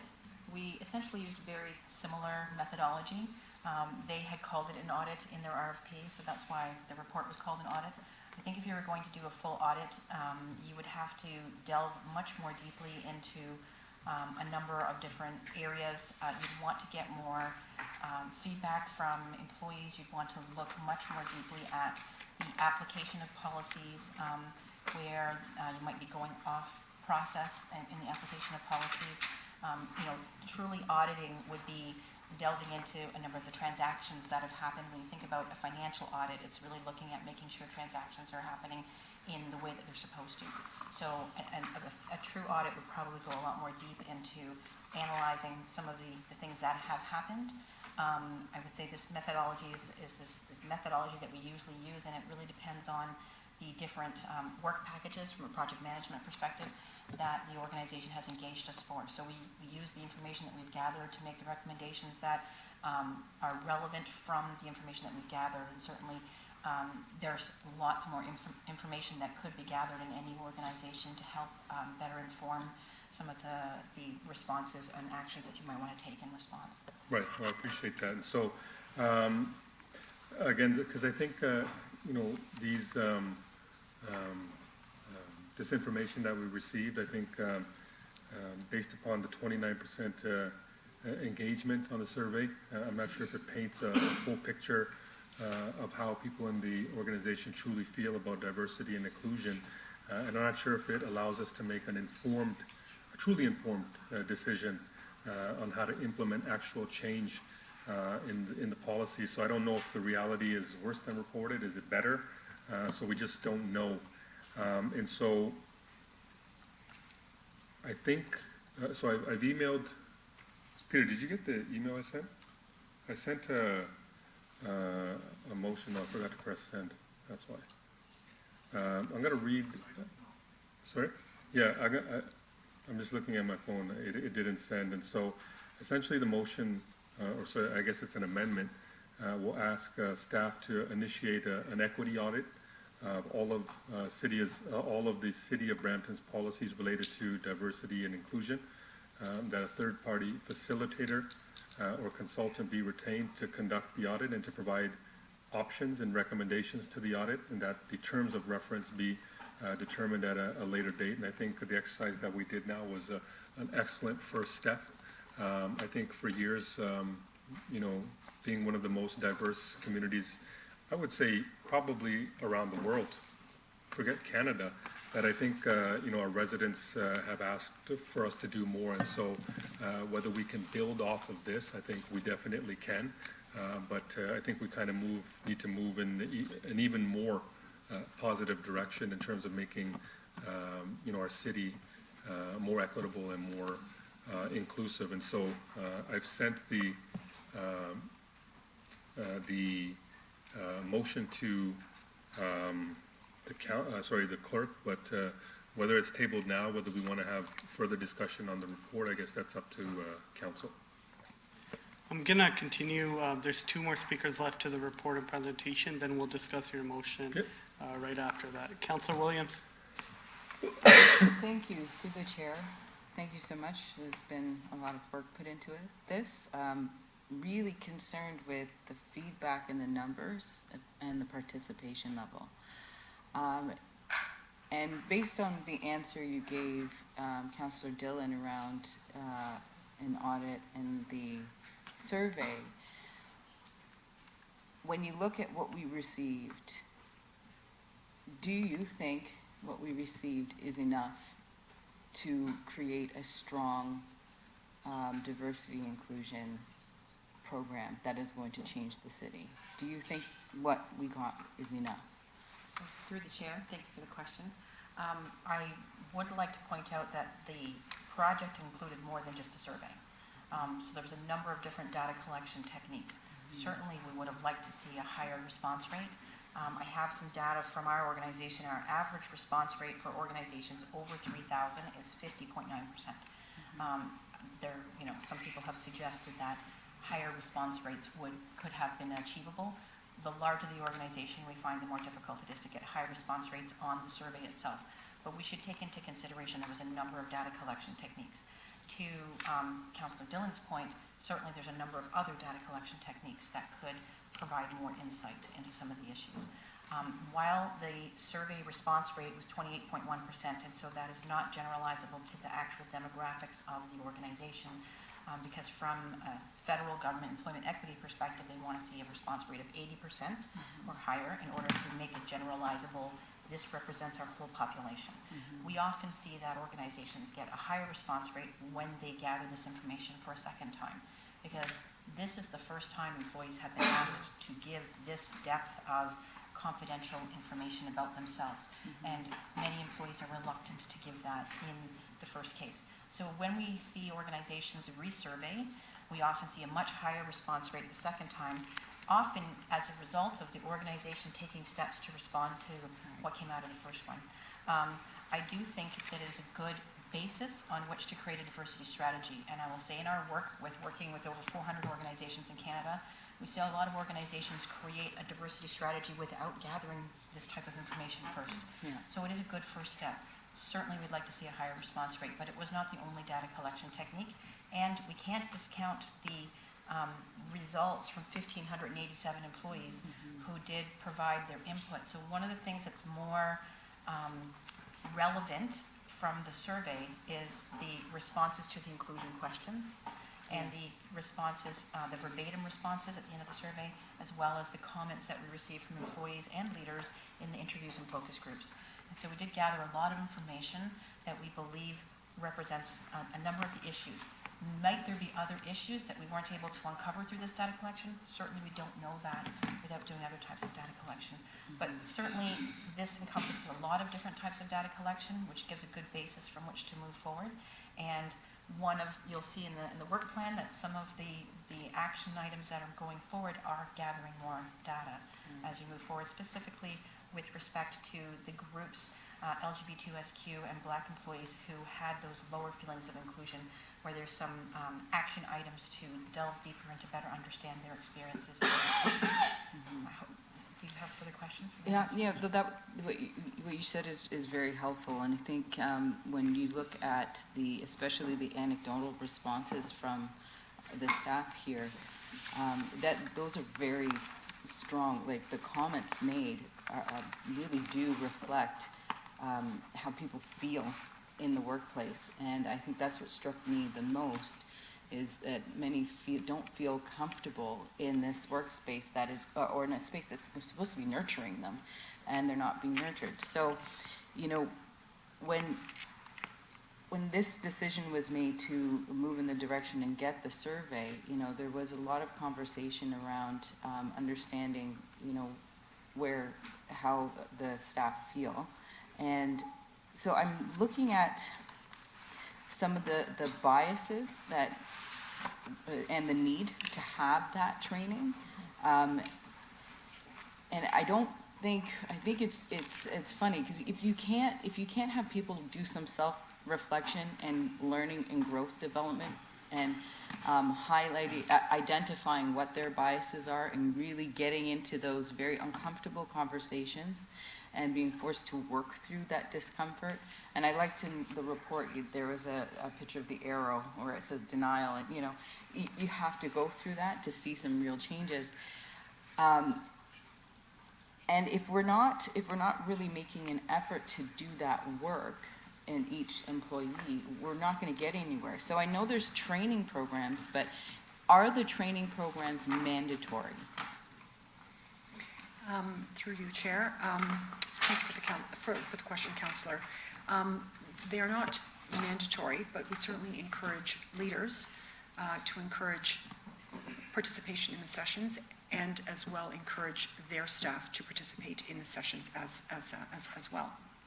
So they're not mandatory. So there really isn't, really nobody has to do the learning. We might not be in a place of shift if we're not forced to do any self-reflection. So that's concerning to me. Even if it is within the leadership program, sometimes the work environment amongst your coworkers can make it feel very uncomfortable and contribute to those feelings of you know, what is it, the low feelings of inclusion, right? That's going to contribute. So I know at the region, I know they're talking, they have a diversity and inclusion person there, and which is so important to have, because then, you know, you have somebody that's going to be able to make sure that people are operating within these lenses. And so I was going to ask the question, even though we have an advisor, who would be running some of these programs that aren't mandatory? Like, what's the strategy with that? Through you, Chair. Thank you for the question, Councillor. Typically, our organizational learning and development team has carriage of the learning, but we also support operating areas who may wish to do more specific learning within their operating departments. So we will partner with them to also support them in their learning efforts as well. So specific to the learning on diversity and inclusion, primarily through our organizational development and learning portfolio. And that's where the current training is being coordinated and offered through at this point in time. So have the members on that team done diversity and equity inclusion training themselves? They certainly, through you, Chair, they have been involved very closely with the work around CCDI. Have they gone to specific learning? I would have to get back to you on that, Councillor. Okay. Kathy, I know you're extremely skilled in this area. Do you think what you just heard is a good thing? Through you, Chair, with all due respect to everyone, there's a great debate in the realm that I work in around mandatory training versus not mandatory training. Yeah. I have delivered mandatory training in some organizations, and what you often have there is people who are very resistant. They don't want to hear what you have to say. However, on the flip side of that, when training is optional, the people who need it the most are the least likely to go and take it. So there is a great debate here, and it's hard to say one way or the other that it must be mandatory or must be optional. There's pros and cons on both sides. What I would say is that when you're thinking about change management, and diversity and inclusion is a change initiative in the organization, when you're thinking about change management, you're trying to build, you know, awareness of the need for the change, you know, the knowledge of how to change, the ability to change, and those are wrapped up in both training and communications. And so the employees will change when they see communications coming from multiple aspects in the organization, be that corporate communications, be that their senior leaders, be that their direct managers. And so there's the communications plan is incredibly important in making this change. The training they're all pieces. They're all tools in the toolbox, if you will, right? And so there's a number of tools in the toolbox, and no one tool in the toolbox can fix everything, right? So certainly there is, you know, a lot of organizations have mandatory training for a number of things. Anti-corruption training, for example, right? AODA training, things like this. So a lot of organizations that we work with will do mandatory e-learning and then optional in-person learning, a variety of different ways of delivering it. But again, it's hard to fall on one side or the other of whether mandatory training is best, because having delivered it in a number of organizations, you often find people in there who just don't want to be there. Sometimes, if they don't want to be there, they're there to disrupt the learning opportunity for the others in the room. So there's pros and cons on both sides of that, and I think it's up to every organization to choose a combination of communications and learning opportunities that's going to help the organization move forward. Thank you for explaining that, and you're right, that is the debate. That's why I wanted to ask you what your opinion was, because, you hear both sides, the mandatory, not mandatory.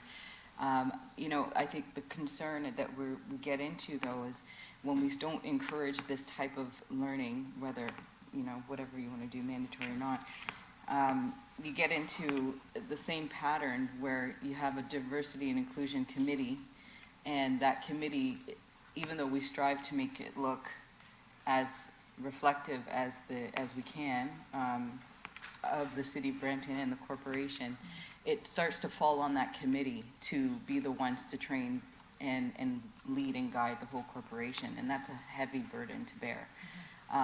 So I think that more conversation around that and really sensitive discussion on how to execute this learning about bias and about what tone policing is and about, all of those, climate barriers, not just the structural barriers, because once you get in, you have to deal with the climate barriers.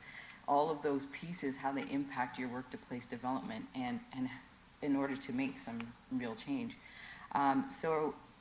If I may add one point through your chair, apologies. In addition to what you were just saying, another support of this kind of advancement in the organization for individuals is accountability mechanisms and performance, right?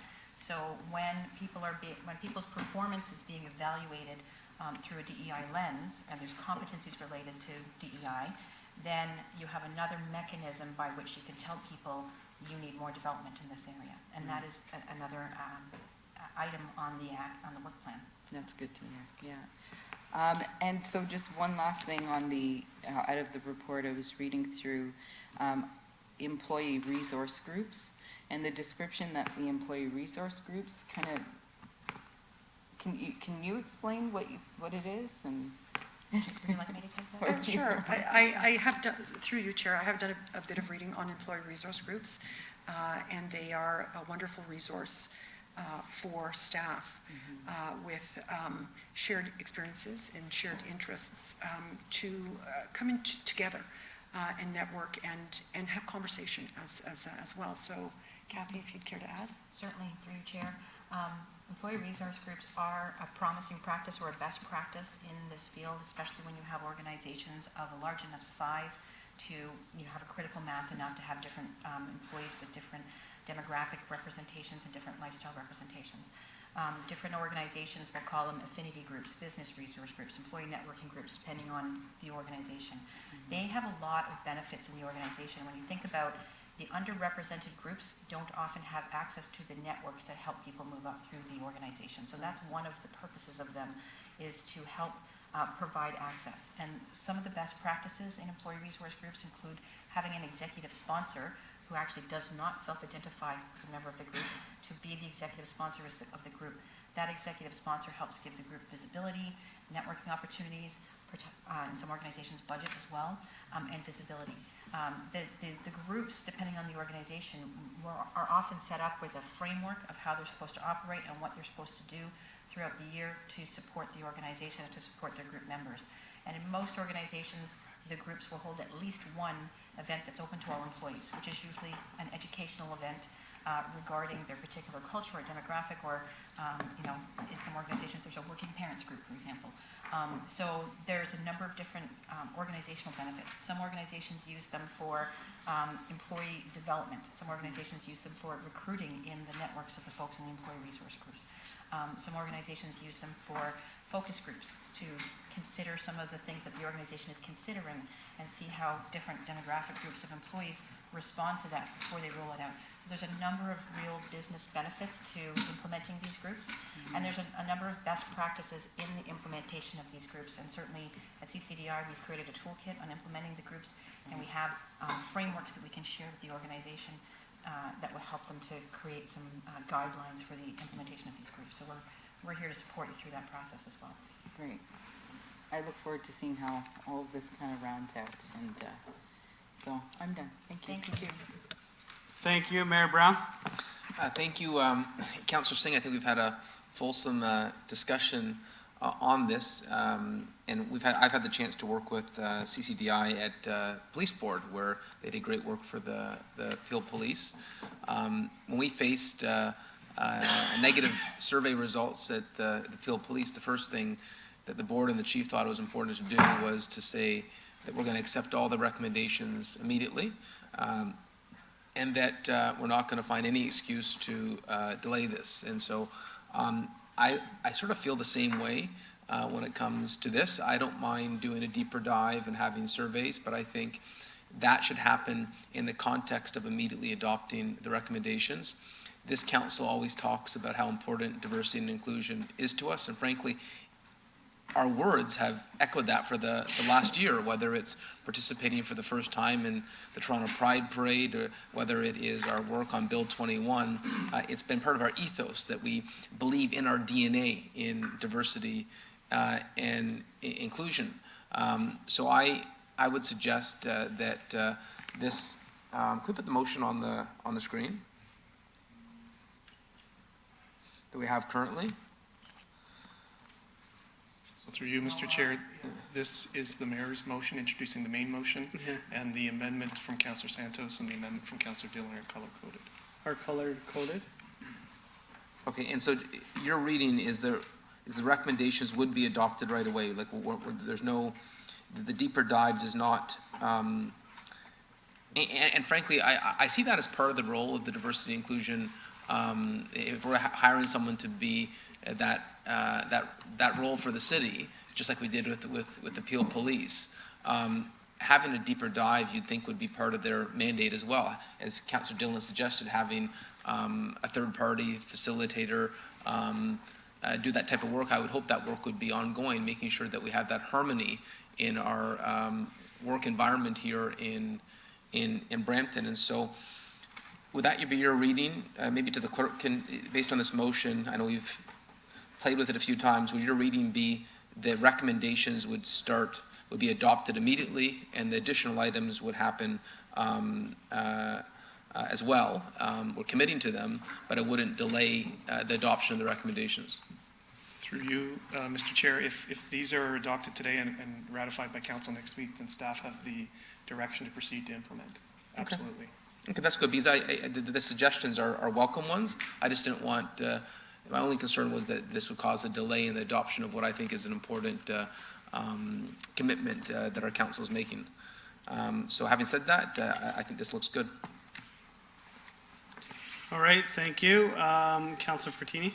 Thank you, through the chair. On the amendments, Councillor Santos, is that considered as of today? What will happen if someone has staff or someone has one of their kids or relatives in and they want to move up to a different position? Will that stop them from moving to a different position? Just for clarification. It says you're no family member. So if someone has a family member already in and they want to move to a different position in the corporation, will that stop them, or do they have to on this amendment? So through the chair, I will attempt to initiate an answer to that, but I look to my colleagues to confirm or add to it. I believe the intent of Councillor Santos's motion is to in fact grandfather individuals already here, and that would not preclude them from what you've described, but it's moving forward. That's great, thank you.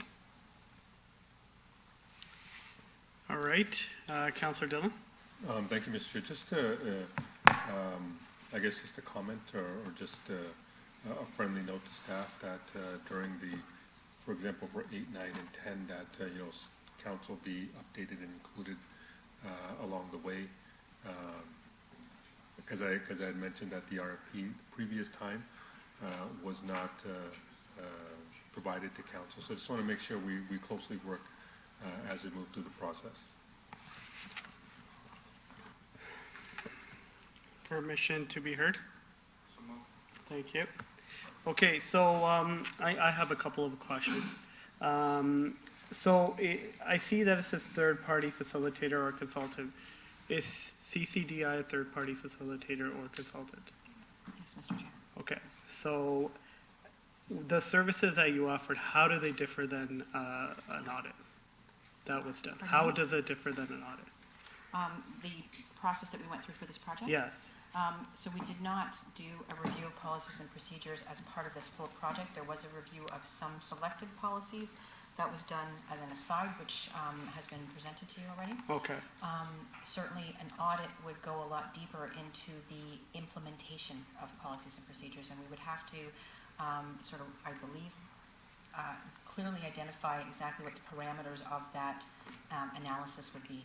But I believe an audit would go deeper into understanding where the policies and procedures are being implemented, if there's inconsistencies in implementation, where exceptions to policy have been happening, how those have been justified or documented, and those types of things. So it'd be looking kind of deeply at a transactional level, as opposed to sort of more holistically at employee perception level.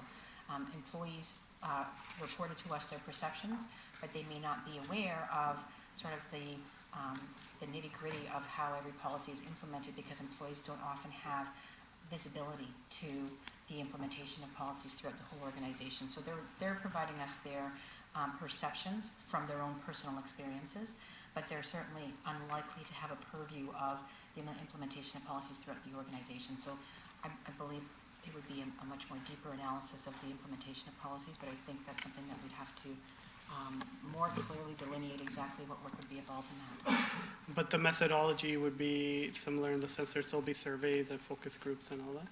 I think we'd have to think about some different types of methodology in looking at deeply the implementation of policies. And Okay. so there may be some feedback from employees as well, but I think a lot of it would have to do with looking at what data is available in terms of the different types of human resources transactions that have taken place. Okay, because what I'm juggling with is that we've just conducted, how many months did you say, 18 months? It was about 17 months. 17 months, right? And so With we're, the understanding there was some delays, there's been a lot of organizational change here. Fair enough. And the survey was postponed due to the municipal election. okay, so 17 months of work, okay, let's see. There were some delays in there, but we arrive at this point, I see 10 pages of recommendations almost in the implementation plan. I see a four-year roadmap, I guess 2019 is almost complete, so 2020, 2021, 2022, 2020. So my issue is if we engage, this is what I'm juggling with, I want an equity audit as well. But if we engage in an audit right after we've just completed this work, and it hasn't even been implemented yet, what are we trying to accomplish then? Would we not get more mileage out of an audit if it was done halfway through this change strategy or even at the end of this change strategy? We're gonna go into an audit less than, maybe we'll have an audit ready in a few months, somebody ready to go. None of these changes will have been introduced. We'll be collecting data at the beginning of our implementation strategy instead of maybe doing it halfway or at the end where we can actually even do comparisons between historical data. We can't even do that if we're just doing it a few months after. So that's what I'm juggling with, if you could provide some insights. Sure, thank you, Mr. Chair. So certainly, conducting an audit of this type at the beginning of the implementation of the strategy will take resources from implementing the strategy. That is a consideration for the organization. It might be something you want to consider in a couple of years when you have more data, especially once you've implemented your applicant tracking system and have some information about the demographics of people who are applying and those who are making it through the process. But an audit of internal policies and practices could certainly happen.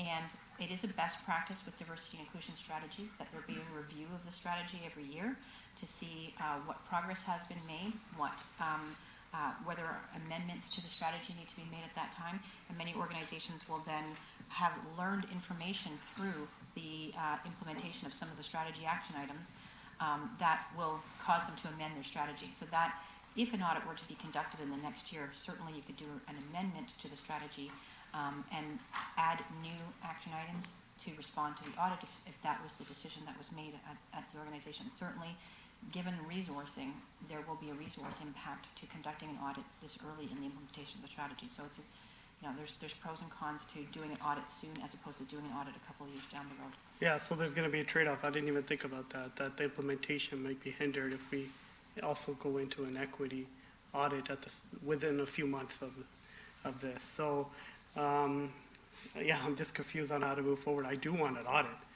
Yeah, sure. I have one more question that you can get on the board. Just one more. So my last question is, you're saying that there's discussions around hiring somebody for diversity, inclusion, and equity. So we had similar conversation at the school board around this too, hiring a manager around it. And I also see a trade-off, well, not a trade-off, but a dilemma with that because it becomes in the periphery. Like there's this diversity and equity. Let's call the diversity person. Let's ask the diversity person where they should be embedded in the DNA of the organization. And so that's my concern about going this way, whereas we need to get our employees to buy in. We need to get them to actually believe in this. And that's sort of where the challenge lies. So I'm a little bit concerned with the direction of, okay, now we got our diversity office and everything's going to be over there and they're going to take care of everything when it's our own responsibility. Right? So, sorry I'm getting a little passionate, but you know, I am passionate about this. Okay, Councillor Dillon. Yeah, thank you. So I was actually, before you were speaking, just trying to get speak about the wording a little bit as well. So when I say neutral third party, does it preclude CCDI? Just kind of generically mentioned it, but wanted to ensure that any type of audit, if passed, done, is based upon the work that you've already done. And so Councillor Singh made some very valid points as well. And so just in terms of timeline for this, if you were to say, or if we were to say, hey, listen, can we have the audit done by the end of the term, would that be enough time for you to, you know, implement this and then commence your work on the audit, but at the same time identify any areas where an audit can actually proceed? Might be certain areas that don't affect your work on implementing this. Kind of makes sense? Through you, Chair. I thank you for the question. I think it's something, Councillor, that we may have to take away just to look at, again, what that balance looks like in terms of being able to use the resources to actually implement what has been identified in the work plan versus shifting the resources to conducting an audit. And I think it's a matter of just finding that fine balance so that we can hopefully do both, but just not at the same, perhaps not at the same time as well. Leave it to, I'm assuming it's you, right? Leave it to you, but if we kind of give you an end date of 2022, you know, October or something, would that suffice? And if an extension is required, you can get an extension, right? Chair, I think that's a target date. So you handle like the resources on where you need them. If you can identify areas where you can move it up, or maybe we need more time. At the end, you know, just the way the previous RFP was extended, we can also extend it at that point too. I think the CAO has something to say. Yeah, thank you, Chair. Just on that, so I'd say staff are excited that this strategy has come forward, and they're happy that Council is endorsing it. And my sense is to continue the momentum of the implementation. I sense that from Council as well. The intent was to benchmark against ourselves anyway. So certainly the plan was start implementing and then you know, resurvey. Certainly hearing Council and councillors is the checkpoint when we do the survey again, just making sure it's a deeper dive than maybe what the survey was this time around. And certainly we understand, we appreciate that, we want to do that as well. So I appreciate the maneuverability on the timing to allow the implementation to start happening, keep the momentum going. You can see the dials moving in terms of progress. And at the checkpoint we're planning on doing anyway, we'll just make sure it's scoped a little bit better, a little more clear, a little deeper for Council. Okay, so would you like to end by the end of the term? Yeah, so we don't have to make it up. We can say, you know, by the end of the term. Okay. Because it's 3 years. I would kind of say a soft target, but that CCID and staff proceed within the resources and time and scheduling that, that they have. Thank you. Does that sound fair? Thank Do you we for need your to change the flexibility. wording? No, to I'm that? good. I'm good. Or is it implied, Peter? No, I think, Mr. Chair, I just added it to clause 8 by the end of the term of council. like you said, it's a soft date. Yeah, You can come back. that's fine. All right, thank you. Okay, we have a motion on the floor. Is everybody okay to vote for it as a whole? Is that okay? Yeah. Can we do a recorded vote for? Yeah, sure. Recorded vote has been requested. Standing. Recorded vote. All in favor of the motion as amended, please stand to be counted. Showing in favor is Councillor Dillon, Mayor Brown, Councillor Fortini, Councillor Williams, Councillor Medeiros, Chair Singh, Councillor Bowman, Councillor Paleshi, Councillor Vicente, Councillor Santos. Mr. Chair, the motion carries unanimously, 10-0.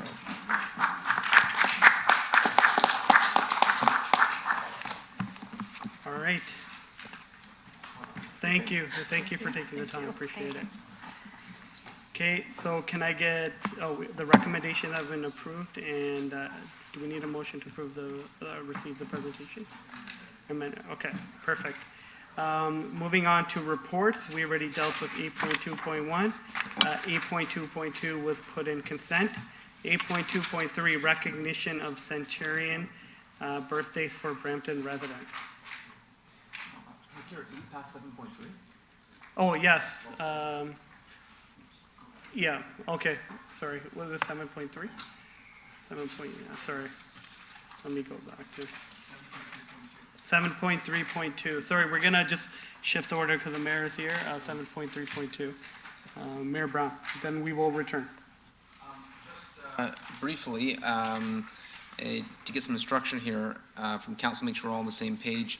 I've received official friendship agreement offers from Ahmedabad, India, and Ribeira Grande, Azores, Portugal. The one from Ribeira Grande, Azores, Portugal is somewhat advanced. The former mayor had met with them and committed that Brampton would sign. So that's been pending. And Councilor Medeiros has done a lot of work with the Azorean community in Brampton on this. Ahmedabad, India, the mayor of Ahmedabad's daughter lives in Brampton. They have a keen interest in Brampton because of it, and there's a large Gujarati community in our city. I'm not a big believer of spending any funds on friendship agreements, but if it gives us an excuse to welcome investors or use it from an economic development perspective, if these communities, if it creates a platform that's easier for us, then I would welcome these offers. And so what I was thinking is maybe we take these official offers, get ECDEV to do a quick report back to council maybe in January, and I think unless any of these groups have Martin, I don't think there's any urgency on the Azorean one.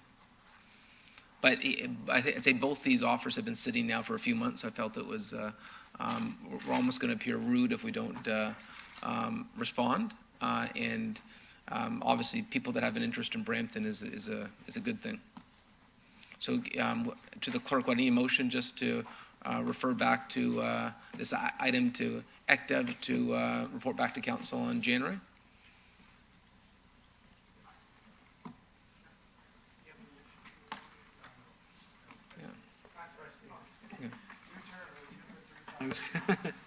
Okay, motion as read. Taken as read. All right, all those in favor? Okay, motion carries. Moving on to 8.2.3, recognition of Centenary birthdays for Brampton residents. Councilor Williams. Thank you, through you, Chair. I'll be really quick. So one thing, I was with the seniors yesterday, and a lovely lady who is turning 92 or 91 early next year asked if she would be able to, if she's going to get recognition, because the mayor had come and spoken to the seniors residents about recognitions for their birthdays when they turn 90. So the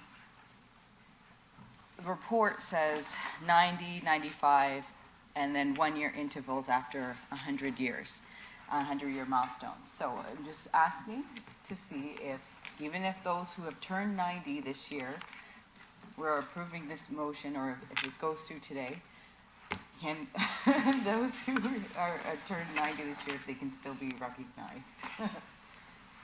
Asking for a friend. So that's one thing. And the other thing is, it doesn't say individuals who turned 80.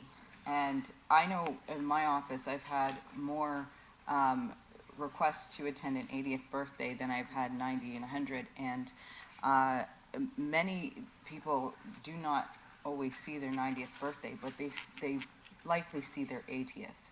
So I would like to amend this to say recognition of the 80th birthday milestone for the scrolls, and then 90, 95, and 1 year after, 1 year intervals. Because I find 80th birthdays are a big milestone, and many don't reach the 90th. So I'm moving an amendment to line 3 to include 80th for the scrolls, not the actual medallion, just the scrolls. Okay, Councillor Dillon. That's a possibility. Thank you, Mr. Chair. I was just wondering if under 8.2.3-4 with the program details, it says allow for requests to be backdated up to 6 months, if we can just move that up to a year. Just because there's been a resident in my ward who turned 100, but I think it's been over 6 months, so. Asking for a friend. Okay. Mayor Brown? I'm just going to throw this out there for discussion. This all started because I mentioned the story of my own grandmother, who's 105, and how she received a medallion from the government of Ireland when she turned 100. By the way, her sister's 103, so they're both getting medallions. I've got good genes on my father's side, but it was such a source of pride for them. But I realize a lot of our seniors aren't fortunate enough to live to 103 and 105. I get invited to a lot of birthday parties as mayor of the city. I've been to first birthday parties to 100th birthday parties this year. And yes, people throw big parties for someone's first birthday.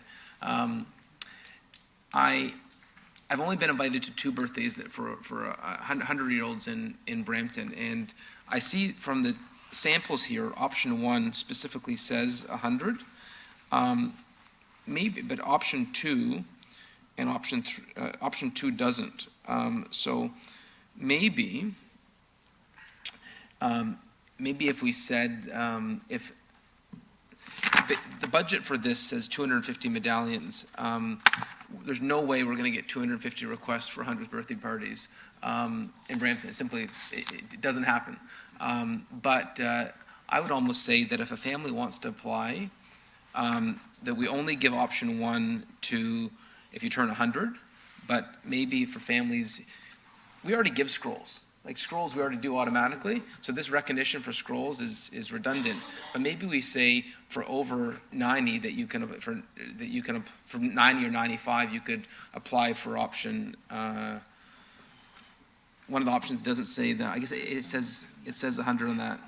Maybe there's an option that we could have for 90 and 95 if there was a willingness to do that. I do think the essence of this is to honor those that have sweat and toiled in our city. And you look at some of the people who just love Brampton. I think of Potsy, who's there at Remembrance Day every year.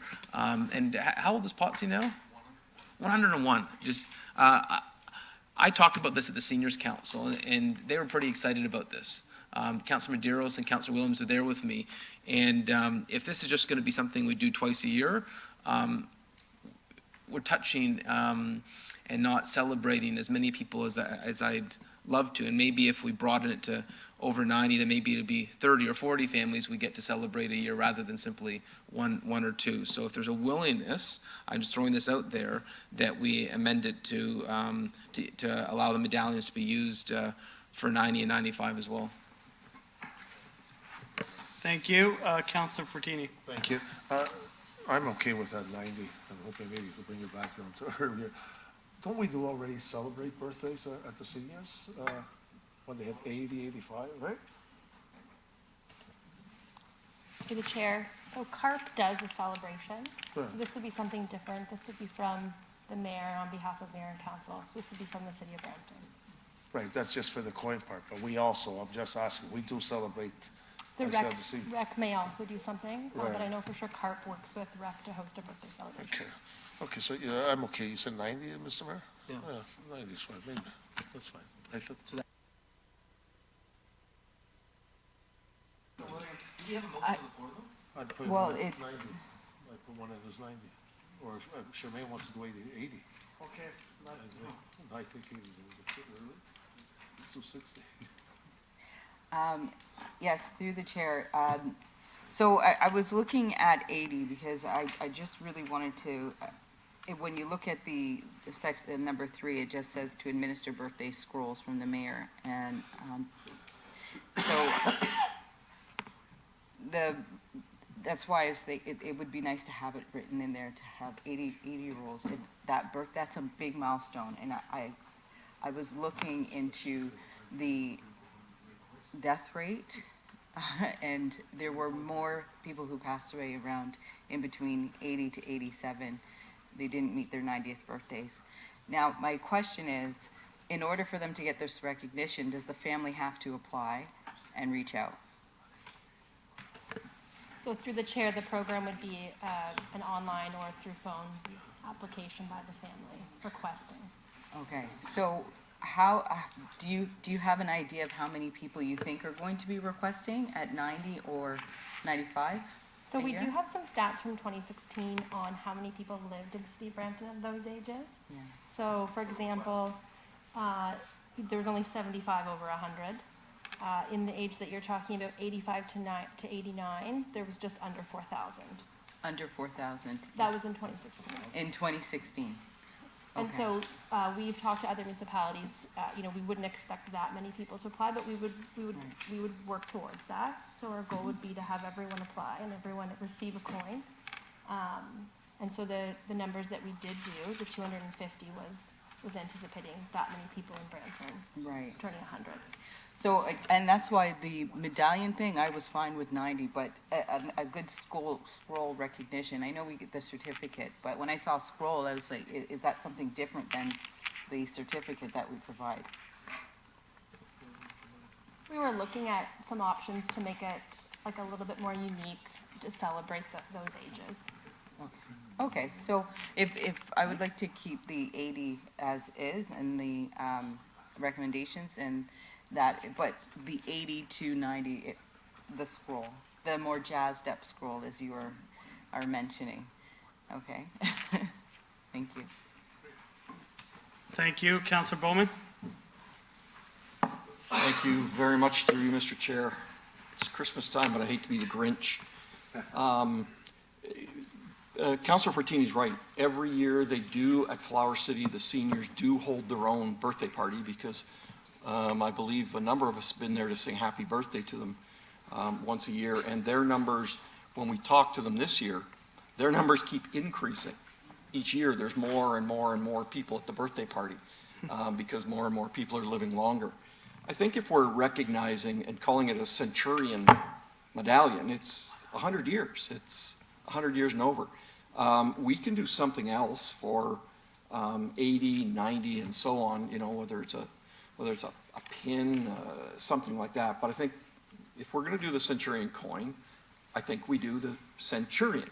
We keep it at 100 years and we do something else. I mean, there's lots of people who have had birthdays that have requested me to bring a signed document from the mayor congratulating them on turning 95 years old. And they're overjoyed with that. I don't see an issue with that. So I think, You know, the original plan was brought out to do a 100-year coin. That's the big celebration. And I think that should still be a big celebration.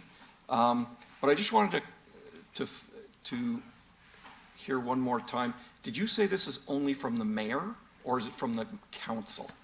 So it's from them, it would be administered by the protocol office on behalf of the mayor, on behalf of the council. So the mayor and council.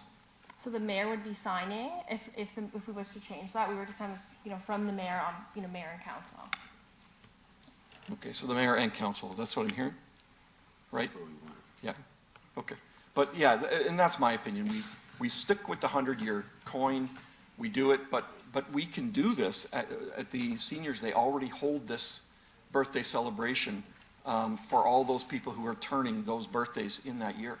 So I think it provides us an opportunity to attend that party or invite them here for the party, either one, and do it then. But I'm all for sticking with the 100-year coin for the 100-year-olds. Thanks. All right. Any other comments? Okay, may the chair be heard? Sure. Yeah, so I see it as a centenarian birthday as well, so I know our mayor has a big heart, but 100 years, so I'm all for keeping the medallion at 100 years. Not 90, not 95. 100's a huge milestone. It should be a party across the city when somebody crosses that milestone. Pardon? You're 100, right?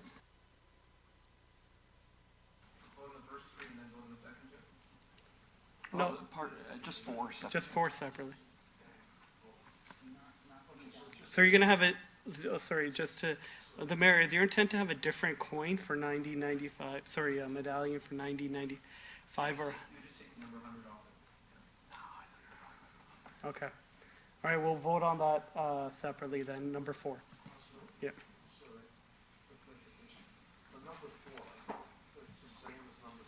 Right, 90-95 and the 100.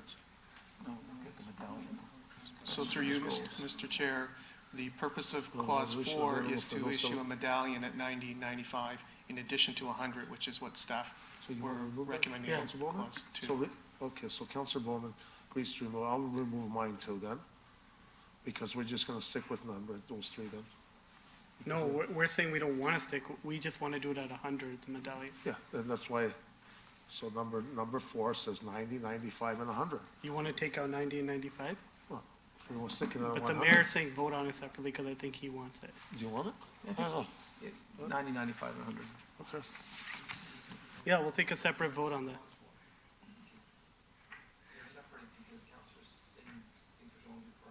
I think we should do only for 100. Councilor Bowman thinks it should be only for 100, and the mayor thinks no. Okay. Now we're gonna vote on 1 to 3 and number 5. Yep. All those in favor? Okay. And number 4. Okay, the medallions be available to those celebrating 90, 95, and 100-year milestones. All those in favor? All those opposed? All right. Oh, motion carries. Okay, moving on. 8.2.4, ward population, pardon? I'm on 8.2.4. Yeah. Yeah. 8.2.4, ward population for future election cycles. Do any members have any questions? Councillor Dillon. Yep. So, sorry, the reason why I think about a month ago I asked for a report back. I think if you take a look at some of the numbers on 8.2.4-3, it's a pretty significant difference in the ward populations. For example, Ward 9 and 10 is at about 150,000. And then Ward 2 and 6 is pretty high as well, 142,000. And then everybody else is in the 120 range. And so that's the current numbers this year. By 2022, the election year, you'll see the significant change, most significant in Ward 2 and 6. They're pushing 160,000. Ward 9 and 10 will be pushing 160,000 as well. By if by 2030, you're looking at 190,000 for Ward 9 and 10, and 200,000 for 2 and 6. And so I had a discussion with the clerk as well. I think these numbers are pretty informative, and it kind of shows that we definitely are growing, but I think it might be a good opportunity for us to have a ward boundary review. And I sent you an email. I think there's a motion. Those are all residents. Those are businesses too. Residents, they're pretty close.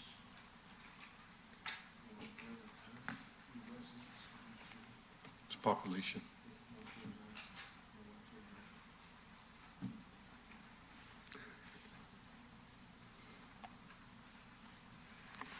So through you, Mr. Chair, if Councillor Dillon's motion, which is introducing, carries, staff would report back with terms of reference for this process, similar to a process undertaken in 2012 and 2013 in advance of the 2014 election. And there would be some decision points council would have to make when the terms of reference come back, particularly as it relates to, is it just a simple ward boundary review, or is it a change in council composition review associated with that? And that's encapsulated in the councillor's motion, but that would be a decision point that this council will have to turn its mind to when the terms of reference come back. All right, Councillor Bowman. Thank you very much through you, Mr. Chair. I support Councillor Dillon's motion. I think that if you look, for example, even by the next election period, Ward 2 and 6 is scheduled to grow by 30,000 people before the next election. So definitely time for some sort of boundary review. I've just got a couple of questions. These review numbers, I read through them, but are they based on the actual building plans and permits for high rises that we now have online? Like there's going to be 3 new ones in my ward. I know Ward 1 and 5 are getting some high rises. Shoppers World is getting a massive change there. So are those numbers incorporated into these estimates? Through you, Mr. Chair, perhaps I'll start. The numbers that we have here are from our colleagues in planning, and they're based on planning's numbers and the Hempson population projections that are worked through with the region, extrapolated out for certain years, and then we've extrapolated with the help from planning for the election years. So they probably do not necessarily take into account building permit information that's that precise at this time, but we will have to ensure that we have a consistent set of data for the planning horizon for the next 10 years to be able to map this out accordingly. So we'll do the best we can, if that's the will of council, to proceed with this, to incorporate as much detailed information as possible, but it may be based just on information at this scale and scope. Usually when we report back with terms of reference, it will include a criteria that one of the criteria conventionally in a ward boundary review is population growth or growth projections. So that will be incorporated into the review. Okay, so that would be actual building numbers that we're projecting. Through you, Mr. Chair, where that information is available from planning and building division, we will incorporate to the best of our I ability. just don't want to go through this exercise and then have, 4 years from now, find out that we didn't have an extra 15 or 16,000 people in a certain area. So, and the other thing on the motion, Peter, you talked about certain dates, but can we actually put some dates in the motion? Because if anything's going to change prior to the 2022 election, we have to have all those changes in place by December of 2021? Through you, Mr. Chair, that is correct, including any potential appeals and resolution of those appeals. So if this motion carries, staff will be reporting back as soon as possible, January, February, with terms of reference. They won't be that markedly different than terms of reference from the previous review for council's approval, and then it'll also have timelines in that terms of reference report for securing a final council decision on ward boundaries. Fantastic, thank you. Councillor Pleshy. Thank you, Mr. Chair. Peter, in 2010, the boundaries were changed. When was that work done to issue that change? Through you, Mr. Chair, I'm not I don't recall if the boundaries changed in 2010. I do recall that they changed for 2014. My apologies. Sorry.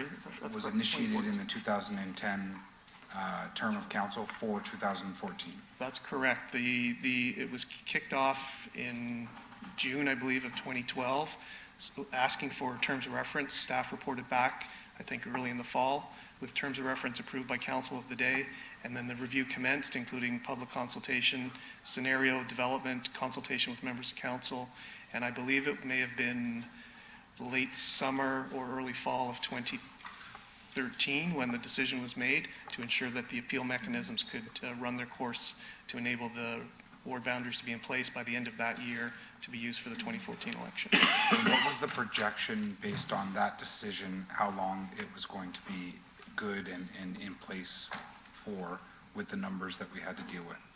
Through you, Mr. Chair, at the time, there was, I think, a high level of confidence that the ward boundary population projections would be satisfactory for 2014, satisfactory for 2018, and as with any population, you do your best with projections, but there's other factors, and possibly for 2022. But having seen the numbers that are in this report from Ms. Hans, it is clear that population growth has, I think, exceeded even the city's projections back during the 2013 exercise, and it may be prudent for council to take a look at it subject to approval of terms of reference. Richard? Here? No. John, is there any penalty to us growing to larger than what was forecasted? So through the chair, I'm not aware of any sort of penalty. I think you're referring to the growth plan numbers and so on. I believe those are minimum targets that we're supposed to be attempting to achieve. Mm-hmm. And in this report, is it going to be captured as what our numbers were and what we actually achieved? So through you, Mr. Chair, these numbers are used as one of the criteria potentially, subject to council's approval on the terms of reference criteria. Typically, you want to have equal population distribution to the extent possible, so representation is consistent and equitable for all the members of council. But there are other criteria, natural boundaries, keeping neighborhoods together, projected growth that have to be factored in as well. So all of those criteria collectively will help define the ward boundaries. Okay. Thank you. Looking forward to support the motion and for the information to come back. Thanks. Councillor Frattini? Yeah, just, thank you. Just, can we put the motion back up, please? I was just referred, so to do the review, are we putting a committee together? Who's doing it? Because maybe we should go to planning. So through you, Mr. Chair, there's a number of different options. In the past, this council has had the ward boundary reviews conducted by staff internally. Previous reviews, the 2012-2013 review was led by the clerk's office with a cross-department team, and there were checkpoints with council at certain milestones. There are other models out there that some municipalities engage consultants, but that's a decision presumably council could make when the terms of reference come back. I think adding it to planning, because at least the planning knows what's coming forward in the areas, like Councillor Bowman says, and we know what numbers we're kind of, yeah, maybe, is that okay, Councillor Dillon? To add it to planning because they know already the numbers? Sorry, can you repeat that? If we could put inside here, make planning get involved because they know the numbers of the constructions coming up in the next 3-4 years and try to balance it out, like Jeff Bowman said. Councillor Bowman? Sorry, can I get on the board? Yeah, if you're answering Councillor Frattini's Yes. question, yeah. So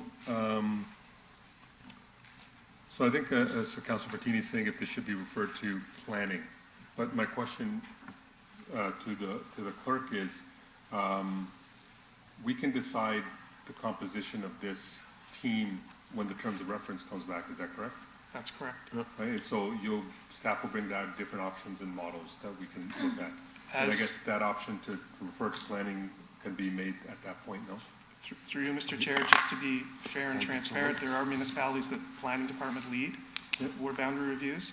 In the 2012-2013 review, the terms of reference came back, and in those terms of reference, staff recommended a cross-department committee, and we would be presumably making similar recommendations that are subject to council approval when the terms of reference come back. When can it come back by, the earliest you think? How long does staff need? Through you, Mr. Chair, I think there are 2 meetings of committee in January, but I would probably err on the side of caution and say the first meeting in February. Fine. To bring terms of reference only. Thank you. I think the CEO wants to Hey, thank you, Chair. So my sense is that from a staff perspective, we bring back, and I know it notes terms of reference. In this case, it notes the terms of reference for ward boundary project team. My sense is that we bring back a terms of reference for a council subcommittee.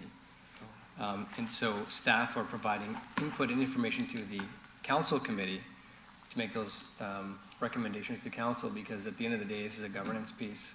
Humbly, staff shouldn't be making these decisions with respect to ward boundary adjustments, but rather providing information only for committee of council and council to make those decisions. So if I may advise, with respect to bringing back a terms of reference, I'd suggest we bring back a committee term of reference.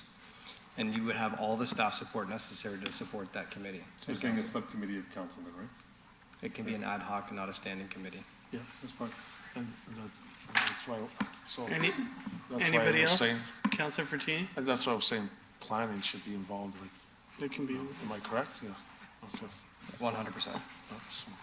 Okay. Committee of the chair was, yeah. Councillor Dillon? Yeah, just based upon what the CEO said, what do we need to reword, to the clerk? Through you, Mr. Chair,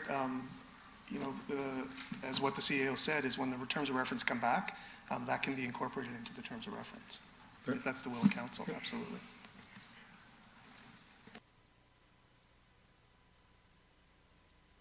Anybody else with any questions?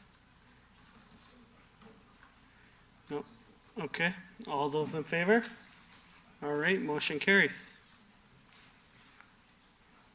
Sorry, the motion carries, yeah. Okay. My apologies. Yeah. Councillor Pelletier? Peter just said that that's still coming back in the terms of reference. That's just one of the items. It's not, We don't need to establish a committee. we're not establishing a committee of council for the review. No, It's coming back in the yeah. terms of reference. We're not dictating the outcome, are we? No. Through you, Mr. Chair, the terms of reference will include the option, as the CEO pointed out, for a subcommittee of council to be a reference committee leading this review. So Options. So you're going to take that out? To establish a committee of council. that will be included in the terms of reference that would come back. It's still subject to council approval. But it's options. So you're going to provide additional other options, like you had said at the beginning. If that's the will of committee, yes. But what did we just decide? So through you, Mr. Chair, I understood that staff are going to come back with terms of reference that will establish the timelines, the work plan, and the likelihood of a subcommittee of council to be a reference committee leading this review for milestone checkpoints. So it'll be terms of reference, that council will have full authority to approve, amend as they see fit when those terms of reference come back. Yeah. Are we all okay? Councilor Pelletier? Yeah. But it doesn't provide options. This tells me that you're going to come back with the terms of reference for council, a committee of council, to establish a committee of council to lead the boundary, the ward boundary terms of reference. Through you, Mr. Chair. As opposed to the options where it could be the clerk's office, where it could be planning staff, it could be cross-departmental, it could be a committee of council. Options. Through. Yep, Sierra. Thanks. So I think the way it's been captured is, through you, Chair, to Councilor Pelletier, draft terms of reference would be brought back to council with respect to the creation of a committee, a subcommittee of council, which in essence is the working committee.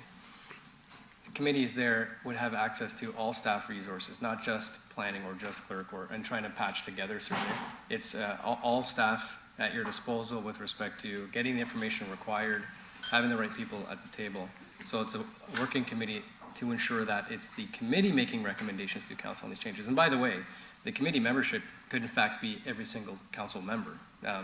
That's part of what the terms of reference would bring forward. It doesn't have to be restrictive.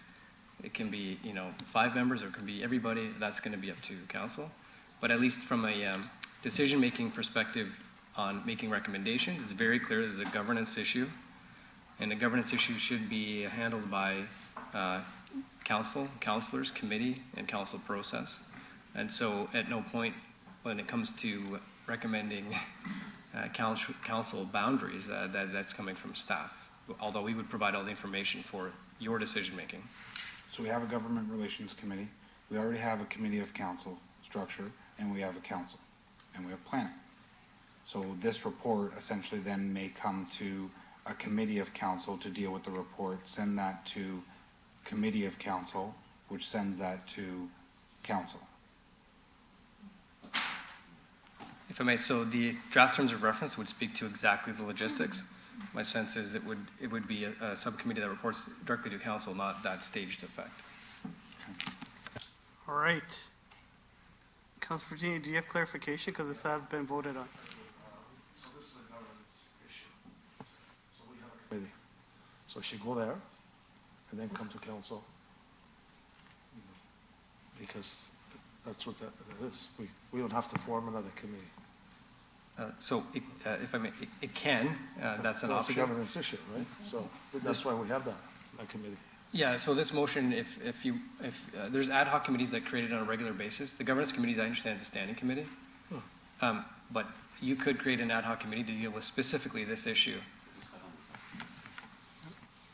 Okay, moving on. We discussed 8.2.5. 8.3, the minutes were put in consent. 8.3.2 and 8.3.3 were striked out. We're moving on to 8.3.4, a discussion on customer service. Okay, thank you, Councilor Medeiros. 8.4, seeing no correspondence. 8.5, any councilors with any questions? Seeing none. Public question period, any members of the public? Seeing none, we are moving on to the Public Works and Engineering section. Thank you.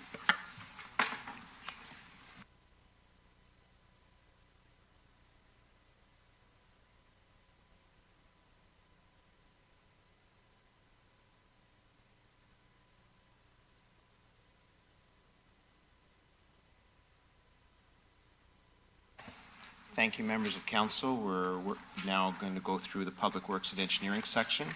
First up is item 9.1.1, a staff presentation by Rob Gasper, the Director of Parks Maintenance and Forestry, regarding Gore Meadows East Community Park. Mr. Gasper, you have the floor. I'm sorry, just before we go to you, Mr. Gasper, I have Councilor Fortini on the board. Yeah, thank you through the chair. I just wanted to, I've seen staff here waiting for the snow. If we can move that up, they've been sitting here for a long time. Yeah. Is it possible? So perhaps it would be appropriate then. And also, one other thing, because it's late and we have something on the snap zone, we're going to refer that for the next committee. Okay, so perhaps just to follow the process more accurately, Mr. Chair, would you recommend that we reopen the agenda, sorry, Mr. Clerk, reopen the agenda to add a discussion item on snow? No, it's the next one in the schedule. Through you, Mr. Chair, the snow tracker, plow tracker, demonstration and Councilor Fortini's questions associated with snow clearing would be the next item after the Gore Meadows, but it's up to committee if they wish to vary the order. Simple majority vote to take another item first. Yes, it's just because they're waiting, and also 10.2.5, if we could defer that to another meeting, because this would be really quick. We got another committee to go through, Michael. Okay, so we'll have proceed another with the committee. agenda as it is marked, because we have multiple staff here, so. Yeah, but hold on. I'm asking also 10.2 to defer to another meeting, which is Councilor Santos' thing. So just see if there's a willingness to. 10.2.5. So is there a willingness to strike item 10.2.2? from the agenda? Yes. Strike it, defer it. Defer it, just defer it. Defer it, To next to meeting. defer it to the next And meeting. staff said it was okay. Sorry, through you, Mr. Chair, I think, 10.2.2. Mr. Chair? 10.2.5. 10.2.5, I'm sorry. So the request is from Council Fortini to defer 10.2.5 to the next Committee of Council meeting, which is the first meeting in January, the 15th, I believe it is. Do any members of council And have staff's any okay. objection? Staff said No. Staff says okay. Okay, so that'll be stricken from And then, today's and agenda. then defer the order. And now, is there a willingness by committee to see the order varied so that we do the demonstration of the plow tracker online snow clearing application for public use? They're standing here. Oh, let's go. So no, there is no willingness. So we will keep with the agenda as it is. Item 9.1.1. Mr. Gaspard, please.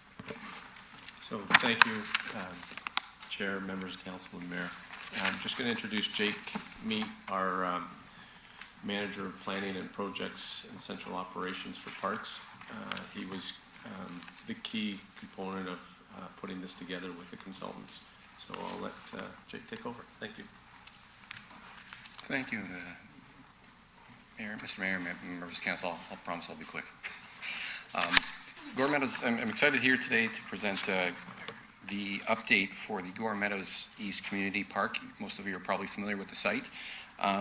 What you're going to see today is a result of collaborative effort internally amongst many groups of staff, and based on recommendations of the Parks and Recs Master Plan, input from user groups, recreation, and all our internal and external partners.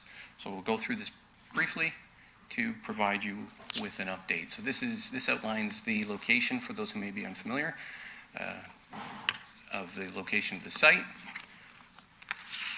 What you're going to see today for the plan, for the master plan, is based on a number of amenities that are included in the new park.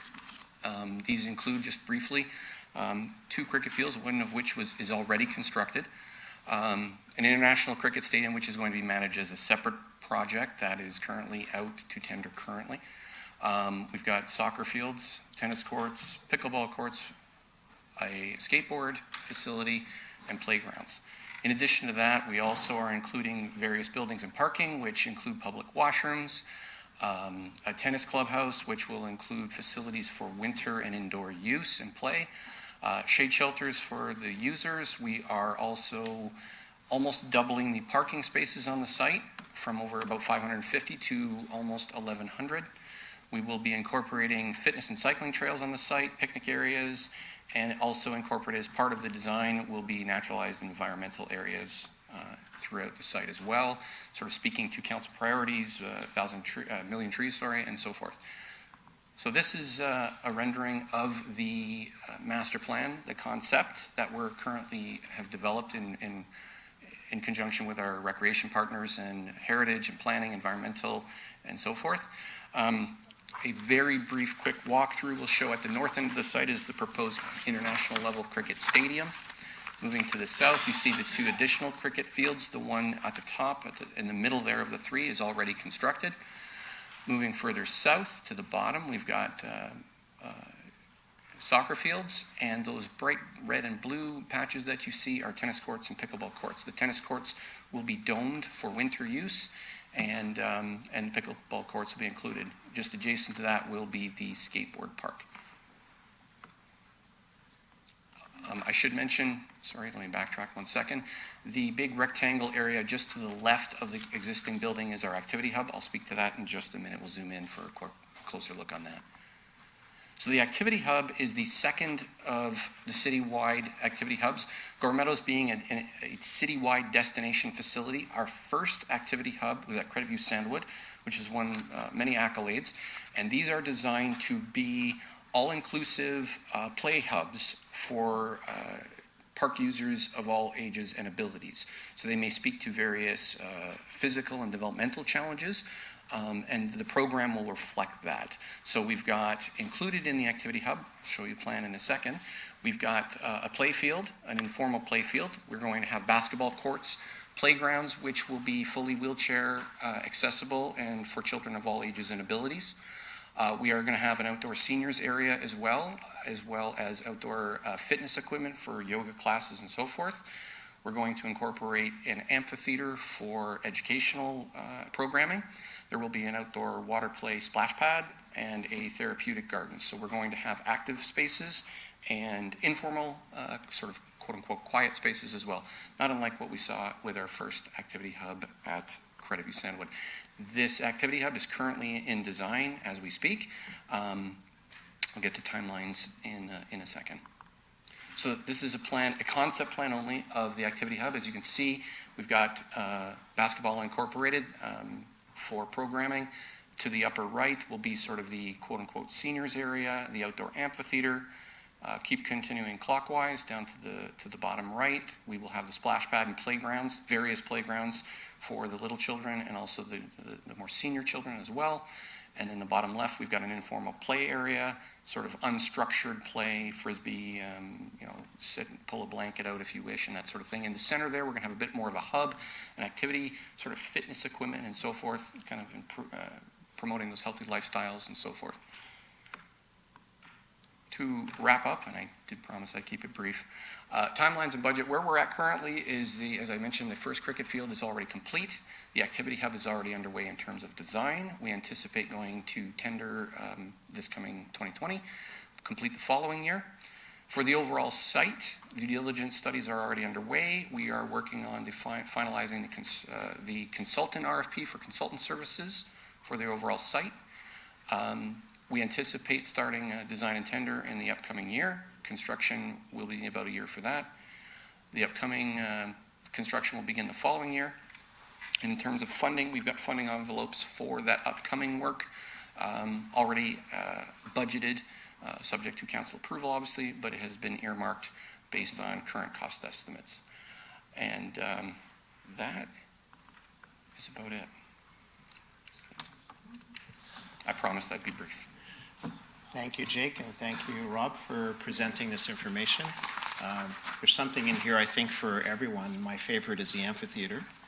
I have speaker on my board, Councillor Dillon.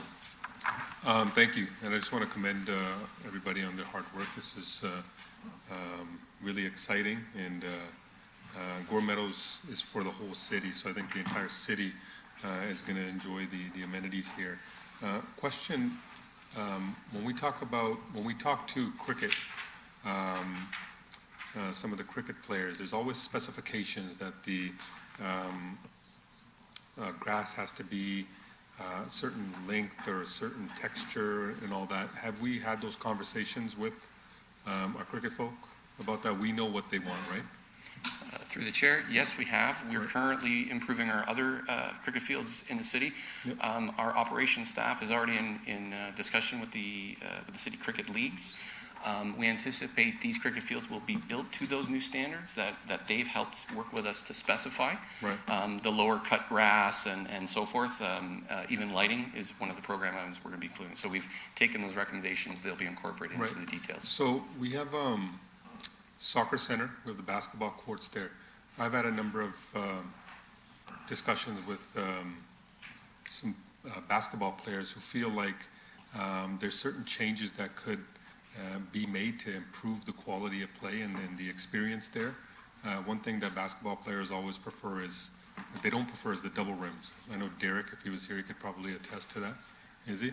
Am I right? Yep. So things like that in larger backgrounds and so backboards.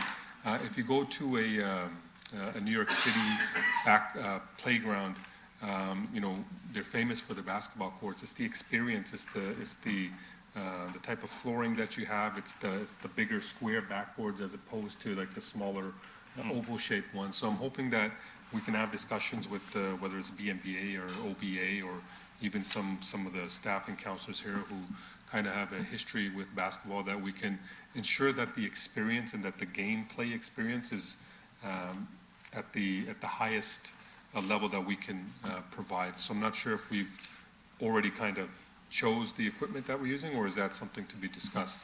It's through the chair. That's an excellent question, Councillor.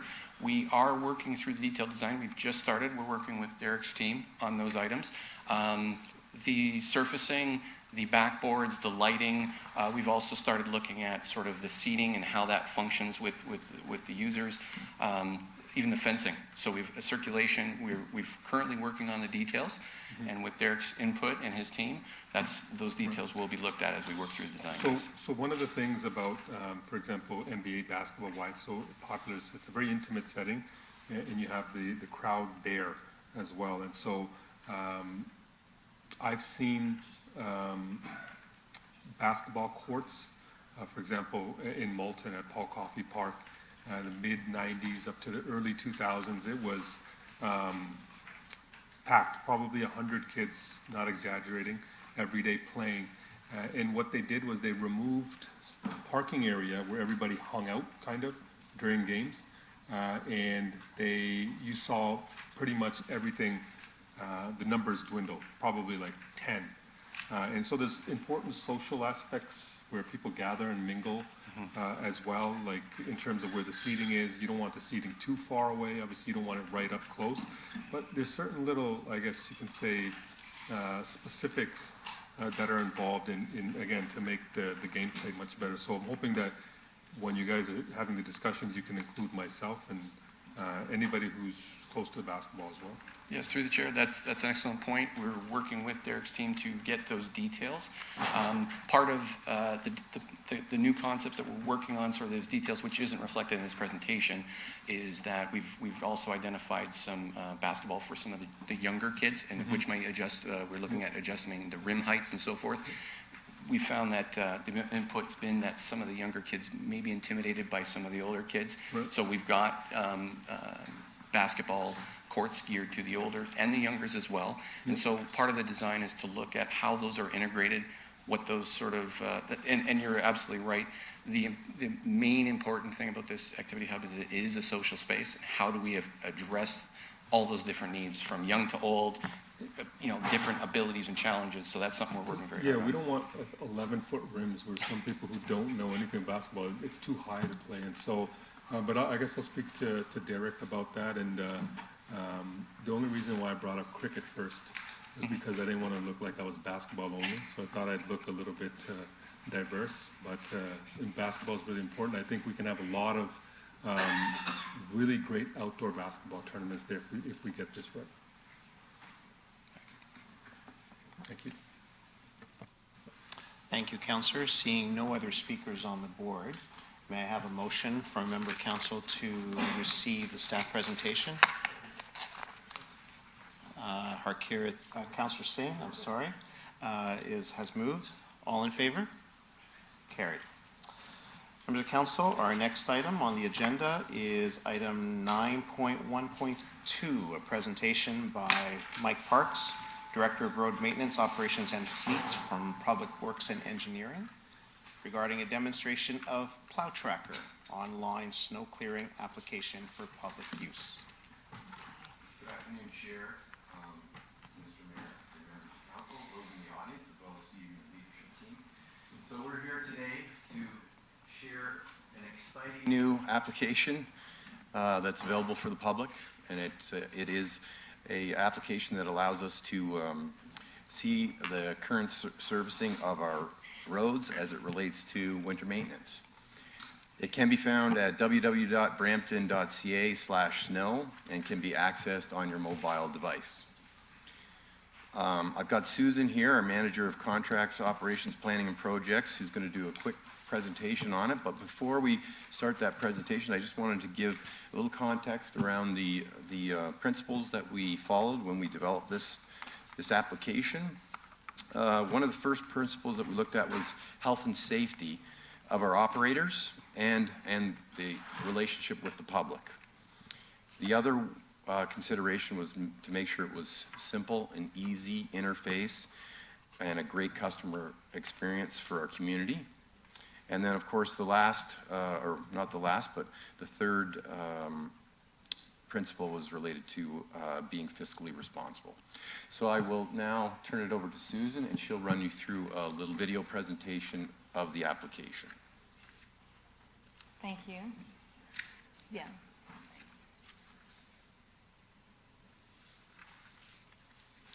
So the visitor would go to our internal Brampton site, access the snow application page, and they'll see the current snow information, and then from there, they can launch into different information, including the Brampton Plow Tracker user guide. So the information from to get to the Brampton Plow Tracker is collected from AVL and sensor information on trucks in the field, and that data is gathered and sent to the Brampton Plow Tracker site. To access the site, going back to the main page, they would select the button. They would also go through the user acknowledgement sheet and accept, and then they would see this is a taped version from earlier this week of the operation. They can isolate and look at an intersection or an address, and as they zoom in, they will see the information on the, in this case, we're showing streets and plowing, and there's 4 levels of service that are being displayed, that the information of when their area section of road was completed from these 4 different service levels. They can also, and you also see the areas that are not maintained by the city, such as the section on Queen Street from McMurtry West. They can also switch and toggle over from a plowing operation to see what was done for salt and sanding for the same segments of roadways. They can also switch from a street to the sidewalk information and see what sidewalks were salted and sanded with the same criteria in the legend. And they can look at the plowing information for the sidewalks. They can also switch and see the satellite image on the map. If they're interested, they can go back to our Brampton.ca page and access any information that was originally where they were when they launched into the page to see if there's been any updates on the operations. They look at the levels of service, the information. They can access any of these featured links, including items such as the frequently asked questions. They also, after going through this, they can select on the button beside that and access the weather from Environment Canada and see what the current weather conditions are for Brampton and what is proposed or future weather. This site is refreshed every 5 minutes. It is on a delay, as Mike indicated, but is updated every 5 minutes, and there's a countdown clock in the bottom corner. They can also see what is how our levels of services are defined for our streets. We have arterial, collector, and local. They will also see what other jurisdictions are displayed in areas that are private roads. We can also do the same information for sidewalks. And in the sidewalks, it will show what sidewalks the city does maintain. And if they're interested, in both legends, there's a hyperlink that will take them back to the level of services to see how they are defined on our Brampton webpage. And finally, this is using Google technology.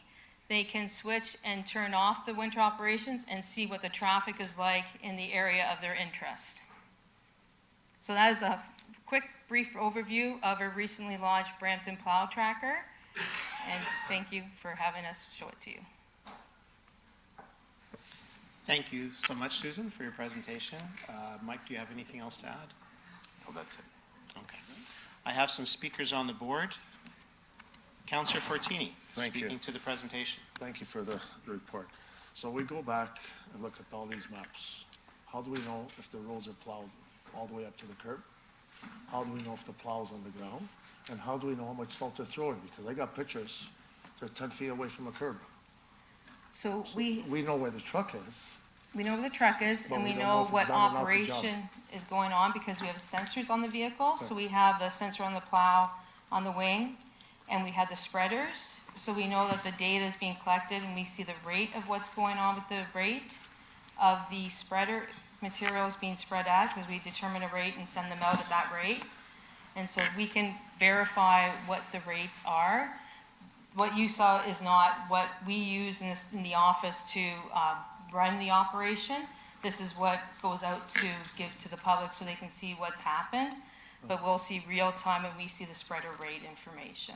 And So going back to the curb, we see that they've done their passes, so we have metadata in the GIS data, and we'll see that they have done the required passes for a plow operation, so. So I see what you're trying to make. You see the truck where it's running, and you know where it went through that street. But we don't see what type of job it's done. If it's cleaned the street, how far. Now, we get these single axle trucks. So a long time ago, we used to have a side plate, triaxle.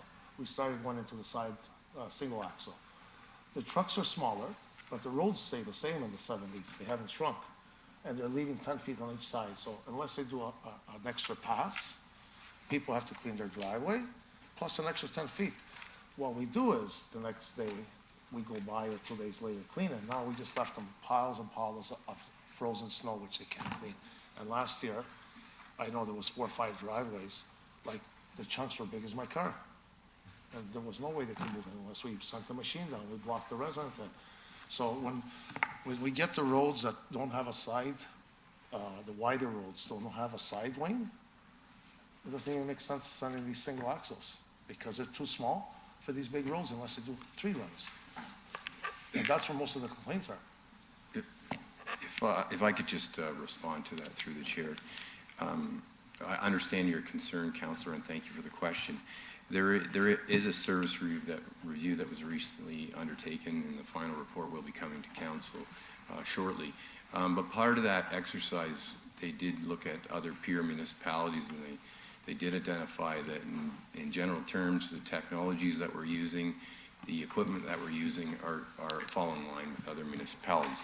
But having said that, the technology that we shared with you today also has the expandability opportunity to add cameras onto the vehicles.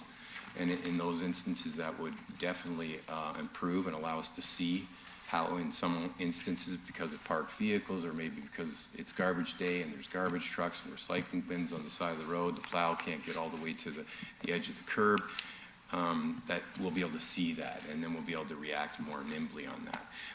We do also have what we call runners that still do spot checks to see if if there are areas where we haven't provided the service up to the service level.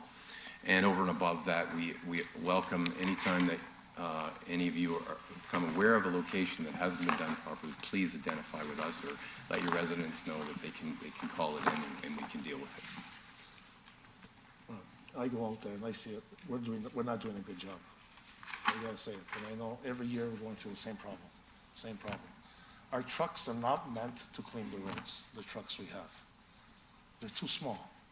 Those trucks are good in the small streets. That's one thing. But they don't have side wings. It looks like we're purchasing some side wings because the trucks are over 10 years old. The trucks we have in the yard are a lot older than 10 years old. Some of them are 30 years old. Why do we have these contractors there? The trucks are not equipped for the streets. Now I remember when going back 6, 7 years ago or 8 years ago when James Dec were doing it, we didn't have these problems. Since they shrunk down to the single axle, that's when the problems are starting. They got no side wings.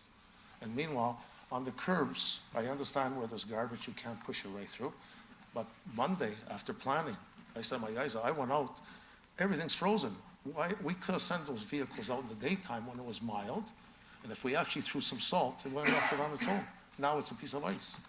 So we gotta follow up on the side streets. There's some side streets in the end section I was there yesterday, still haven't been plowed.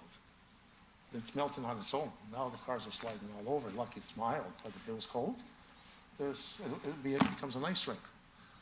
Then the other thing, we have to be more organized. When we look at this map, I've seen on Bramley Road when I was coming for planning was all the bus shelters were perfectly clean. At 11:30, when I left planning, all the bus shelters were full because a truck went flying down and just filled them up again.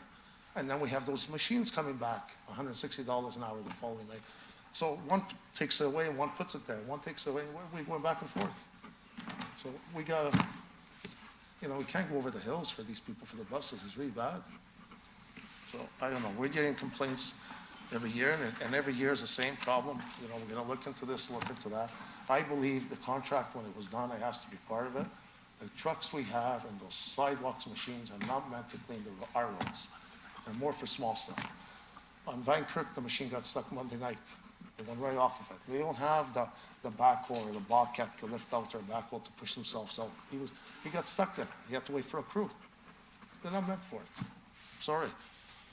And we're gonna keep getting calls and calls, and I get my phone forwarded to me Friday night from my office, and I yell at it all weekend.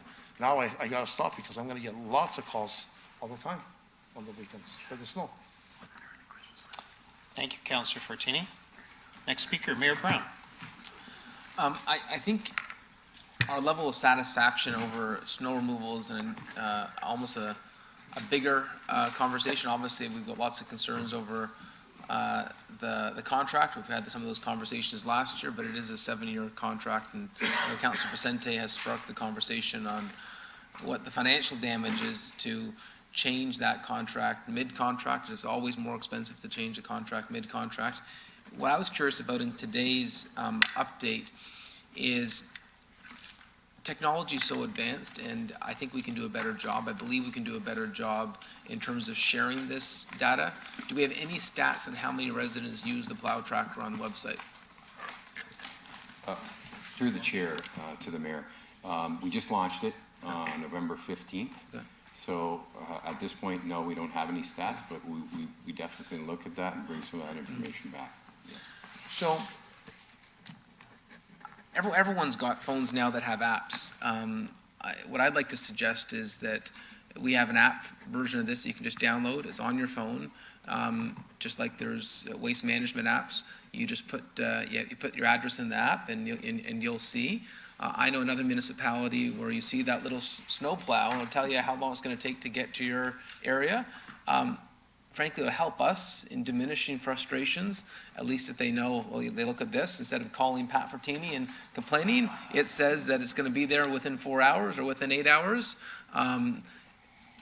We have a greater challenge in meeting the citizens' expectations, and in terms of whether it's 5 centimeters or 7 centimeters, that's a different debate, but what we can do immediately is make sure that our technology makes it as easy as possible to know when you're going to get this level of service. So I'm looking to the clerk if we could sort of have an instruction to staff to work on making sure this is as user-friendly as other municipalities. So I'd like to have, I'd like to turn this into an app. I'm not sure if that requires a motion, but one that every time there's a snowstorm, everyone knows. You just look at this app and we got a plan. And since all the machines have GPS on it, it should be easy. It's just making sure that IT is aligned with our service provider. Thank you, Mayor Brown. So we have your request that staff be instructed to find ways to prepare an online app that would be available for the public to use. Do we have, I have some other speakers on the board. Mayor Brown, are you done for now? And we can pass that motion. Would there be any discussion on that, or can we? Yeah, we can have that discussion, but I have some other speakers on the board, if we can go to them first. Okay, if it's about this. Or? So we'll keep that motion up for now. Councillor Bowman. Thank you very much. Just very, very briefly, a lot of those pages that you saw up there, unfortunately, somebody like me who is slightly color challenged, all the lines are black. Or all the lines are light green. So if we could change those significantly so that they're completely different colors, that would be a big help to a lot of the population out there. Hate to be thank you. Thank you, Councillor Bowman. That's a wonderful suggestion for the design of the page to take into account persons who have issues. I have Councillor Fortini back up on the board. Councillor? Yeah, quickly, thank you, through the chair. When we had the workshop last year, I think we were supposed to meet also the contractor, was supposed to be there, am I recalling? Was supposed to be part of the workshop to ask questions. So I want to know, is a contract called to go clean the snow and we have to blame the contractor? Or is it staff is not calling the contractor to go clean the snow? So if he's not called, we can't blame him. Through the chair, as part of the workshop, the contractor was never to be included in that workshop that we had. But to answer your question, Councillor Fortini, the contractors are called by city staff. The biggest challenge that we have to work with is the regulations around hours of work. And so depending on when the contractor's called in and how many hours of work they've put in, then if the snow continues on, then they do have to take time off, and they have to have at least an 8-hour break before they can continue doing that work. This is a provincial regulation. Our transit people are faced with the same challenges as well as our fire people. And that's the worker, but the truck doesn't have to sleep, right? They could provide other workers and continue on with the truck. So Sunday night, it snowed. At 2 o'clock, it kind of finished. Everything was good, and it started again at 3 o'clock. So I get in the morning with the traffic. It's hard to clean. But when it hit 9 o'clock, we could send did we send those trucks on the side streets, or we wait until later? So this way, if they're not called, I don't believe that the contractor should be at fault. So if the vehicles are all parked. So I see the city vehicles driving by, and the regional appeal vehicles, but I didn't see no other vehicles on the side street until late Monday night.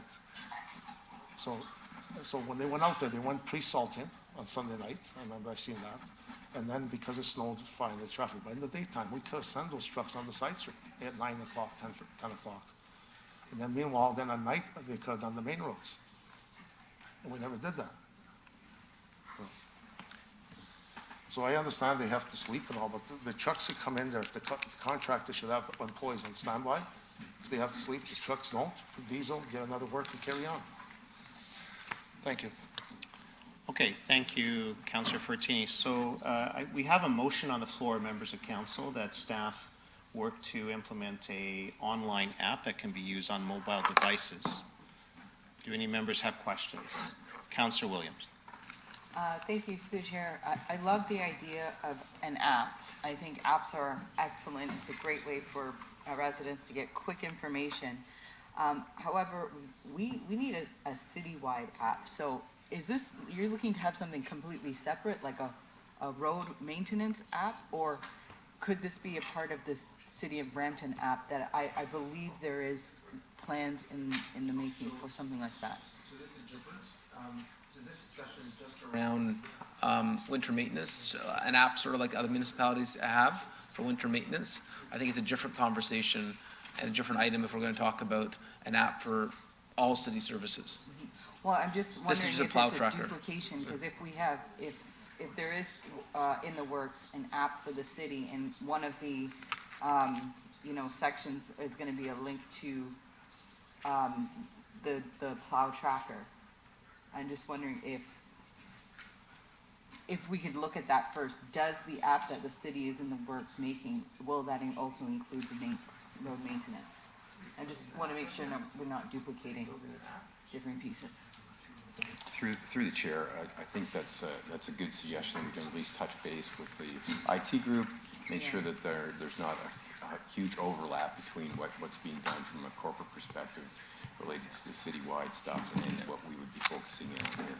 So we have a 311 app right now. It's already online, and it does not provide that service. So it's up. You can download it. So I've seen this work in other municipalities. It's easy to follow. You see the little snow truck. I want to keep it as simple as possible, and that's why I think this needs to be a dedicated app for winter maintenance, because we all know we get inundated with phone calls, and say download the app. You'll know if it's going to be 4 hours or 8 hours or 12 hours. And frankly, I've seen small communities of 100,000 with more advanced technology than we have. We're one of the big cities in Canada. We got to up our game in terms of our technology to let residents know their service levels. Yeah, I totally agree, and I support the use of an app. I think it's an excellent asset to the city. I just want to make sure that what's being talked about isn't already being worked on.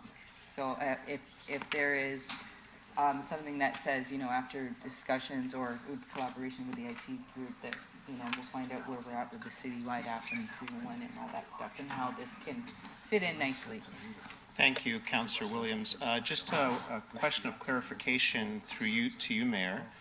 Would you like to see that app created for this year? If possible.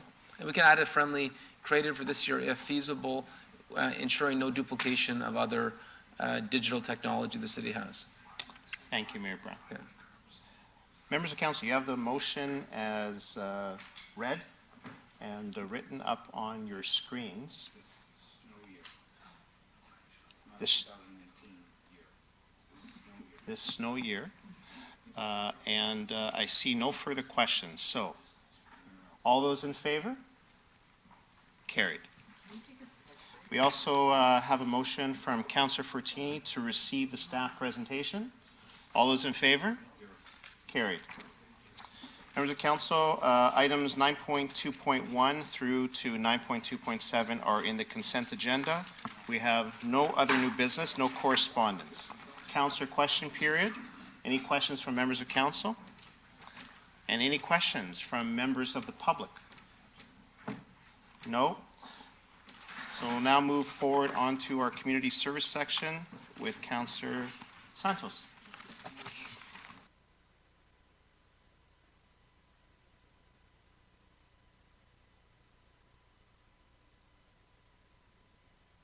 Members of council, we're now at community services section. The majority of the items were dealt with either in consent or deferred or dealt with earlier during delegations. Just to confirm with the clerk, I'll go through everything. 10.2.1 was dealt with.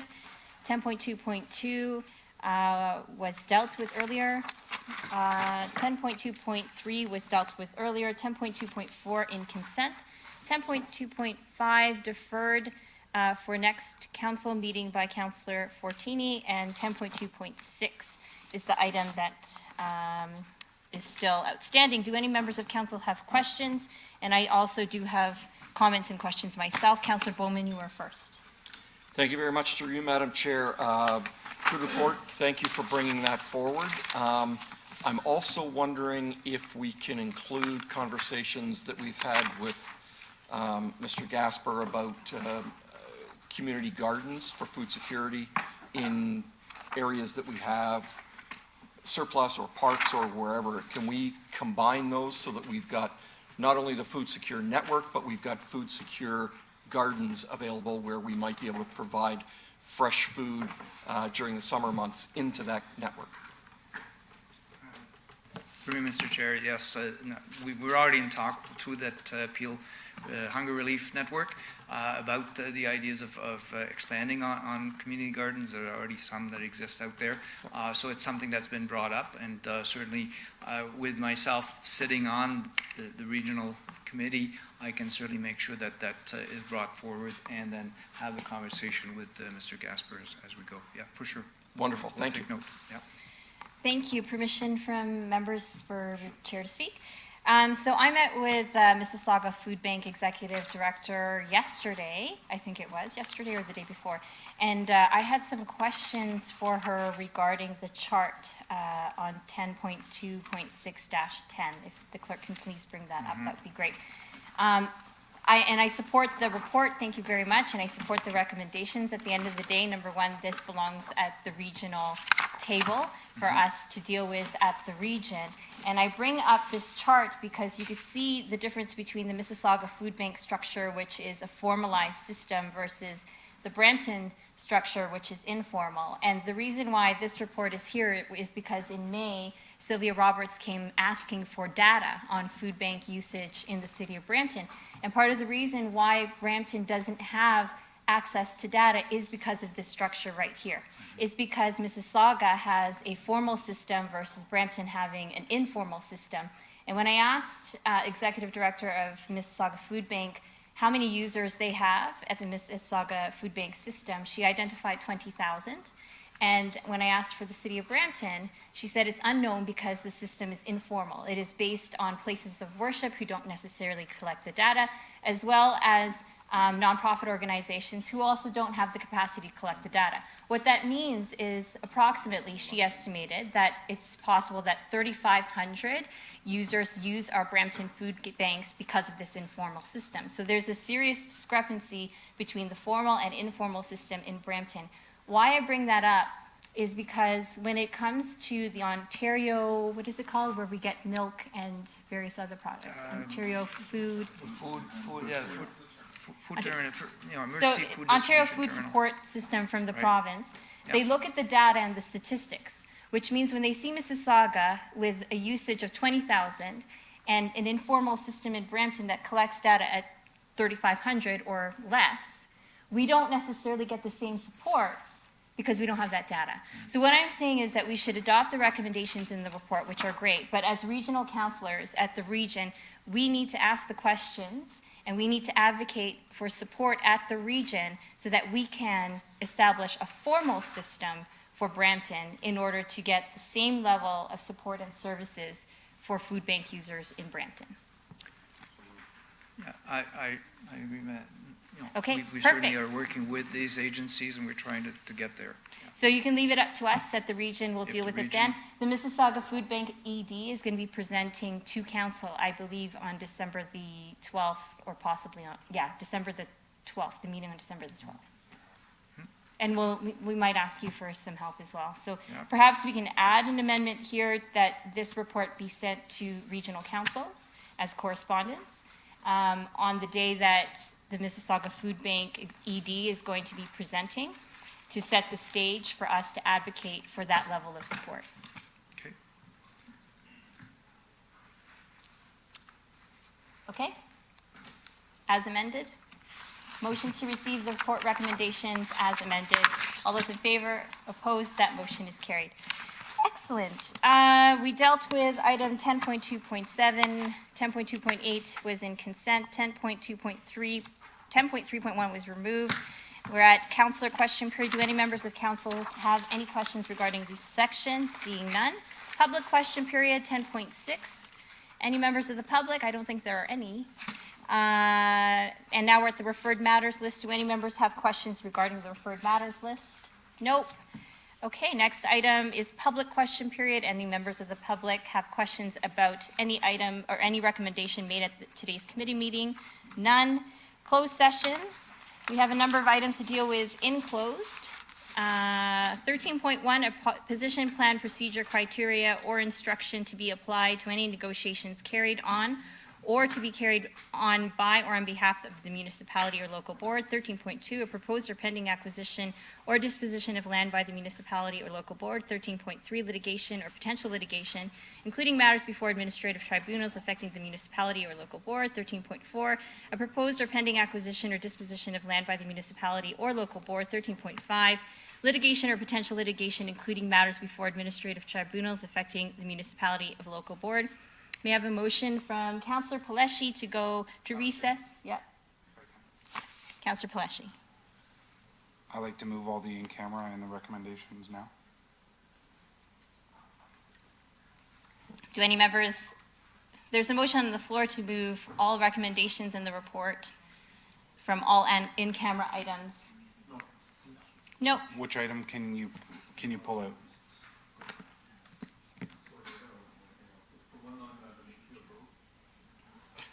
In my area, that one? But we've already moved the public recommendation.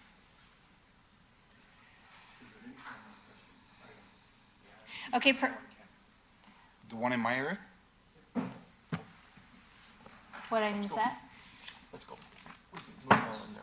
Yep, okay, so we'll deal with all the items in camera. May I have a motion from Councillor Medeiros to go in camera. We will recess and reconvene to consider only the business identified in the motion. All those in favor? Opposed? That motion is carried. Let us go in camera in 10 minutes. 5:10, thank you. Members of council, welcome back. We just finished our closed session section. We considered a number of items in closed session. The clerk will summarize the items for us. Through you, Mr. Chair, members of committee, the first item is 13.1. This matter was considered in closed session and direction was given to staff. The next item was 13.2, proposed or pending acquisition or disposition of land.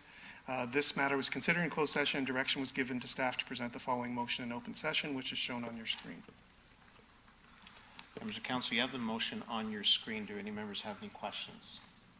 Seeing none, all those in favor of the motion? That carries. 13.3 was litigation, potential litigation, and the matter was considered in closed session. Direction was given to present the following motion in open session, which is shown on your screen. As a member of council, the motion is on the screen, taken as read. All in favor? That carries. Next item was 13.4, proposed or pending acquisition or disposition of land. This matter was considered in closed session. Direction was provided, including direction to consider the following motion in open session, and it is on your screen. Councilor Medeiros has moved the motion. All those in favor? Carries. And finally, there was item 13.5, proposed or pending acquisition or disposition of land. This matter was considered in closed session, and the public motion is shown on your screen. Direction was given to introduce this in public. Members of council, the motion is up on your screen, taken as read. All those in favor? Carries. Members of council, we have now reached item 14, which is adjournment. The next meeting of council will be on Wednesday, January the 15th, 2020. Can I have a motion to adjourn from Councilor Singh? All those in favor? Carries. Meeting is adjourned. Thank you.